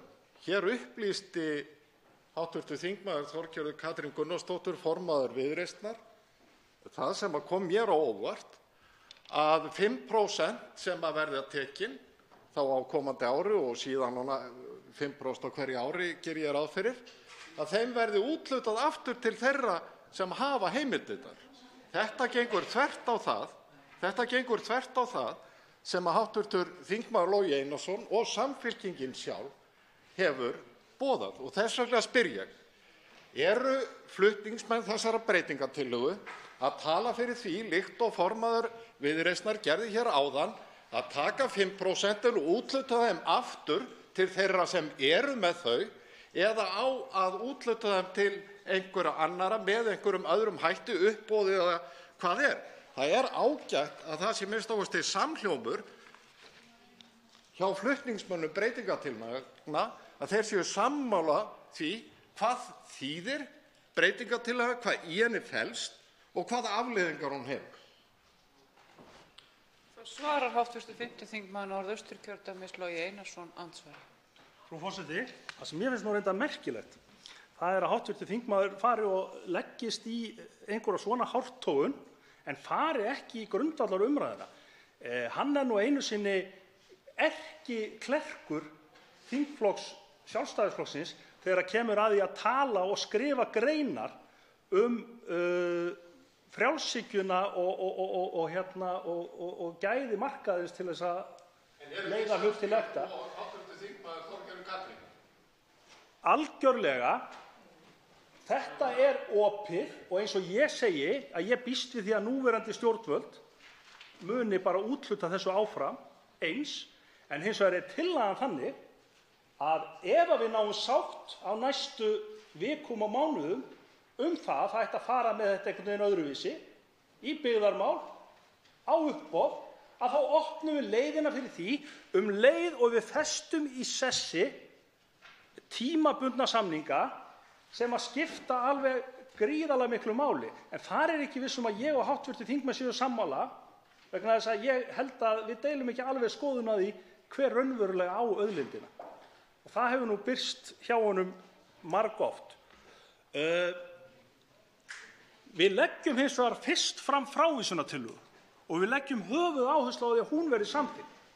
Vegna þess að í því felst þá að minnsta kosti sú von að ríkisstjórnin geti í þessu máli farið eftir eigin stjórnarsáttmála sem talar beinlínis það að allar meiri háttar breytingar á kerfi sem þarf að vera sátt til framtíðar eigi að nást í samstöðu. Það getur ekki átt bara við til þess að það geri Vinstri grænum léttbærara að kyngja skattatillögum Sjálfstæðisflokksins. Það hlýtur að gilda öll mál, hv. þingmaður. Þá veitir andsvar öðru sinni hv. 10. þingmaður Suðvesturkjördæmis Óli Björn Kárason. Frú forseti, já, það er ágætt. Það liggur þá fyrir að flutningsmenn þessara breytingartillögu ekki sammála hvað í henni felst. Það liggur fyrir. En það væri þá einna messu virði að formenn Viðreisnar og Samfylkingarinnar myndu þá koma á sáttafund og koma sér saman hvað felst í þessu. En ég ætla þá að fá að spyrja hv. þingmann Loga Einarsson sömu spurningar og hv. þingmaður Þorgerður Katrín Gunnarsdóttir treysti sér ekki til að svara hér áðan. Lítur hv. þingmaður þannig á að maður sem er með 1 milljón króna í tekjur og greiðir 500.000 krónur ári eitt hafi fengið lækkun á sköttum sínum þegar hann á ári 2 fær 500.000 krónur í tekjur og borgar 250.000. Er verið að lækka skatta á viðkomandi einstakling, já eða nei? Og sér hv. þingmaður ekkert samhengi milli þessa og afkomu sjávarútvegsins þegar það kemur að álagningu veiðigjalda? Það svarar andsvar síðar að sinni hv. 5. þingmaður Norðausturkjördæmis Logi Einarsson. Frú forseti, við flutningsmenn breytingartillögunnar erum fullkomlega sammála. Þó kannski að við getum haft að tjá okkur með misjafnlega skýrum hætti. Það getur vel verið og það getur vel verið að sé mín sök. En það gerir þó hins vegar tiltölulega lítinn skaða í samfélaginu þó að stjórnarandstaðan sé ósamstæð. Það hins vegar bullandi vandamál fyrir stöðugleika hér í landinu að það skuli vera að leggja fram hér 2 samgönguáætlanir af stjórnarliðum, að það skuli vera ágreiningur í hverju málinu á fætur öðru og þau komi engu áfram. Hv. þingmaður gerði nú tilraun til þess að verða heimspekilegur og vissulega er það rétt að skattahlutfallið er það sama. Ég talaði hins vegar það að grein sem ræður við að borga sér 23 milljarða króna arð, hún ætti að vera meira aflögufær. Þannig ég hef ekki talað neina prósentu. Það er einmitt umræða sem menn forðast í þessu frumvarpi og það er það sem við ættum að gera. Það er það sem Indriði Þorláksson hefur talað að við ættum að gera. Ég óttast þá umræðu ekki, en við vorum nú báðir á félagsfræðibraut, erum álíka sleipir í stærðfræði, en þetta kunnum við báðir. Að lokum veitir andsvar hv. 7. þingmaður Reykjavíkurkjördæmis suður Kolbeinn Óttarsson Proppé. Virðulegur forseti, og enn sitnar í álinn varðandi stærðfræðiþekkingu því að sá sem hér stendur valdi braut í menntaskóla eftir því hvar var minnst stærðfræði, þannig að ekki er von á góðu hjá okkur. En það er ágætt að fá að heyra hv. þingmenn ræða þessa breytingartillögu sína. Það hefur komið skýrt fram að hún virðist vera frekar óskýr og margir misskilja, þannig að það er ágætt að ég er í það minnsta þannig gerður og ég vil vita hvað ég er að ræða og mér hefur ekki alveg ennþá tekist að komast til botns í því. Mér finnst pínlítið sérstakt að hlusta á hv. þingmann ræða alltaf þau fjölmörgu sjávarútvegsfyrirtæki sem að berjast í bökkum af fjölmörgum ástæðum sem verst reknu fyrirtækin. Mig langar að spyrja hv. þingmann, er hann á þeirri skoðun að þau fyrirtæki sem að standa illa sjávarútvegsfyrirtæki og berjast í bökkum eins og við segja af ýmsum skoðunum séu öll verst reknu fyrirtækin, eins og hann ítrekkaði margoft í ræðu sinni. Og svo langar mig að nýta tækifærið, virðulegur forseti, til að spyrja út í þessa breytingartillögu til að skilja hana betur. Hvaða tekjur eru það sem eiga innheimtast í veiðigjöld og á eiga fjármagna umræddan sjóð sem er hér?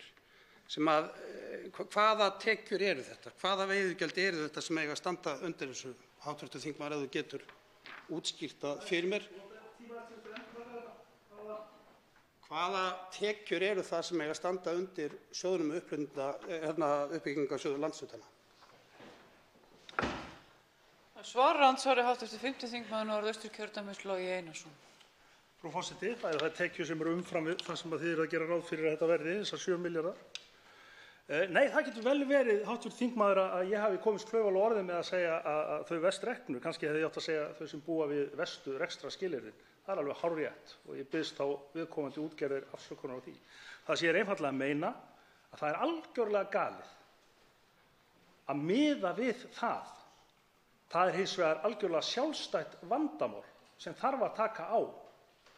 Og það gerum við einfaldlega með því að stilla gjaldtökunni þannig að þeir sem eru að labba burt á hverju ári með marga milljarða leggi meira í samneysluna og þaðan renni peningar bæði til aðgerða fyrir verðstærri útgerðirnar en einnig til byggðarlaganna sem eiga líka að hafa möguleika á því að byggja til framtíðar á hugsanlega öðrum atvinnuvegi heldur en bara útgerð. Íslenska sjávarþorpið er ekki svo gamalt fyrirbrigði að það í sjálfu sér sé bundið alla eilífð í nákvæmlega sama farinu. Komandi austur og vestur, þá sér maður að sjávarbyggðir sem hafa barist í bökkum og verið í vandræðum og verið frekar svona leiðinlegar á að líta fyrir einhæfni, þær hafa blómstrað á síðustu árum, meðal annars með tilkomu ferðaþjónustunnar, með tilkomu ungs fólk sem hefur haslað sér völl í menningu og listum og skapað svona litríkara og skemmtilegra samfélag. Ég held að það sé miklu betra að bæjarstjórnirnar, sveitarstjórnirnar, landshlutasamtökin sjálf geti aðeins haft úr meiru að moða þannig að það geti þróað þær byggð sem að þau telja að sé mannlegra til framtíðar, sem að byggi líka á fjölbreyttara umhverfi þannig að við lendum ekki stórkostlegri kreppu þegar að einn útgerðarmaður vaknar svartsýnn eða jafnvel í vondu skapi. Þá veitir andsvar öðru sinni hv. 7. þingmaður Reykjavíkurkjördæmis suður, Kolbeinn Óttarsson frá. Virðulegur forseti, að eiga í andsvörum við hv. þingmann er stundum eins og að vera raunvísindamaður á ljóðakvöldi. Maður er kannski að reyna að fá fram einhverjar staðreyndir en hv. þingmaður fer fögrum orðum, hann er hérna, fögrum orðum, hann er orðsins maður og honum er gjarnt að mála liti og myndir sterkum orðum en það er ekkert mikla staðreyndir í þessum loftkenndu ræðum hv. þingmanns. Ég var að spyrja hv. þingmann út í tekjur sjóðsins, ekki hvað hann finnist fallegt út á landi. Því að í frumvarpinu er vísað til 10. greinar laga þessara, þar á að afla tekna sem standa undir sjóðnum. Og hv. þingmaður, ef þú lærð mér allavega eitt eyra, 10. greinin er bráðabirgðaákvæði sem rennur út 31. desember 2019. Þess vegna vona ég að hv. þingmaður virði það við mig að ég skil ekki hvaða tekjur sjóðurinn á að fá eftir að bráðabirgðaákvæði sem hann sjálfur leggur til að fara verið eftir að það rennur út. Hvernig á þá að fjármagna þetta?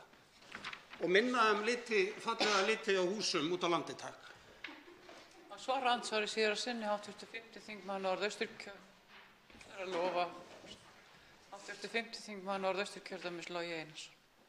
Frú forseti, ég ætla nú vinsalast að biðja hv. þingmann, þó hann sé nú búinn að birtast hér síðustu viku sem svona býsna fróður ýmsa hluti, að láta það nú alveg eiga sig hvað myndlíkingar ég tek, eða hvað dæmi ég tek, eða hvernig ég tjái mig. Ég svaraði náttúrulega bara einfaldlega í fyrstu setningu, þá svaraði ég hv. þingmanni spurninguna. Þið eruð að lækka það sem við fáum, þið eruð að lækka 5 milljarða, getum við þá verið sammála að minnsta kosti sá hlutur renni í þessa sjóði?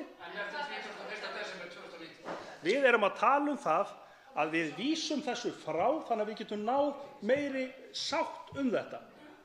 Og víst getur það orðið býsna fróðleg upplifun að fara á ljóðakvöld hjá raunvísindafólki vegna þess að eins og fyrrverandi fjármálaráðherra sem tekur þeim núverandi langt fram, þá fer það nefnilega ágætlega saman að vera stærðfræðingur og ljóðskáld. Þá er andsvörum lokið. Og næstur tekur til máls hv. 7. þingmaður Suðvesturkjördæmis Gunnar Bragi Sveinsson.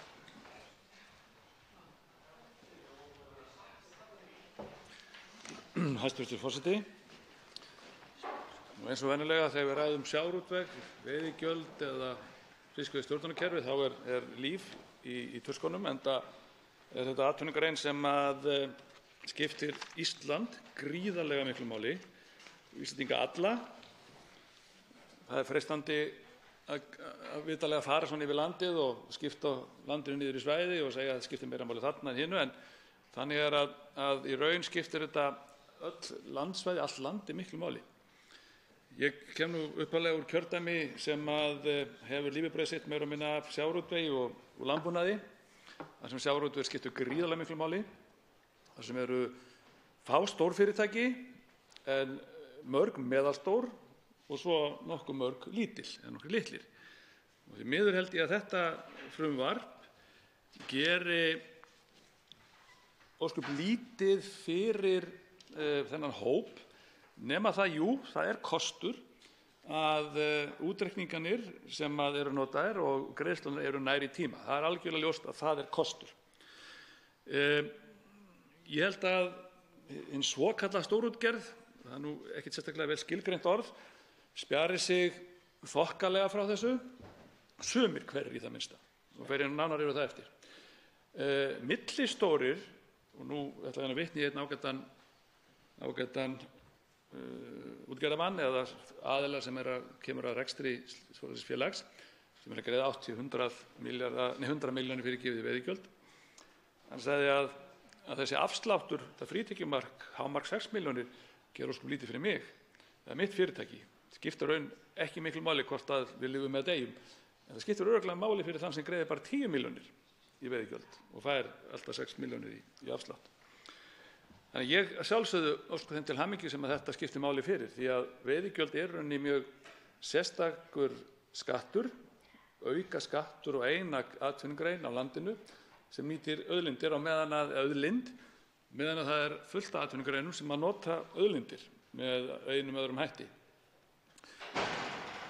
Ég saknaði svolítið að það hafi ekki orðið meiri umræður þær hugmyndir sem að hv. þingmaður Sigurður Páll Jónsson hefur lagt hér fram í þingsal í þingskjölum og flutt tillögur um. Það er 55. og 35. mál, er varðað skilgreiningu á auðlindum og svo varðandi auðlindir og auðlindagjöld. Því það er held ég hollt fyrir okkur að raunis horfa á allar þessar auðlindir sem Ísland á og hefur og velta fyrir okkur hvort að eitt eigi yfir alla ganga, hvort við getum fundið samnefnara auðlindirnar okkar og hvort sé ekki eðlilegt í rauninni að allir þeir sem nýta auðlindir greiði þá fyrir aðgang að þeim. Hvað réttlætir það að ein atvinnugrein greiði fyrir aðgang að auðlind? Við höfum búin að rífast í mörg ár hvort að ferðaþjónustan eigi að borga auka skatt. Ég held að það sé ekkert skynsamlegt að ferðaþjónustan borgi neitt aukalega mikinn skatt. En það getur vel verið að hún eigi að greiða fyrir afnot af auðlindinni, líkt á farsímafyrirtæki eða önnur fyrirtæki sem nota eitthvað sem er skilgreint sem auðlind. Þá þurfum við vissulega að skilgreina algjörlega hreint þessar auðlindir hverjar þær eru. Og það er eitthvað sem við eigum að gera. Því að fyrir mér er það mikið sanngirnismál að ekki ein atvinnugrein borgi bara fyrir afnot af auðlindum. Ég er sammála þeir sem hafa gagnrýnt samráðsleysið við þetta frumvarp. Þó svo að nefndin hafi fundað ótal sinnum þetta, þá er það nú ekkert samráð í sjálfu sér í aðdraganda þessa máls. Það var einn kynningarfundur haldinn í sjávarútvegsráðuneytinu sem ég man eftir að hafa verið boðið á og fór á hann. Það var svo sem verið að upplýsa bara svona megin hugmyndirnar í þessu frumvarpi. Ég held að það sé misskilningur að þetta frumvarp og þær breytingar sem gerðar á því dragi úr samþjöppunargreininni. Ég held að það sé mikil misskilningur. Vonandi er rangt fyrir mér. Ég held nefnilega að samþjöppun muni einfaldlega halda áfram vegna þess að breytingarnar eru ekki það miklar. Ég mun koma hér að ákveðinni skýrslu eftir sem ég fékk í hendurnar í dag, sem getur vel verið að fleiri þingmenn hafi, ég hef ekki hugmynd um það. Annað sem við þurfum að hafa í huga líka er að margt bendir til þess að það sé verið að flytja meira og meira út af óunnum fiski á Íslandi. Það verður að flytja hann eitthvað erlendis til fullvinnslu. Ef það er þróun sem á sér stað, þá sjálfsögðu verður verðmætasköpunin minni á Íslandi og kann að skýrast af því að einhverjir séu að sjá það bara að það sé ódýrara að gera þetta á þeim hætti heldur en að framleiða vöruna á Íslandi, sem er vitanlega mjög slæmt. Þetta frumvarp gerir ekkert til þess að hjálpa þeim sem eru að berjast á fullu við að halda mörkuðum eða halda uppi íslenska vörumerkinu erlendis. Ísland hefur haft ákveðið forskot erlendis þegar kemur að sjávarafurðum fyrir gæði, fyrir það að geta framleitt gæðavörur með nýjustu tækni. Nú hins vegar svo að helstu samkeppnisþjóðir okkar, Rússar og Norðmenn, sem að styðja sinn sjávarútveg myndarlega, sem eru með ríkisstyrktan sjávarútveg, hvort sem það nú með óbeinum eða beinu stuðningi, jafnvel með úthlutun á aflaheimildum án þess að þurfa að greiða neitt fyrir það og svo framvegis. Við erum að keppa við þetta umhverfi, þar sem meðal annars líka launa og olíukostnaður er mun minni heldur en Íslandi. Þannig að samkeppnisumhverfið er svolítið skakkt. Þar af leiðandi veltir maður fyrir sér hvort það sé skynsamlegt að leggja svo háan skatt sem að gert á eða hágjöld með veiðigjöldunum á þessar atvinnugreinar á sama tíma að samkeppnin er að aukast, bilið milli íslenskra afurða og erlendra er að minnka og við megum ekki taka þróunina og nýsköpunina og tækniþróunina út úr íslensku sjávarútvegi. Ef að það gerist þannig að sem margt bendir til því miður, meðal annars samkvæmt þessari skýrslu sem ég ætla að vitna í hér eftir, að möguleikar fyrirtækjanna, og nú ætla ég að segja sérstaklega í bolfiskvinnslu, að möguleikar þeirra takmarkast eða verða minni að fjárfesta að færi breytingar, þá mun það að vissulega koma niður á tæknifyrirtækjum líka. Því að langflest tæknifyrirtækin okkar í sjávarútvegi hafa notið þess að eiga samstarf við íslenska fyrirtækin og notið þess að geta þróað tæki og tól í samstarf við þau, af því þau hafa haft þor og burði til að geta fjárfest. Á móti kemur að ef það dregur úr getu fyrirtækjan til að taka þátt í þessu, að þá hafa tæknifyrirtækin sem betur verið að flytja erlendis þessa þekkingu sem hefur verið þróuð á Íslandi í samvinnu við íslensk sjávarútvegsfyrirtæki. Þannig að tæknifyrirtækin munu geta selt Rússum og Norðmönnum og öðrum þessa þekkingu.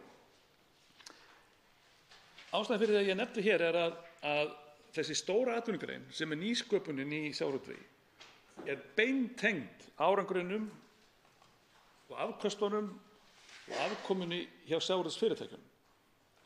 Ég hugsa þetta sé þannig að sé ekki svona 90% eða allan stærsti hlutur þeirra fyrirtækja sem að framleiða tæki og tól fyrir sjávarútveginn sem er í nýsköpun og þróun eru hér á suðvesturhorninu eða nágrenni þessa svæðis, næsta nágrenni. Langflestir eru hér. Það er það nefna fyrirtæki eins og Marel, það er Curio, 3X, Skagan og allt þetta. Auðvitað er mjög öflug starfsstöð til Ísafirði sem að skiptir gríðarlega miklu máli þar, flott, frábært fyrirtæki. Það eru einhverju þróun held í Akureyri og fyrir austan líka, en stærsti hlutin er hér í Reykjavík og Suðvesturkjördæmi. Ég er bara áhyggjur af þessu fyrirtækjum. Ég er bara áhyggjur af því að ef að þróttunum fer úr íslenskum útgerðum, að þá verði erfiðara fyrir þessi fyrirtæki að fá samstarfsaðila nema þá erlendis frá og þá erum við ennþá kannski að auka á forskoti eða minnka forskoti sem við höfum haft.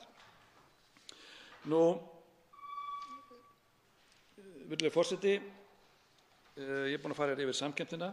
Ég ætla aðeins að vitna hér í skýrsluna sem ég er búinn að nefna hér sem eða samantekt. Þetta er samantekt á rekstri sjávarútvegsfyrirtækja á Austurlandi, Grindavík, Vestmannaeyjum, Snæfellsnesi og Vestfjörðum.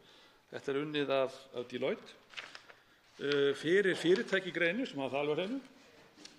Þar kemur fram meðal annars að milli áranna 2016 og 2017 að þá hefur hagnaður dregið saman á Snæfellsnesi og Vestfjörðum heil 89% og 84% í Grindavík.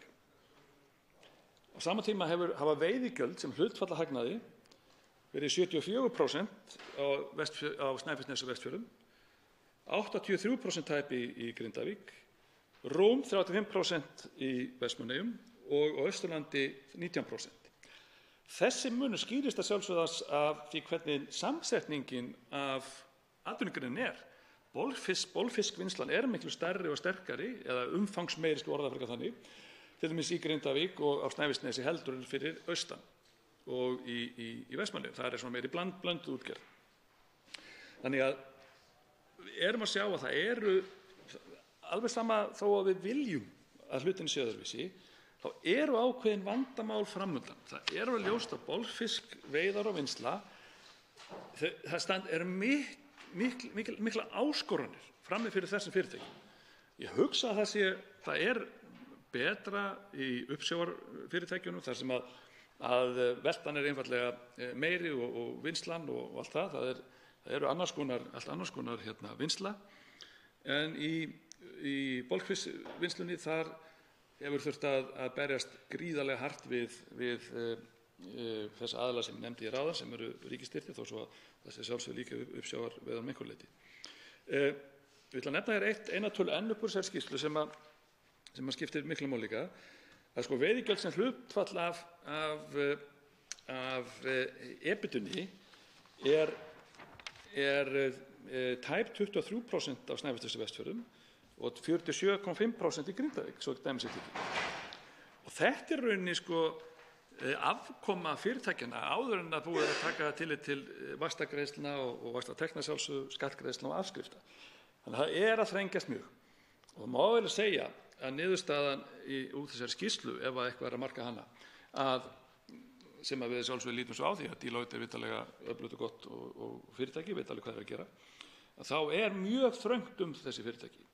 Og vand sé rauninni hvort að bolfiskvinnslan megi segja að hún sé rauninni sjálfbær og geti borið rauninni þau veiðigjöld sem að henni eru rétt nú í þessu frumvarpi og þær breytingar sem liggja fyrir. Virðulegur forseti, ég með vangaveltur hér sem ég ætla að kasta hér fram og kannski koma spurningar einhvern tímann við þeim frá atvinnuveganefnd eða ráðherra.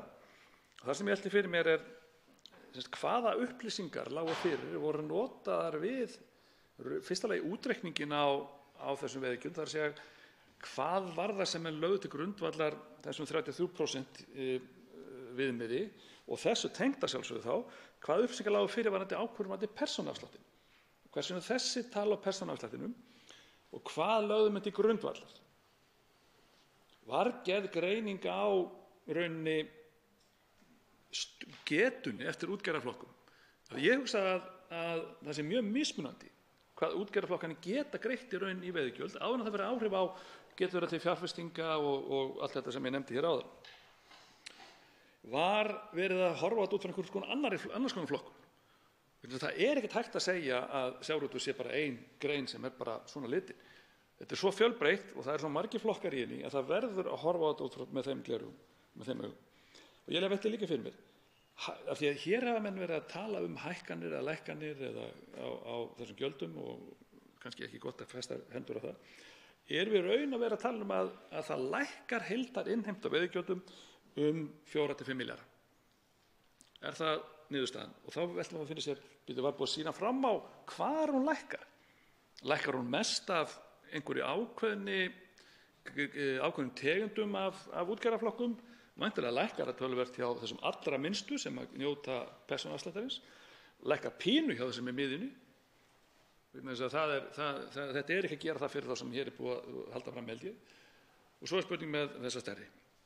Síðan það hvort áhrifin af veiðigjöldunum, svona háum veiðigjöldum sem í raun eru, hvort þau hafa verið metin út frá fjárfestingarþörf. Erum við búin að fara yfir það hvað mikið þarf að fjárfesta í atvinnugreininni, bæði veiðum og vinnslu núna á næstu árum. Það alveg ljóst að það búið að fjárfesta töluvert í skipaflotanum sem betur verið, hann var orðið mjög gamall. En þróunin heldur áfram að sjálfsögðu. Og ef við ætlum að halda samkeppnisforskottum sem við höfum haft og sem ég kom inn á hér fyrir ræðu minni, þá þurfum við að gefa þessu fyrirtæki svigrúm til þess að fjárfesta. Ferðaþjónustan er stærsta atvinnugrein í dag. Við töluðum það hér, við erum búin að tala það hér og sem betur fyrir gengur vel og vonandi gengur vel áfram. En það bara blikur þar á lofti eins og gengur í öllum atvinnugreinum. Við verðum að gera ráð fyrir því að það hægist í það minnst á vextinum. Einhvern tímann kannski gengur það tilbaka. Hvaða atvinnugrein ætlum við þá að hafa svona til grundvallar með?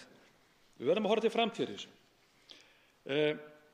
Og þá velti líka fyrir mér hvort það hafi verið skoðað sérstaklega hvort að auðlindagjöld. Og nú veit ég að við getum eitt hér vikum saman í því að tala um það hvað hátt og hvað lágt það kemur auðlindagjöldum.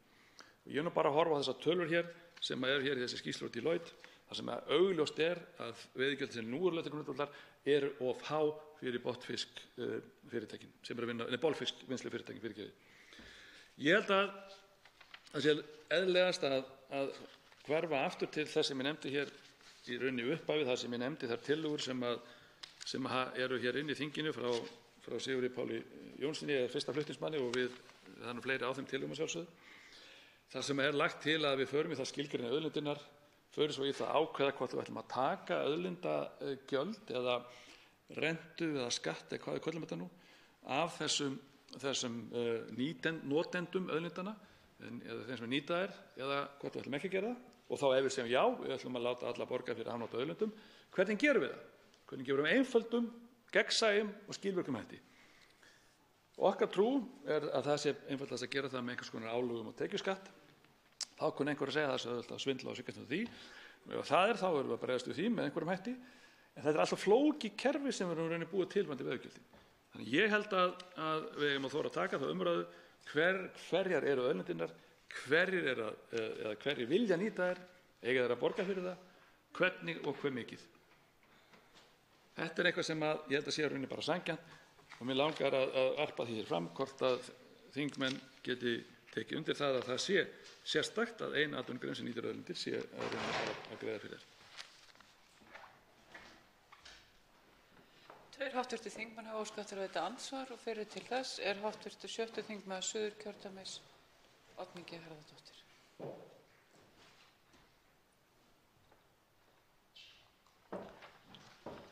Frú forseti, ég þakka hv. þingmanni fyrir ræðuna. Mig langar til að spyrja hann frekar út í það sem mér skildist hann vera að segja. Ég skildi hv. þingmann þannig að veiðigjöldin gætu orðið til þess að vinnslan færi úr landi. Ég reyndar heyrði þessu kastað fram þegar á fundi sem ég sat á í sjávarútvegsráðuneytinu þar sem að hæstv. sjávarútvegsráðherra var að útskýra þetta frumvarp sem við ræðum hér fyrir hagsmunaaðilum, og þá sögðu einhverjir tveir, það verður að passa það að vinnslan fari ekki bara úr landi. En er það ekki svo, hv. þingmaður, að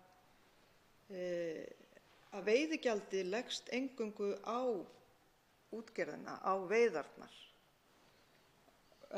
og útgerðin starfar ekki í alþjóðlegri samkeppni, heldur hún vernduð frá henni með lögum. Gjaldið leggst ekki á fiskvinnslu og sölu aðila fiskafurða og veldur engum kostnaðarauka hjá þeim. Er það ekki frekar þannig að þegar að gámafiskur fer í auknum mæli úr landi, eða þegar fiskur er fluttur úr landi óunninn, að þá er það vegna þess að krónan er sterk og vinnuaflið ódýrara í útlöndum. En þegar að krónan veikist þá dragi úr þessum útflutningi og af því að vinnslan verður hagkvæmari hér. Er þetta ekki rétt skilið hjá mér, hv. þingmaður, að veiðigjaldið hefur ekkert með þetta að gera en hins vegar hefur krónan allt með þetta að gera? Þá svarar andsvari hv. 7. þingmaður Suðvesturkjördæmis Gunnar Bragi Sveinsson. Virðulegur forseti, krónan hefur allt með þetta að gera, segir hv. þingmaður. Það er freistandi að fara út í þessa krónuumræðu og rifja upp orð fyrrverandi formanns Alþýðuflokksins sem voru höfð í hvað heitir þetta aftur? Kastljósi, Silfrinu hér helgina, þar sem hann fór nú yfir evruna og það allt saman.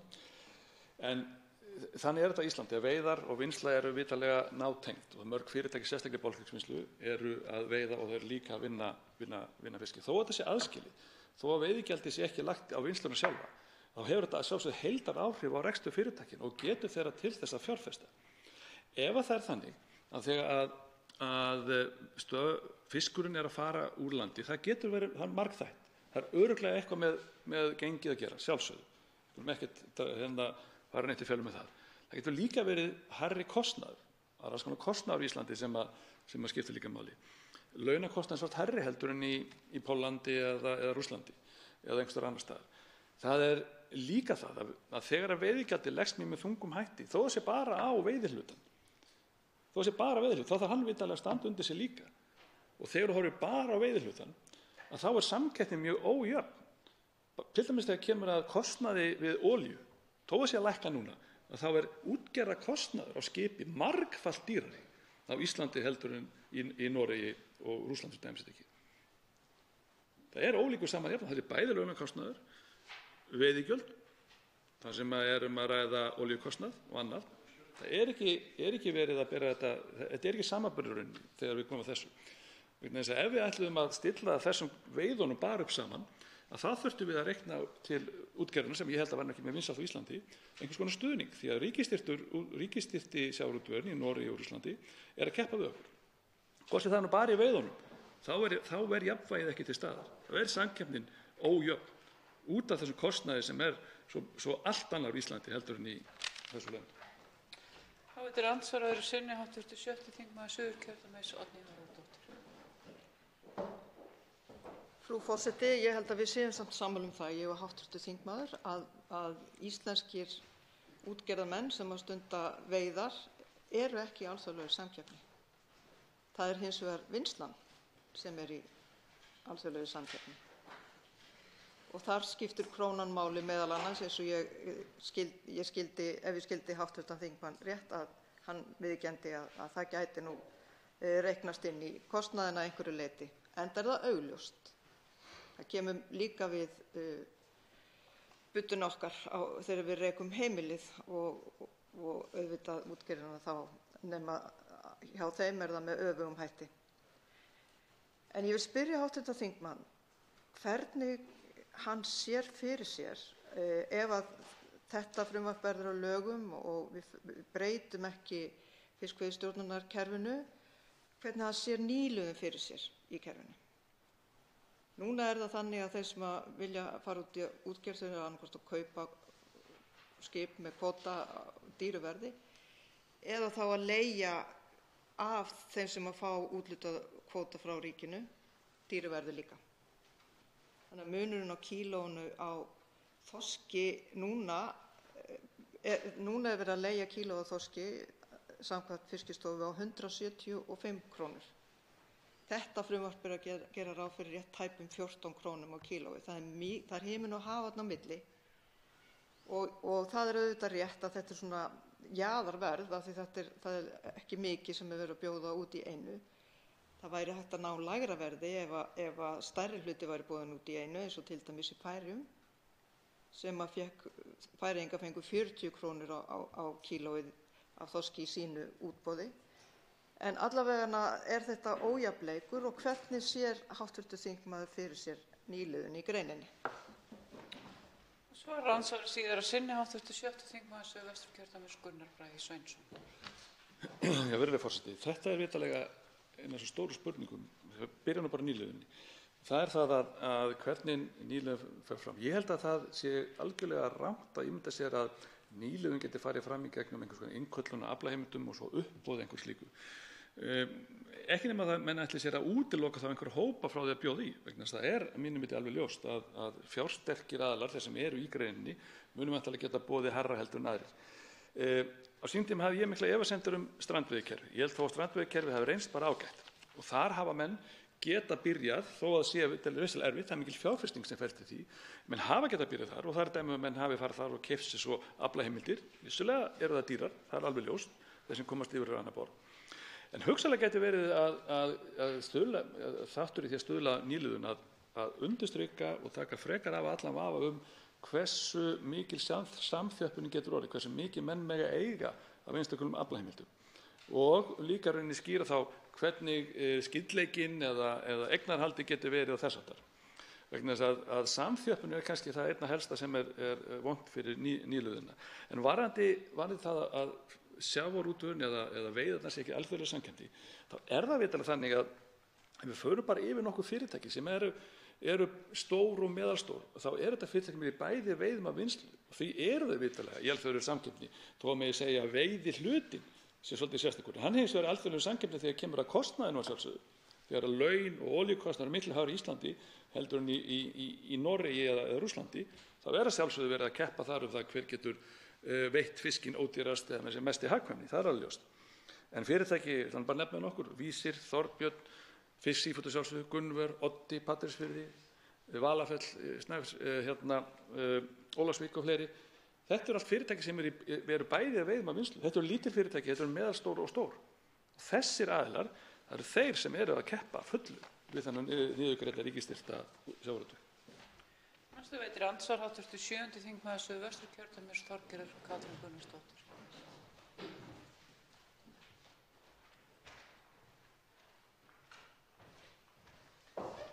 Forseti, ég vil þakka hv. þingmanni Gunnari Braga Sveinssyni fyrir hans ræðu og ég tek undir það skiptir máli að við búum hér þannig í haginn varðandi umhverfi sjávarútvegs að hann geti haldið áfram að hagræða. Við höfum því betur fyrr séð það að það kerfi sem við erum búin að koma upp og mjög margir hafa komið að því að byggja. Þetta er mjög gott kerfi í stóru myndinni. Bara þannig að það sé undirstrikað, það hafa ekki bara verið útgerðarmenn sem hafa lagt sitt af mörkum, heldur ekki síður sjómenn, fiskvinnslufólk og ég vil líka draga fram meðal annars stjórnmálamenn. Stjórnmálamenn allra flokka hafa þurft að taka erfiðar ákvarðanir, hvað sem var 1983 með innleiðingu kvótakerfisins, síðan kom frjálsa framsali sem vinstriflokkarnir gerðu á sínu tíma og nú oft á tíðum gagnrýndir innan þeirra eigin raða varðandi það farsæla skref að mínum mati sem var tekið til þess að einmitt sem stuðlaði að svona ákveðnum heilbrigðum rekstrarhvötum og hefur skilað þessari miklu hagræðingu, styrkt rekstur útgerða, ekki bara stóru, heldur líka þeirra sem minni eru. Og fyrir vikið þá erum við líka ekki síður út á krónunni, vissulega, ekki hægt að sleppa henni, en alveg frá meðal annars hruni þá erum við búin að sjá það að sjávarútvegurinn, hann er búin að bæta eiginfjárstöðu sína 341 milljarð. Hann er búin að greiða sér yfir 80 milljóna króna arð, minnka skuldastöðu sína 86 milljarða og fjárfest fyrir 95 milljarða króna ekki síst á allra síðustu árum. Þetta tel ég mjög vera til bóta þar að segja, sérstaklega þetta svigrúm til þess að fjárfesta áfram í greininni. Það skilar sér í afleidd störf, eykur nýsköpun og rannsóknir og þróun í öðrum afleiddu störfum. Því við verðum að sjá það að það er svona einna helst fjölgun starfa þar, ekki í veiðum og vinnslu. Okkur greinir á, mig og hv. þingmann, hvaða leiðir og hvernig við eigum að fara í gjaldtökunni. Ég kem að því á eftir. En það sem að mig fýsir að vita er hvort að hv. þingmaður geti tekið undir með okkur annars vegar að reyna spyrja hann hvort að hann telji að ríkisstjórnin hafi gert sitt til þess að ná sátt í þessu, tók hún mikilvægt skref til þess að reyna að ná sátt þvert á flokka og hitt, hann hlynntur tímabundnum nýtingarsamningum eða samningum sem að gerðir eru þá aðganginn að auðlindinni sem sagt á milli ríkis og útgerðar. Svo er andsvari hv. 7. þingmaður Suðvesturkjördæmis Gunnar Bragi Sveinsson. Hæstvirtur forseti, alveg rétt og sammála hv. þingmann með það að fjárfestingar í sjávarútvegum hafa verið miklar, en það var gríðarleg fjárfestingarþörf komin þar inn. Það er annað ágætt líka að minnast þess að þrátt fyrir stórar tölur og mikil skrif hér á hrunárunum að þá tapaði þjóðin líklega einna minnst á sjávarútvegi og landbúnaði. Þar stóðu menn meira í skilum heldur en flestum öðrum stöðum, en menn töpuðu mikið í verslun, þjónustu og bankageiranum, fjármálaapparatinu öllu saman. En þegar kemur að því að hvort við eigum að vera með nýtingarsamninga, þá segi já, ég er hlynntur því að við tökum upp nýtingarsamninga sem að hafa innbyggðin ákveðinn fyrirsjáanleika fyrir þá sem að njóta þeirra. Við getum deilt að sjálfsögðu, haft skoðun við því hversu lengi þeir eiga að gilda, hvernig endurnýja þeim að vera svo framvegis. Þetta er útfærsluatriði sem að þarf vissulega að ræða. En þessi ríkisstjórn hefur ekki gert neitt til þess að reyna að leita einhvers konar sátta það mál frekar en eitthvað annað í þessu ferli. Og það má alveg ímynda sér að það sé erfitt að ná sátt stjórnun og takmarkri auðlind, líkt og sjávarútvegurinn er. Þetta er takmarkri auðlind, við vitum það. Og það er eðlilegt að það sækist fleiri í hana heldur en kannski rúmast í henni. Við getum líka svo verið tekið debatt það hvort eða rætt það hvernig afraksturinn er að skiptast og allt það. En ég held það að ef við byrjum að því að taka skýrara fram að þetta sé auðlind þjóðarinnar, við þurfum að skýra ákvæði í stjórnarskránni, og það held ég síðan að eina sem ég sé ástæða til þess að breyta stjórnarskránni, það er að skýra þetta ákvæði. Og síðan þurfum við að auka fyrirsjáanleikann í greininni, og það þurfum við bæði að gera varðandi hvernig við sækjum afurðina og líka sjálfsögðu hvernig við greiða fyrir afnotin. Það þarf að vera fyrirsjáanleiki þar líka. Það er ekki hægt að vera að ræri þessu endalaust fram og tilbaka. Nú er til andsvara sinni hv. 7. þingmaður Suðvesturkjördæmis, Þorgerður Gunnarsdóttir. Frú forseti. Miðflokkurinn virðist mjög ólík að mörgu leyti og ekki síst varðandi það hvernig við hugum að gjaldtökunni, varðandi við viljum markaðsleiðina, við treystum markaðnum eða fara uppboðsleiðina eins og sumir kalla hana. En að hlusta á þingmanninn vera einmitt að nefna ákveðna þætti eins og tímabundna nýtingarsamninga, að það eigi að greiða auðlindagjöld með einhverjum hætti auðlindaákvæði stjórnarskrá. Hv. þingmaður og að tala fyrirsjáanleika fyrir greinina.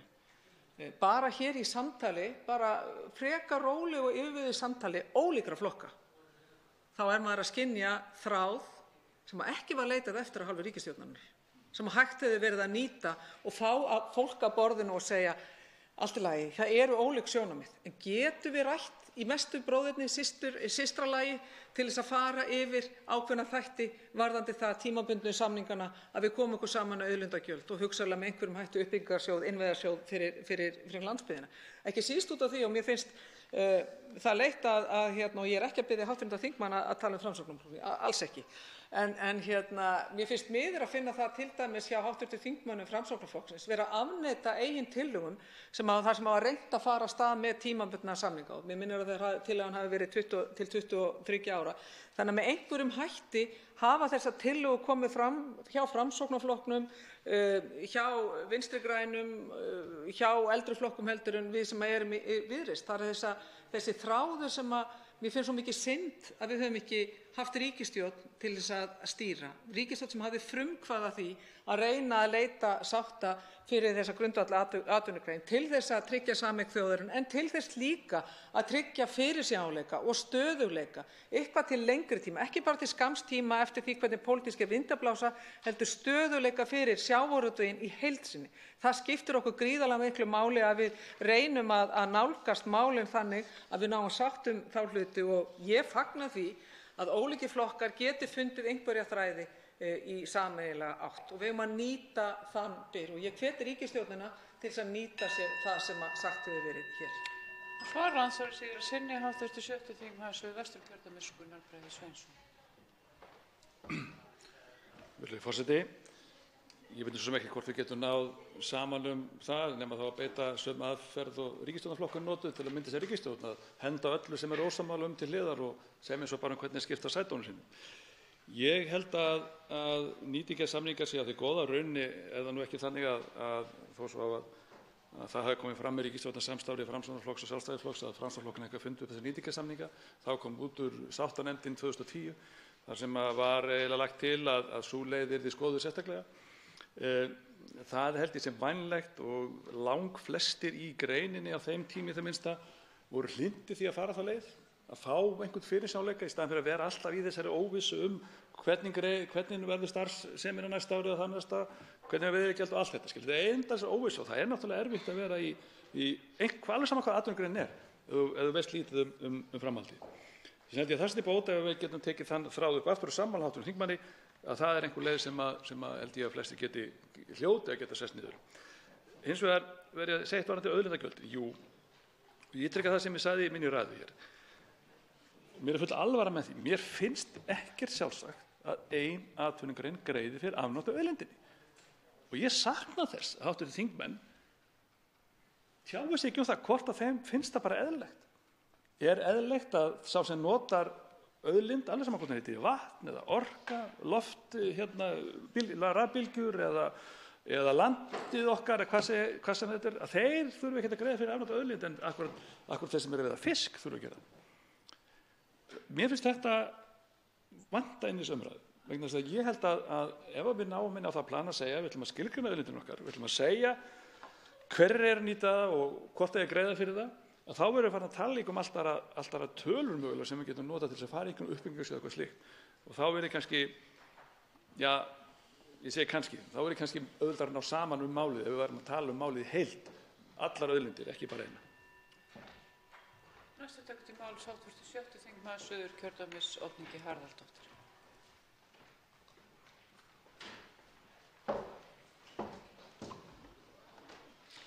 Frú forseti, mér finnst afar mikilvægt að frumvarpinu sem við ræðum hér verði vísað frá. svo að ræða megi það betur og freista þess að ná meiri sátt málið. Það er ekkert hættulegt. Það eina sem gerist ef við látum núgildandi lög gilda 1 ár til viðbótar er að útgerðin greiðir á milli 11 og 12 milljarða króna í veiðigjald en ekki 7 eins og meirihlutinn leggur til. Og útgerðin ræður alveg við þetta, enda er olíuverð að lækka og krónan að veikjast. Frumvarpið ber nefnilega miklu meiri breytingar en hæstv. Sjávarútvegsráðherra og hv. þingmenn stjórnarmeirihlutans vilja vera láta. Skýrt dæmi kúvendingu kemur fram í markmiðssetningu frumvarpsins. Í stað orðalags í markmiðsgrein í núgildandi lögum sem er svona, með leyfi forseta, til að tryggja þjóðinni í heild hlutdeild í þeim arði sem nýting sjávarauðlinda skapar, kemur í frumvarpinu sem við ræðum nú til að tryggja þjóðinni í heild beina og sýnilega hlutdeild í afkomu við veiðar í nytjastofnum sjávar. Þegar nánar er skoðað er hér mikla breytingu á markmiðum með innheimtu veiðigjalda að ræða. Ekki á lengur sem sagt að tryggja þjóðinni hlutdeild í arðinum, heldur bara hlutdeild sem er bein og sýnileg. Þetta er grundvallarbreyting og umbylting á þeirri meginhugsun sem var að baki laganna eins og þau voru samþykkt 2012, þar sem hugmyndin var sanngjörn skipting á auðlindarentunni á milli þjóðarinnar og þeirra sem fá sérleyfi gegn gjaldi til að nýta auðlindina. Í umræðunum þetta frumvarp talar hæstv. Sjávarútvegsráðherra og hv. stjórnarþingmenn að hér sé litla breytingu að ræða og hvorki hækkun eða lækkun á veiðigjöldum, heldur sé verið að reikna veiðigjöld með nýrri gögnum. Þannig að veiðigjöld fyrir árið 2019 verði reiknuð eftir upplýsingum frá árinu 2017 en ekki 2016 eins og núgildandi lög gera ráð fyrir. Og hlutfallið 33% af auðlindarentunni gangi til þjóðarinnar sé bara eins og alltaf og láta jafnvel að því liggja að það sé hlutfall sem vinstristjórnin hafi komið á og núverandi stjórn vilji viðhalda. Að segja mætti að þetta hlutfall hafi verið samþykkt á Alþingi af hinum ýmsu ríkisstjórnunum á árunum 2009 til 2018. En þetta er blekking og leikur af tölum. Mér finnst Indriði Þorláksson orða þetta mjög vel í grein sem hann birtist í Kjarnanum í dag, en hann segir, með leyfi forseta: „Með þessu er ranglega verið að segja að frumvarpið feli í sér óbreytt ástand og gefið í skyn að það sé eðlilegt. Það tímabil sem valið er þó fjarri því að vera eðlilegt og enn síður verður sagt að álagning veiðigjalda endurspegli einhverja sátt fjárhæð þeirra. Fyrsti hluti tímabilsins eru ár þegar veiðigjald var ekki lagt á sem auðlindagjald heldur ákveðið af gæslumönnum útgerðar í ráðuneytinu og náði því aldrei að vera nema lítill hluti þess kostnaðar sem ríkissjóður hefur af sjávarútvegi. Þá koma 2 ár þar sem veiðigjöld voru vissulega hugsuð sem auðlindagjöld en höfðu ekki náð því marki sem stefnt var að í þágildandi lögum, og síðasti hluti tímabilsins eru ár þar sem hagsmunir útgerðareigenda hafa aftur náð yfirhöndinni og mulið gjaldi niður í lítið eitt, segir Indriði. Frú forseti, í greinargerðinni með frumvarpinu er gripið til þess ráðs að reyna að villa fyrir almenningi með slíkum talnaleikum og svo er það nú þannig að það er stofninn sem hlutfallið er reiknað af sem skiptir öllu máli. 33% af litlu gerir eitthvað ósköp smátt, svo dæmi sé tekið. Önnur villandi og beinlínis hallærisleg framsetning er þegar að höfundum veiðigjaldafrumvarpsins þegar þeir víkja sérstaklega að jafnréttismálum og kynskiptum vinnumarkaði til að rökstyðja ekki eigi að vega hagnað af fiskvinnslu við ákvörðun veiðigjalds.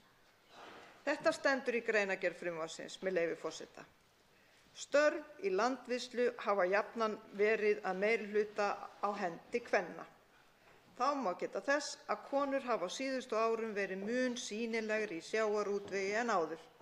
Nefna má að með frumvarpi þessu er ekki lagt til að vinnsla á sjávarafla verði hluti að reiknistofni veiðigjalds sem myndi fremur samkvæmt þessu koma við störf kvenna en karla. Svo mörg voru þau orð. En, frú forseti, fiskvinnslan borgar ekki veiðigjöld og hefur aldrei gert. Hækkun eða lækkun veiðigjalda hefur engin áhrif á rekstur fiskvinnslu. Eingöngu veitt magn af fiski hefur áhrif á framboð á fiski til fiskvinnslunnar og á fiskverð því að verðmyndun á veiddum fiski er frjáls.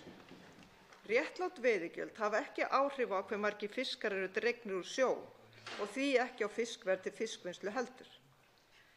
Sjávarútvegsráðherra hæstvirtur lagði áherslu á það í kynningum á frumvarpinu að það væru veiðarnar sem ættu að greiða veiðigjöldin, ekki vinnslan. Með þessari villandi framsetningu er verið að blekkja fólk því að vinnslan hefur aldrei greitt veiðigjöld. Hins vegar hefur hagnaður fiskvinnslunnar verið veginn inn í ákvörðun veiðigjalds. Það er gert meðal annars til að mynda ekki hvata fyrir útgerðarfyrirtækin til að færa hagnaðinn frekar yfir á vinnsluna og hafa þannig áhrif á veiðigjöldin lækki. Í veiðigjaldafrumvarpinu er horfið frá þessu og þá verður þessi hvati raunverulegur og þrýstingur gæti myndast frá öllum útgerðum að þær sem hafa tækifæri til færi hagnaðinn í auknum mæli á vinnsluna og því fylgir leið lægri veiðigjöld og lægri laun til sjómanna. Og það er ótrúlega hallærislegt að beita kynjarökum með þessum villandi hætti til að réttlæta útreikning á veiðigjöldum. Ég leyfi mér að fullyrða að svona gera bara þeir sem vilja með öllum ráðum verja ríka sérhagsmuni. Forseti sama leyti og sjávarútvegsráðherra lagði fram frumvarp lækkun veiðigjalda birtu samtök fyrirtækja í sjávarútvegi samanburð veiðigjalda á Íslandi og í Færeyjum undir yfirskriftinni Hvað er að frétta af uppboðum í Færeyjum? En Færeyingar hafa sem kunnugt hafið útboð á hluta kvótans. Niðurstaða samtaka fyrirtækja í sjávarútvegi var sú að meðalgjaldið reyndist hærra á Íslandi í ár eða 9,3 krónur á kíló hér samanborið við 6,9 krónur á kíló í Færeyjum. Nú grunar mig að samtök fyrirtækja í sjávarútvegi sé að fela sannleikann í meðaltölum.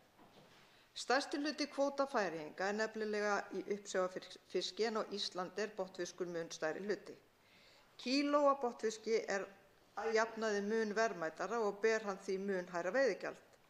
Sem dæmi er veiðigjald á þorski 19 sinnum hærra en á kolmunna hér á landi. Til að skilja þetta og vera viss hef ég ítrekað beðið samtök fyrirtækja í sjávarútvegi að senda mér eða birta útreikninga sína niður á tegundir en ekki birta bara eitt meðaltal. Ég hef ekki svar fengið og mig grunar að samtökin ætla að bíða eftir því að frumvarpið veiðigjöld verði samþykkt áður en þessir útreikningar birtast. Vonandi reynist sá grunur minn ekki á rökum reistur en ég bíð enn eftir svari. Samkvæmt opinberum tölum frá útboðum Færeyinga er þetta svona. Færeyingar buðu út kvóta í apríl, maí, júní og ágúst á þessu ári alls 15% af kvótunum í Færeyjum. Og niðurstaðan var þessi. Kíló á þorski fór á 38,7 íslenskar krónur, það er 180% hærra verð en gert er ráð fyrir frumvarpinu sem við ræðum hér. Reyndar er sá afli veiddur í Barentshafi þar sem við gerum ekki ráð fyrir neinu veiðigjaldi, ekki heldur í þessu frumvarpi. Veiðigjöldin hér miðast við Íslandsmið eða heimamiðin. Kílóið á kolmunna fór á útboði Færeyinga á 8,8 krónur en frumvarp hæstv. Sjávarútvegsráðherra gerir ráð fyrir að ríkið innheimti 57 aura. Þarna er munurinn heldur betur mikill eða 1444%. Kílóið af makríl fór á útboði Færeyinga á 89,9 krónur en stjórnarmeirihlutinn leggur til að Íslendingar innheimti 3,55 krónur. Munurinn er 2432% og þetta er svo mikill munur, forseti, að það er algjörlega óásættanlegt að láta hann liggja óskýrðan. En svo virðist sem hæstv. Ráðherrar og hv. stjórnarþingmenn þori ekki að tala þennan mikla mun á því sem rennur í sjóð Færeyinga og svo í okkar ríkissjóð. Og enginn talar það að Grænlendingar séu líka að undirbúa útboð á aflaheimildum og að Norðmenn séu að taka ákveðin skref í þá átt þessa dagana. Og við megum aldrei gleyma þessu. Þjóðin á kvótann. Það stendur í lögum og það hefur Hæstiréttur staðfest margsinnis. Við getum breytt kerfinu þegar við viljum. Það þarf einungis ákvörðun Alþingis til að gera það. Ég held að það muni aldrei skapa sátt fiskveiðiauðlindina okkar fyrr en við bjóðum hluta kvótans út. Fyrst og fremst í því augnamiði að jafna aðgang að sjávarauðlindinni og auðvelda nýliðun og að tímabundnir samningar verði gerðir við þá sem fá sérleyfi til að nýta auðlindina. Á tíma ríkisstjórnar Jóhönnu Sigurðardóttur vann Samfylkingin og VG góða vinnu í auðlindamálum og ein af niðurstöðunum sem birt var í skýrslu auðlindastefnunefndarinnar frá þeim tíma var þessi, með leyfi forseta: Samhliða útgáfu sérleyfa til tiltekins tíma og innheimtu umframars af auðlindinni þarf jafnframt markað með sérleyfi til nýtingar. Bæði frummarkað þar sem ríkið úthlutar sérleyfum á grundvelli uppboða og einnig eftirmarkað. En frumvarp til laga um stjórn fiskveiða gerir ráð fyrir að öll viðskipti með sérleyfi fari fram í gegnum kvótaþing og þarna er verið að vísa í frumvarp sem þá var til umræðu. Og ég held áfram, með leyfi forseta: Það er mikilvæg ráðstöfun, ekki síst ef dregið verður úr takmörkunum á viðskiptum með sérleyfi.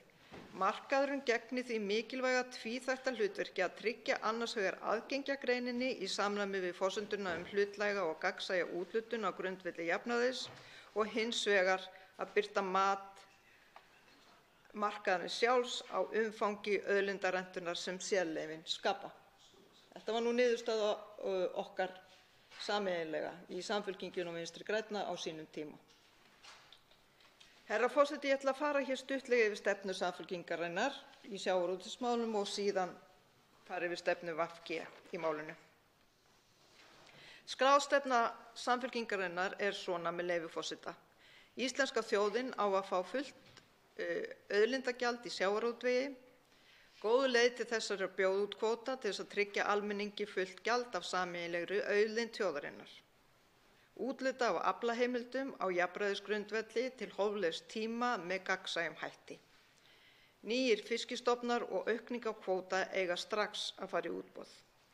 Samfylkingin leggur áherslu á heilbrigðar leikreglur framtíðarskipan fiskveiðistjórnunar á Íslandi með atvinnufrelsi, jafnræði, byggðasjónarmið og nýliðunarmöguleika að leiðarljósi. Vinna með öllum ráðum gegn mengun hafsins og súrnun sjávar. Að efla umræðu þá möguleika sem opnast með aðild að ESB hvað varðar arðsama vinnslu sjávarafurða á Íslandi. Með aðild fæst fullt tollfrelsi fyrir allar sjávarafurðir á Evrópumarkað. Taka strandveiðikerfi til endurskoðunar og festa það í sessi. Þetta er skrástefna Samfylkingarinnar, en þetta kemur fram í stefnu VG málið, með leyfi forseta. Þrepaskipting milli ólíkra útgerðarflokka og afkomu eins og við viljum gera í skattkerfinu, þar sem ólíku saman að jafna hagkvæmni og hagnaði stórútgerðarinnar og minni útgerða. Verðmyndunin á afla mun því óhjákvæmilega taka mið af veiðigjaldi, en þeir sem hyggjast byggja upp greinina og borga sjómönnum góð laun munu öðlast samkeppni forskot og aðra. VG vill að arður og atvinna af sjávarútvegi dreifist sem best samfélagið en lendi ekki í höndum fárra útgerðarrisa sem hugsa bara stundargróða og láta sér samfélagslega ábyrgð í léttu rúmi liggja, eins og mýmörg dæmi sanna. Og af því að hv. Formaður atvinnuveganefndar kallar heyr, heyr, þá væri nú ágætt að spyrja þeirra spurningar: hvers vegna er þá svona vel farið með stórútgerðina í þessum tillögum sem hv. þingmaður hefur borið hér uppi? Það hefur verið hægur vandi að gefa afslátt til smærri útgerða án þess að láta hann ganga yfir þá stóru líka. Og frú forseti, tíminn líður svo hratt og ég á svo mikið eftir af þessari ræðu, en þá nú gott að ég get komið aftur og aftur og aftur í annarri umræðu til þess að ræða málið. En ef ég held áfram að vitna í skráða stefnu VG, þá segir þetta, með leyfi forseta: hver útgerð býr að kvóta sem mælti fyrir af ráðherra sjávarútvegsmála, byggt á ráðgjöf Hafrannsóknastofnunar. VG vill að kvótaúthlutun í núverandi mynd verði aflögð í skrefum og kvóta endurútdeilt á grundvelli hagsmuna samfélagsins, byggða í landinu og atvinnu. VG leggur sérstaklega áherslu á eflingu strandveiða. Endurúthlutun felst annars vegar í tímabundinni ráðstöfun leyfa og skal að hluta vera bundin útgerðarformum og veiðiaðferðum og hins vegar í uppboði að hluta bundin svæðum landsins og sveitarfélögum og þeim aðilum boðið að skilgreina leiðir til úthlutunar. Og síðan er haldið áfram að ræða þessi grundvallaratriði sem eru tímabundnir samningar og útboð á aflaheimildum, og að sveitarfélögin og byggðirnar í landinu fái sérstaklega að njóta arðsins. Og þetta rímar mjög vel við það sem við höfum verið að leggja til. Og ég segi fyrir mig, frú forseti, ef að ríkisstjórnin hefði sagt: við ætlum að fara leið VG í sjávarútvegsmálum og hvað segið þið um það? Og ég hefði sagt: já, ég er til í það leið. Því það er mikill samhljómur með stefnum flokkanna og það eru ákveðin skref sem að VG vill taka sem að ég er innilega sammála. Og í stefnu beggja flokkanna er talað útboð, enda útboð er meginreglan þegar hið opinbera úthlutar réttindum eða verkefnum til fyrirtækja. Þetta á við hvort sem er að ræða stór framkvæmdaverkefni, sérleyfi í samgöngum, útblástur heimildir eða tíðnisvið. Forréttindaveiting sú sem tíðkast í sjávarútvegi er undantekning. Hún gengur gegn almennum sanngirnisviðhorfum og sjónarmiðum jafnaðarstefnunnar. En nú ber svo við að þegar Samfylkingin, Viðreisn og Píratar leggja fram breytingartillögu til vara við frumvarpið ef frávísunartillögun skyldi verða felld, þá segir formaður atvinnuveganefndar að þær lýsi frjálshyggju og að við séum að leggja til útboð á aflaheimildum. En jafnvel þó að allir þessir flokkar vilji, eins og VG, bjóða út kvótann með einum eða öðrum hætti, þá ákváðum við að það sem ekki er meirihluti fyrir þeirri hugmynd í þingsal að leggja bara til að gerðir verði tímabundnir samningar, því einmitt það hefur meirihluti hv. þingmanna lagt áherslu á að gera. Og margoft hefur verið rætt hér í þessum þingsal fram og til baka. Og að veiðigjaldi renni til sveitarfélaganna til að styrkja landshlutana hefur einnig meirihluti þingmanna lagt til á einhverjum tímapunkti. Lækkun á milli ára á veiðigjaldum verður tæpir 4 milljarðar verði frumvarpið að lögum. Formaður atvinnuveganefndar kallar það frjálshyggju að vilja tímabundna samninga og endurúthluta eða bjóða út 1/20 af kvótanum á hverju ári til að freista þess að fá hærra verð og gefa möguleika á nýliðun og leyfa landshlutunum sem borið hafi kostnaðinn af framsali og hagræðingu í greininni að njóta arðsins með því að styrkja sóknaráætlanir landshluta. En hún kallar það vinstri pólitík að hafa veiðigjaldið sem allra lægst og færa þeim sem fyrir er á fleti kvótann ókomna tíð. Það er hins vegar í mínum huga últrahægri stefna að vilja láta forréttindahóp hafa kvótann ár eftir ár á slikk og koma leið í veg fyrir nýliðun. Og við skulum huga því, frú forseti, hvernig nýliðun fer fram og hvernig stjórnarmeirihlutinn leggur til að hún verði í þeirra ríkisstjórnartíð. Jú, nýliðarnir verða að leigja kvóta af þeim útgerðum sem ríkið hefur látið það fá á mjög dýru verði. Og þannig er það, frú forseti, en ég mun setja mig aftur á mælendaskrá því ég er ekki hálfnuð með ræðuna. Tveir hv. þingmenn hafa óskað eftir því að veita andsvar. Fyrstur til að veita andsvar er hv. 13. þingmaður Suðvesturkjördæmis, Jón Steindór Valdimarsson.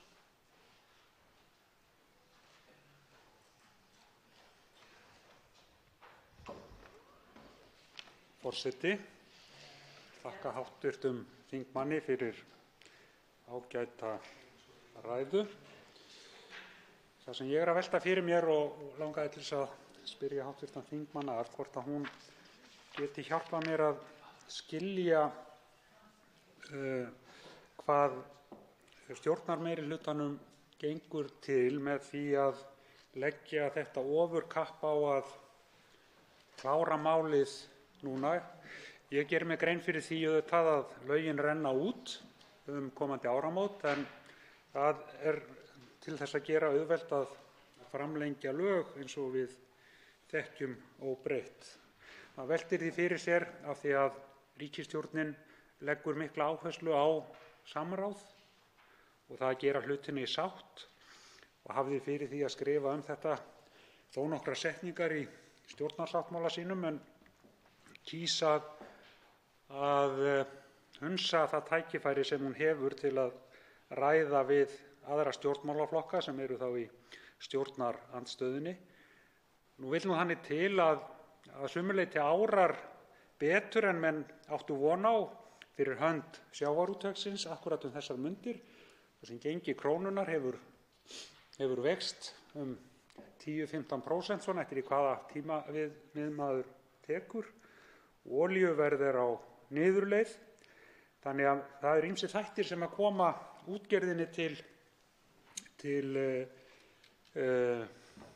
aðstoðar í þeim erfiðleikum sem að ríkisstjórnin minnst kosti telur að útgerðin sé í. Ég ætla nú ekki að draga úr því að það kunna að vera einhverjar útgerðir sem að hafa það ekki of gott, en að sama skapi eru þær mjög margar sem að virðast nú hafa það bara allt sæmilegt. Getur eitthvað hjálpað mér að reyna að skilja þetta? Þá svarar andsvari hv. 7. þingmaður Suðurkjördæmis, Oddný G. Harðardóttir.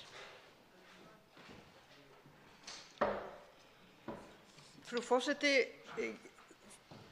þetta verður auðvitað að ræða við hæstv. Sjávarútvegsráðherra og stjórnarmeirihlutann, því að það liggur ekkert á og það er engin hætta á ferðum. Þegar ákveðið var í sumar, ég geri ráð fyrir að þetta hafi verið unnið í sumar því að það var allt aðrar hugmyndir hér í vor, það var ekki haft samráð við stjórnarandstöðuna og það kemur vel fram í greinargerð með frumvarpinu hverjir það voru sem að höfðu veg og vanda af þessari frumvarpsgerð. Það var ekki stjórnarandstaðan. Ég hef áhyggjur af því, frú forseti, að það séu hagsmunaaðilar sem hafi mikið að segja til það hvernig hlutirnir æxlast nú stundir. Og það á ekki að vera þannig. Og ég hef áhyggjur af þessu. Og menn kjósa frekar að rífa mál út úr ósætti, vera með hávaða og læti og rifrildi og hnútuköst og vesen og reyna að gera allt tortryggilegt sem að gagnrýnt heldur en að setjast niður og ræða málin og segja allt í lagi, við skulum bara framlengja og það gerist ekkert á þessu eina ári. Og reyna að finna einhvern samhljóm vegna þess að það er miklu meiri og dýpri grundvallarbreytingar á þessu frumvarpi en menn vilja vera láta. Þó sé ekki nema bara eins og ég fór yfir hér í ræðu minni markmiðsgreinin, breytingin á henni og svo þetta 33% hlutfall sem að menn tala að sé bara sjálfsagður hlutur og hvernig fundu menn það? Af hverju áttum við að miða við þessi 9 ár eða frá 2009 til 2018? Af hverju var ekki miðað við frá 2012 til 2018? Hefði það einhverju breytt? Af hverju erum við að taka inn ár þar sem var nánast ekkert veiðigjald til að skoða þessa hluti? Þá veitir andsvar síðara sinni hv. 13. þingmaður Suðvesturkjördæmis, Jón Steindór Valdimarsson. Forseti. Þakka hv. þingmanni fyrir svarið og hugleiðingar hans sem svo sem voru fínar en maður er ennþá jafn nær í sjálfu sér hugarheim stjórnarflokkanna en það var kannski til of mikils mælst að fá hv. þingmann til þess að greina það. En ég er afskaplega ánægður með það að hér er hv. formaður nefndarinnar sem leggur þetta frumvarp hér fram, Lilja Rafney Magnúsdóttir, situr í salnum og fylgist af árvekni með og gerir sér sérstakt far það að grípa ekki fram í fyrir ræðumönnum og ég kann að meta kurteisi þingmanna, hv. þingmanna. En það sem ég er að velta fyrir mér, ég leyfði mér nú að vitna hér þegar ég átti orðastað við hæstv. forsætisráðherra í grein sem birtist í Kjarnanum eftir Indriða H. Þorláksson. Og í umræðunni sem var hér síðar í dag, þá tók ég eftir því að hv. þingmaður Óli Björn Kárason var afskaplega óánægður með það að væri vitnað í Indriða H. Þorláksson og var hissa á því að það væri búið að finna nýjan leiðtoga lífs okkar í Viðreisn. Það er það nú ekki. Það sem ég gerði nú í þessari ræðu eða spurningu til hæstv. forsætisráðherra var nú bara að vitna í Indriða þar sem hann var mjög gagnrýninn á þá stefnu sem Vinstri grænir eru að taka. Hann er þeirrar skoðunar að það sé vert að bíða og vanda sig betur. En það sem mér þótti nú samt sínu alvarlegast í því og Vinstri grænir hafa nú ekki tekið það sér fyrir hendur að reyna að svara því. Það sem hann segir beinlínis að staða smáútgerðanna sé beinlínis notuð sem skálkaskjól og menn búi þetta í þann búning að það sé verið að gera eitthvað sérstakt fyrir smáútgerðir þegar menn eru raunverulega að færa stórútgerðinni langmest. Hvernig stendur á því að Vinstri grænir eru svona sérkennilega þenkjandi þegar að þeirra helsti sérfræðingur árabil, meðal annars skattlagningu og gjaldlagningu á sjávarútveg talar, að þá láta þeir bara eins og það sé ekkert að marka þann mann lengur? Forseti minnir hv. þingmann á að virða tímamörkin en þá svarar andsvari síðar að sinni hv. 6. þingmaður Suðurkjördæmis, Oddný G. Harðardóttir. Frú forseti, ég get alveg sagt það hér að ég hef margoft leitað til Indriða Þorlákssonar með ýmis málefni varða skatta en líka varða veiðigjöld. Af því hann er bara fróður maður. Hann þekkir hlutina vel, fljótur að setja sig inn í þá og átta sig á hlutum sem við kannski hinn sem erum ekki eins vel inn í málum áttum okkur ekki á. Þess vegna var ég mjög þakklát fyrir greinina hans í dag. Og ég held og ég vona að stjórnarliðar háttvirtir staldri nú aðeins við og velti því þó sé ekki nema í andartak fyrir sér hvort þeir séu að gera mistök og kannski að þjóna einhverjum hagsmunum sem einhverjum öðrum heldur almenningi. Það sé einhverjum sérhagsmunum þarna sem þeir vilja sem þeir eru kannski óvart án þess að átta sig á að keyra fram. Þannig að ég vona að þetta mál fari inn í nefndina á milli umræðna og það verði farið yfir öll þau atriði sem Indriði bendir á og fleiri. Því að það er þannig að bókfært eigið fé útgerðarinnar hefur aukist 300 milljarða frá hruni og útborgaður arður á árunum 2010 til 2016 var 66 milljarðar króna. Það er auðvitað sjálfsagt að gleðjast þegar vel gengur, en svona miklir fjármunir og svona mikill hagnaður sem fæst fyrir auðlind þjóðarinnar skekkir líka ýmislegt í samfélaginu. Það þarf að koma þessum aurum fyrir. Varla eru þeir allir settir úr landi og það var ekki hægt að gera það þegar við vorum hér með höftin og ýmislegt í umhverfinu bar þess merki að það voru nokkrir menn og konur sem áttu mikið af peningum og söfnuðu til sín eignum. Þá veitir andsvar hv. 3. þingmaður Norðvesturkjördæmis, Lilja Rafney Magnúsdóttir. Virðulegur forseti. Ég þakka hv. þingmanni fyrir að gera svo vel grein fyrir stefnu Vinstri grænna í sjávarútvegsmálum, þeirri vönduðu stefnu sem þar kemur fram og byggist á byggðafestu aflaheimilda og það sé horft til byggðasjónarmiða og það sé skipt upp aflaheimildum með ákveðinni aðferðafræði sem hún lýsti bara mæta vel og ég efast að Viðreisn skrifi undir tillögur Vinstri grænna í sjávarútvegsmálum þó ég viti að hugur hv. þingmanns liggur til okkar Vinstri grænna og kannski eigum við einhvern eftir að vinna saman, hver veit. En mig langar að spyrja hv. þingmann út í hugmyndir hennar uppboð, af því hún sagði að það væri verið að tala uppboðsleið. Aðrir þingmenn sem standa að þessari tillögu, eins og formaður Samfylkingar og formaður Viðreisnar, hafa talað að þetta væri eingöngu endurúthlutun til sömu aðila, 5% á ári næstu 20 ár. Svo talar hv. þingmaður uppboð, svo maður er kominn í ansi marga hringi í að skilja þessar tillögur.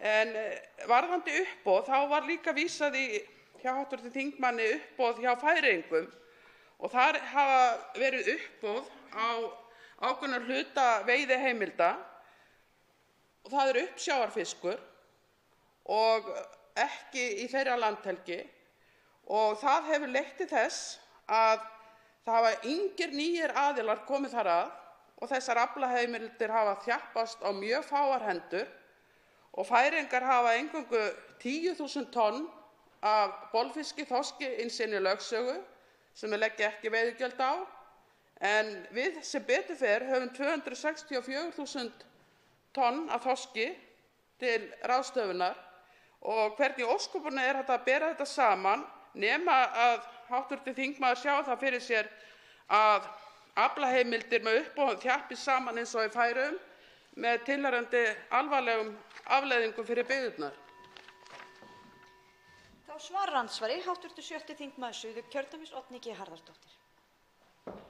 Frú forseti, í fyrsta lagi varðandi tillögur okkar í minnihlutanum.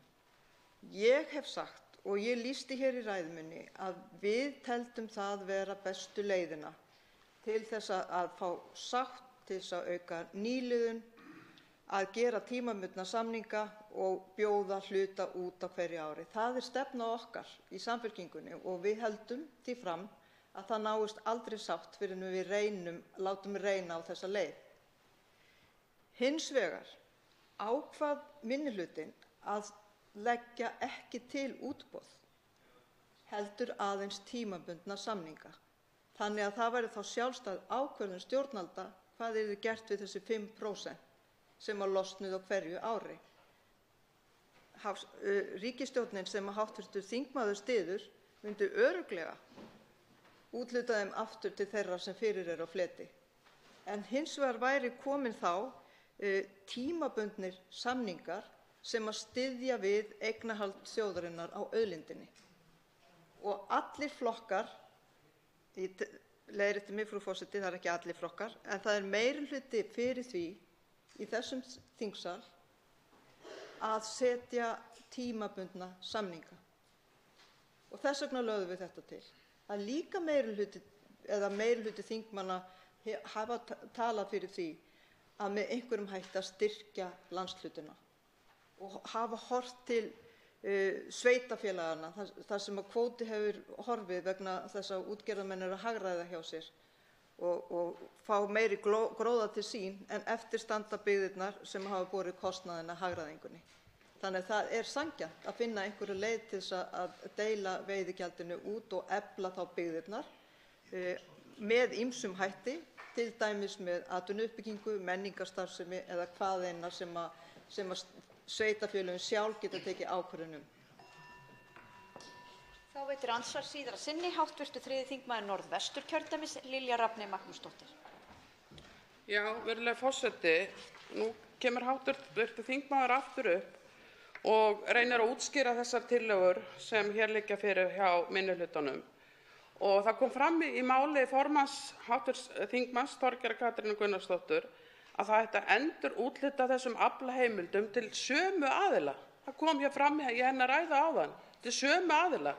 Og ég spyr þess vegna, hvernig á að framkvæma það, með hvaða hætti á að endurúthluta þessum aflaheimildum í þeim breytingartillögum sem liggja fyrir. Þá er ég ekki að spyrja út í hvað Samfylkinguna langar til að gera ef hún réði hérna eða Viðreisn eða Vinstri græn, bara hvernig á samkvæmt þessum breytingartillögum að endurúthluta, verður framsal á þeim aflaheimildum, hvaða möguleikar eru ef að sömu aðilar að fá þetta að koma einhverju nýliðun að, og varðandi tekjur, nú reiknað með að það veri einungis tekjur sem standa undir rannsóknum Hafrannsóknastofnunar sem rennir í ríkissjóð, hvernig á þá að mæta því tekjutapi hjá ríkissjóði sem af veiðigjaldi hlýst?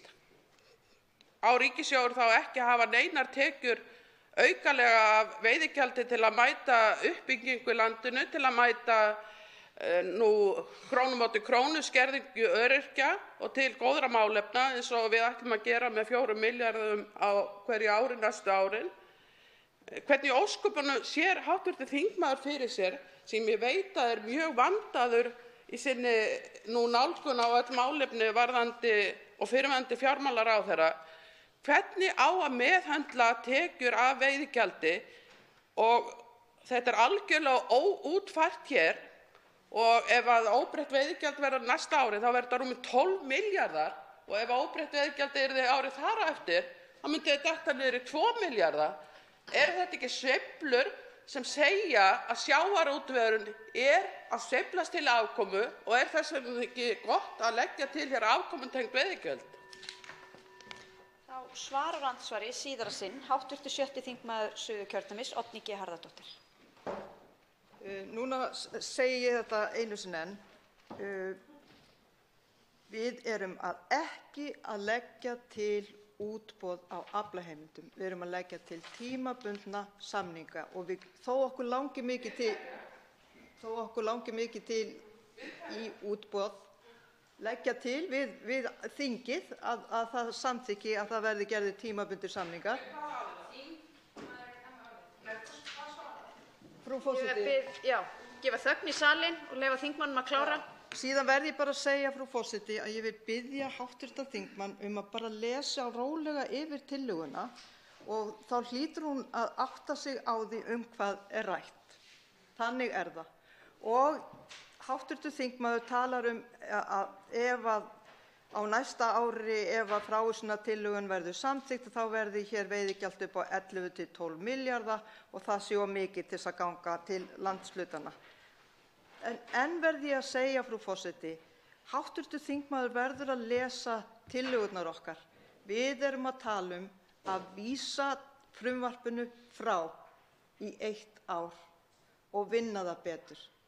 Ef að sú tillaga verður samþykkt, þá verða breytingartillögurnar sem við leggjum fram til vara aldrei bornar undir atkvæði, þannig að það skiptir engu máli. En við leggjum þetta fram til vara til þess að hægt sé að koma á móts við byggðirnar. Og hv. þingmaður spyr þá hvernig með þessar tekjur. 7 milljarðar á þetta frumvarp að gefa í ríkissjóð. Það bil 5 milljarða kostar að reka það sem er utan útgerðirnar. 2 milljarðar standa eftir, og þeir myndu þá ganga til landshlutanna.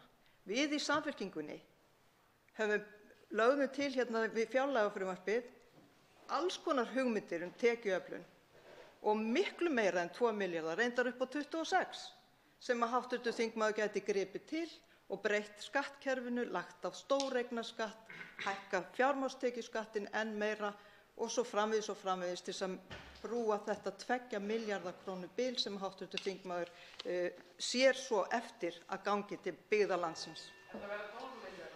Andsvörum er lokið. Til máls tekur hv. 7. þingmaður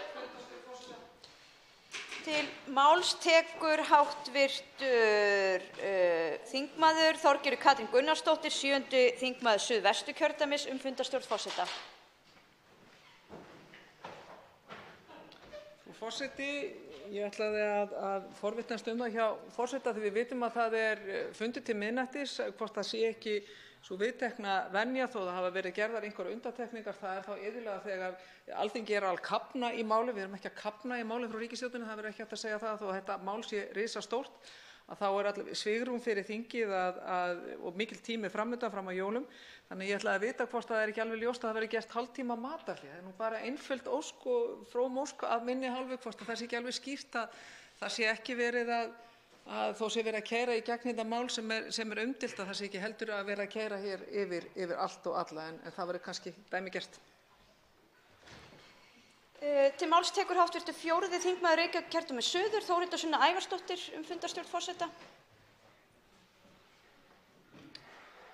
Frú forseti, já, ég vil einfaldlega taka undir þessa beiðni hv. þingmanns Þorgerðar Katrínar Gunnarsdóttur að við fáum það skýrt hvort við fáum matarhlé hér. Við gerðum ekki athugasemdir við að það yrði hér kvöldfundur, þingflokksformenn, en ef að svo ekki, ef það ekki matarhlé í kvöld, þá augljóst líka að við þurfum þá alltaf að fá það skýrt fram í hvert skipti sem að við veitum samþykki okkar fyrir kvöldfundum, hvort að sú viðtekna venja verði höfð í heiðri að þingmenn fái hér matarhlé. Við höfum það þá bara á bak við eyrað. Til máls tekur hv. 10. þingmaður Norðausturkjördæmis Albertína Friðbjörg Elíasdóttir fundarstjórn forseta. Frú forseti, ég vil koma hér upp til að taka undir með hv. þingmönnum varðandi fyrirspurn matarhlé. Mér finnst eðlilegt að slíkt hlé væri gert, sérstaklega þar sem að það eru ekkert sérstaklega margir þingmenn í salnum og þannig það væri ágætt að þeir fái þingmenn sem eru hér fái að taka sér smá hlé og fá sér aðeins að borða. Til máls tekur hv. 7. þingmaður Suðurkjördæmis Oddný G. Harðardóttir fundarstjórn forseta. Frú forseti, ég bara satt að segja gerði ráð fyrir því að það yrði kvöldverðarhlé milli 7:30 og 8 og eins og oft og ég spyr bara forseta á það ekki að vera og ég til dæmis mjög svöng núna en ég ætla ekki að fara úr salnum á meðan verið að ræða þetta mikilvæga mál og ég bara geri ráð fyrir því frú forseti að við fáum bara matarhlé í hálftíma og þá verða allir glaðir. Til máls tekur hv. 3. þingmaður Norðvesturkjördæmis Lilja Rafney Magnúsdóttir fundarstjórn forseta. Já, virðulegur forseti, ég ætla nú bara að styðja þessa tillögu að þingheimur fái matarhlé í hálftíma. Það er ómögulegt að sitja hérna með tóman maga og hlusta á gaddakvölið þegar við erum að ræða fisk og veiðigjöld og ég held að við getum alveg verið sammála þar hvað í flokki sem við stöndum og hvaða stefnu sem við höfum að þurfum allir að borða þó að við ræðum veiðigjöldin.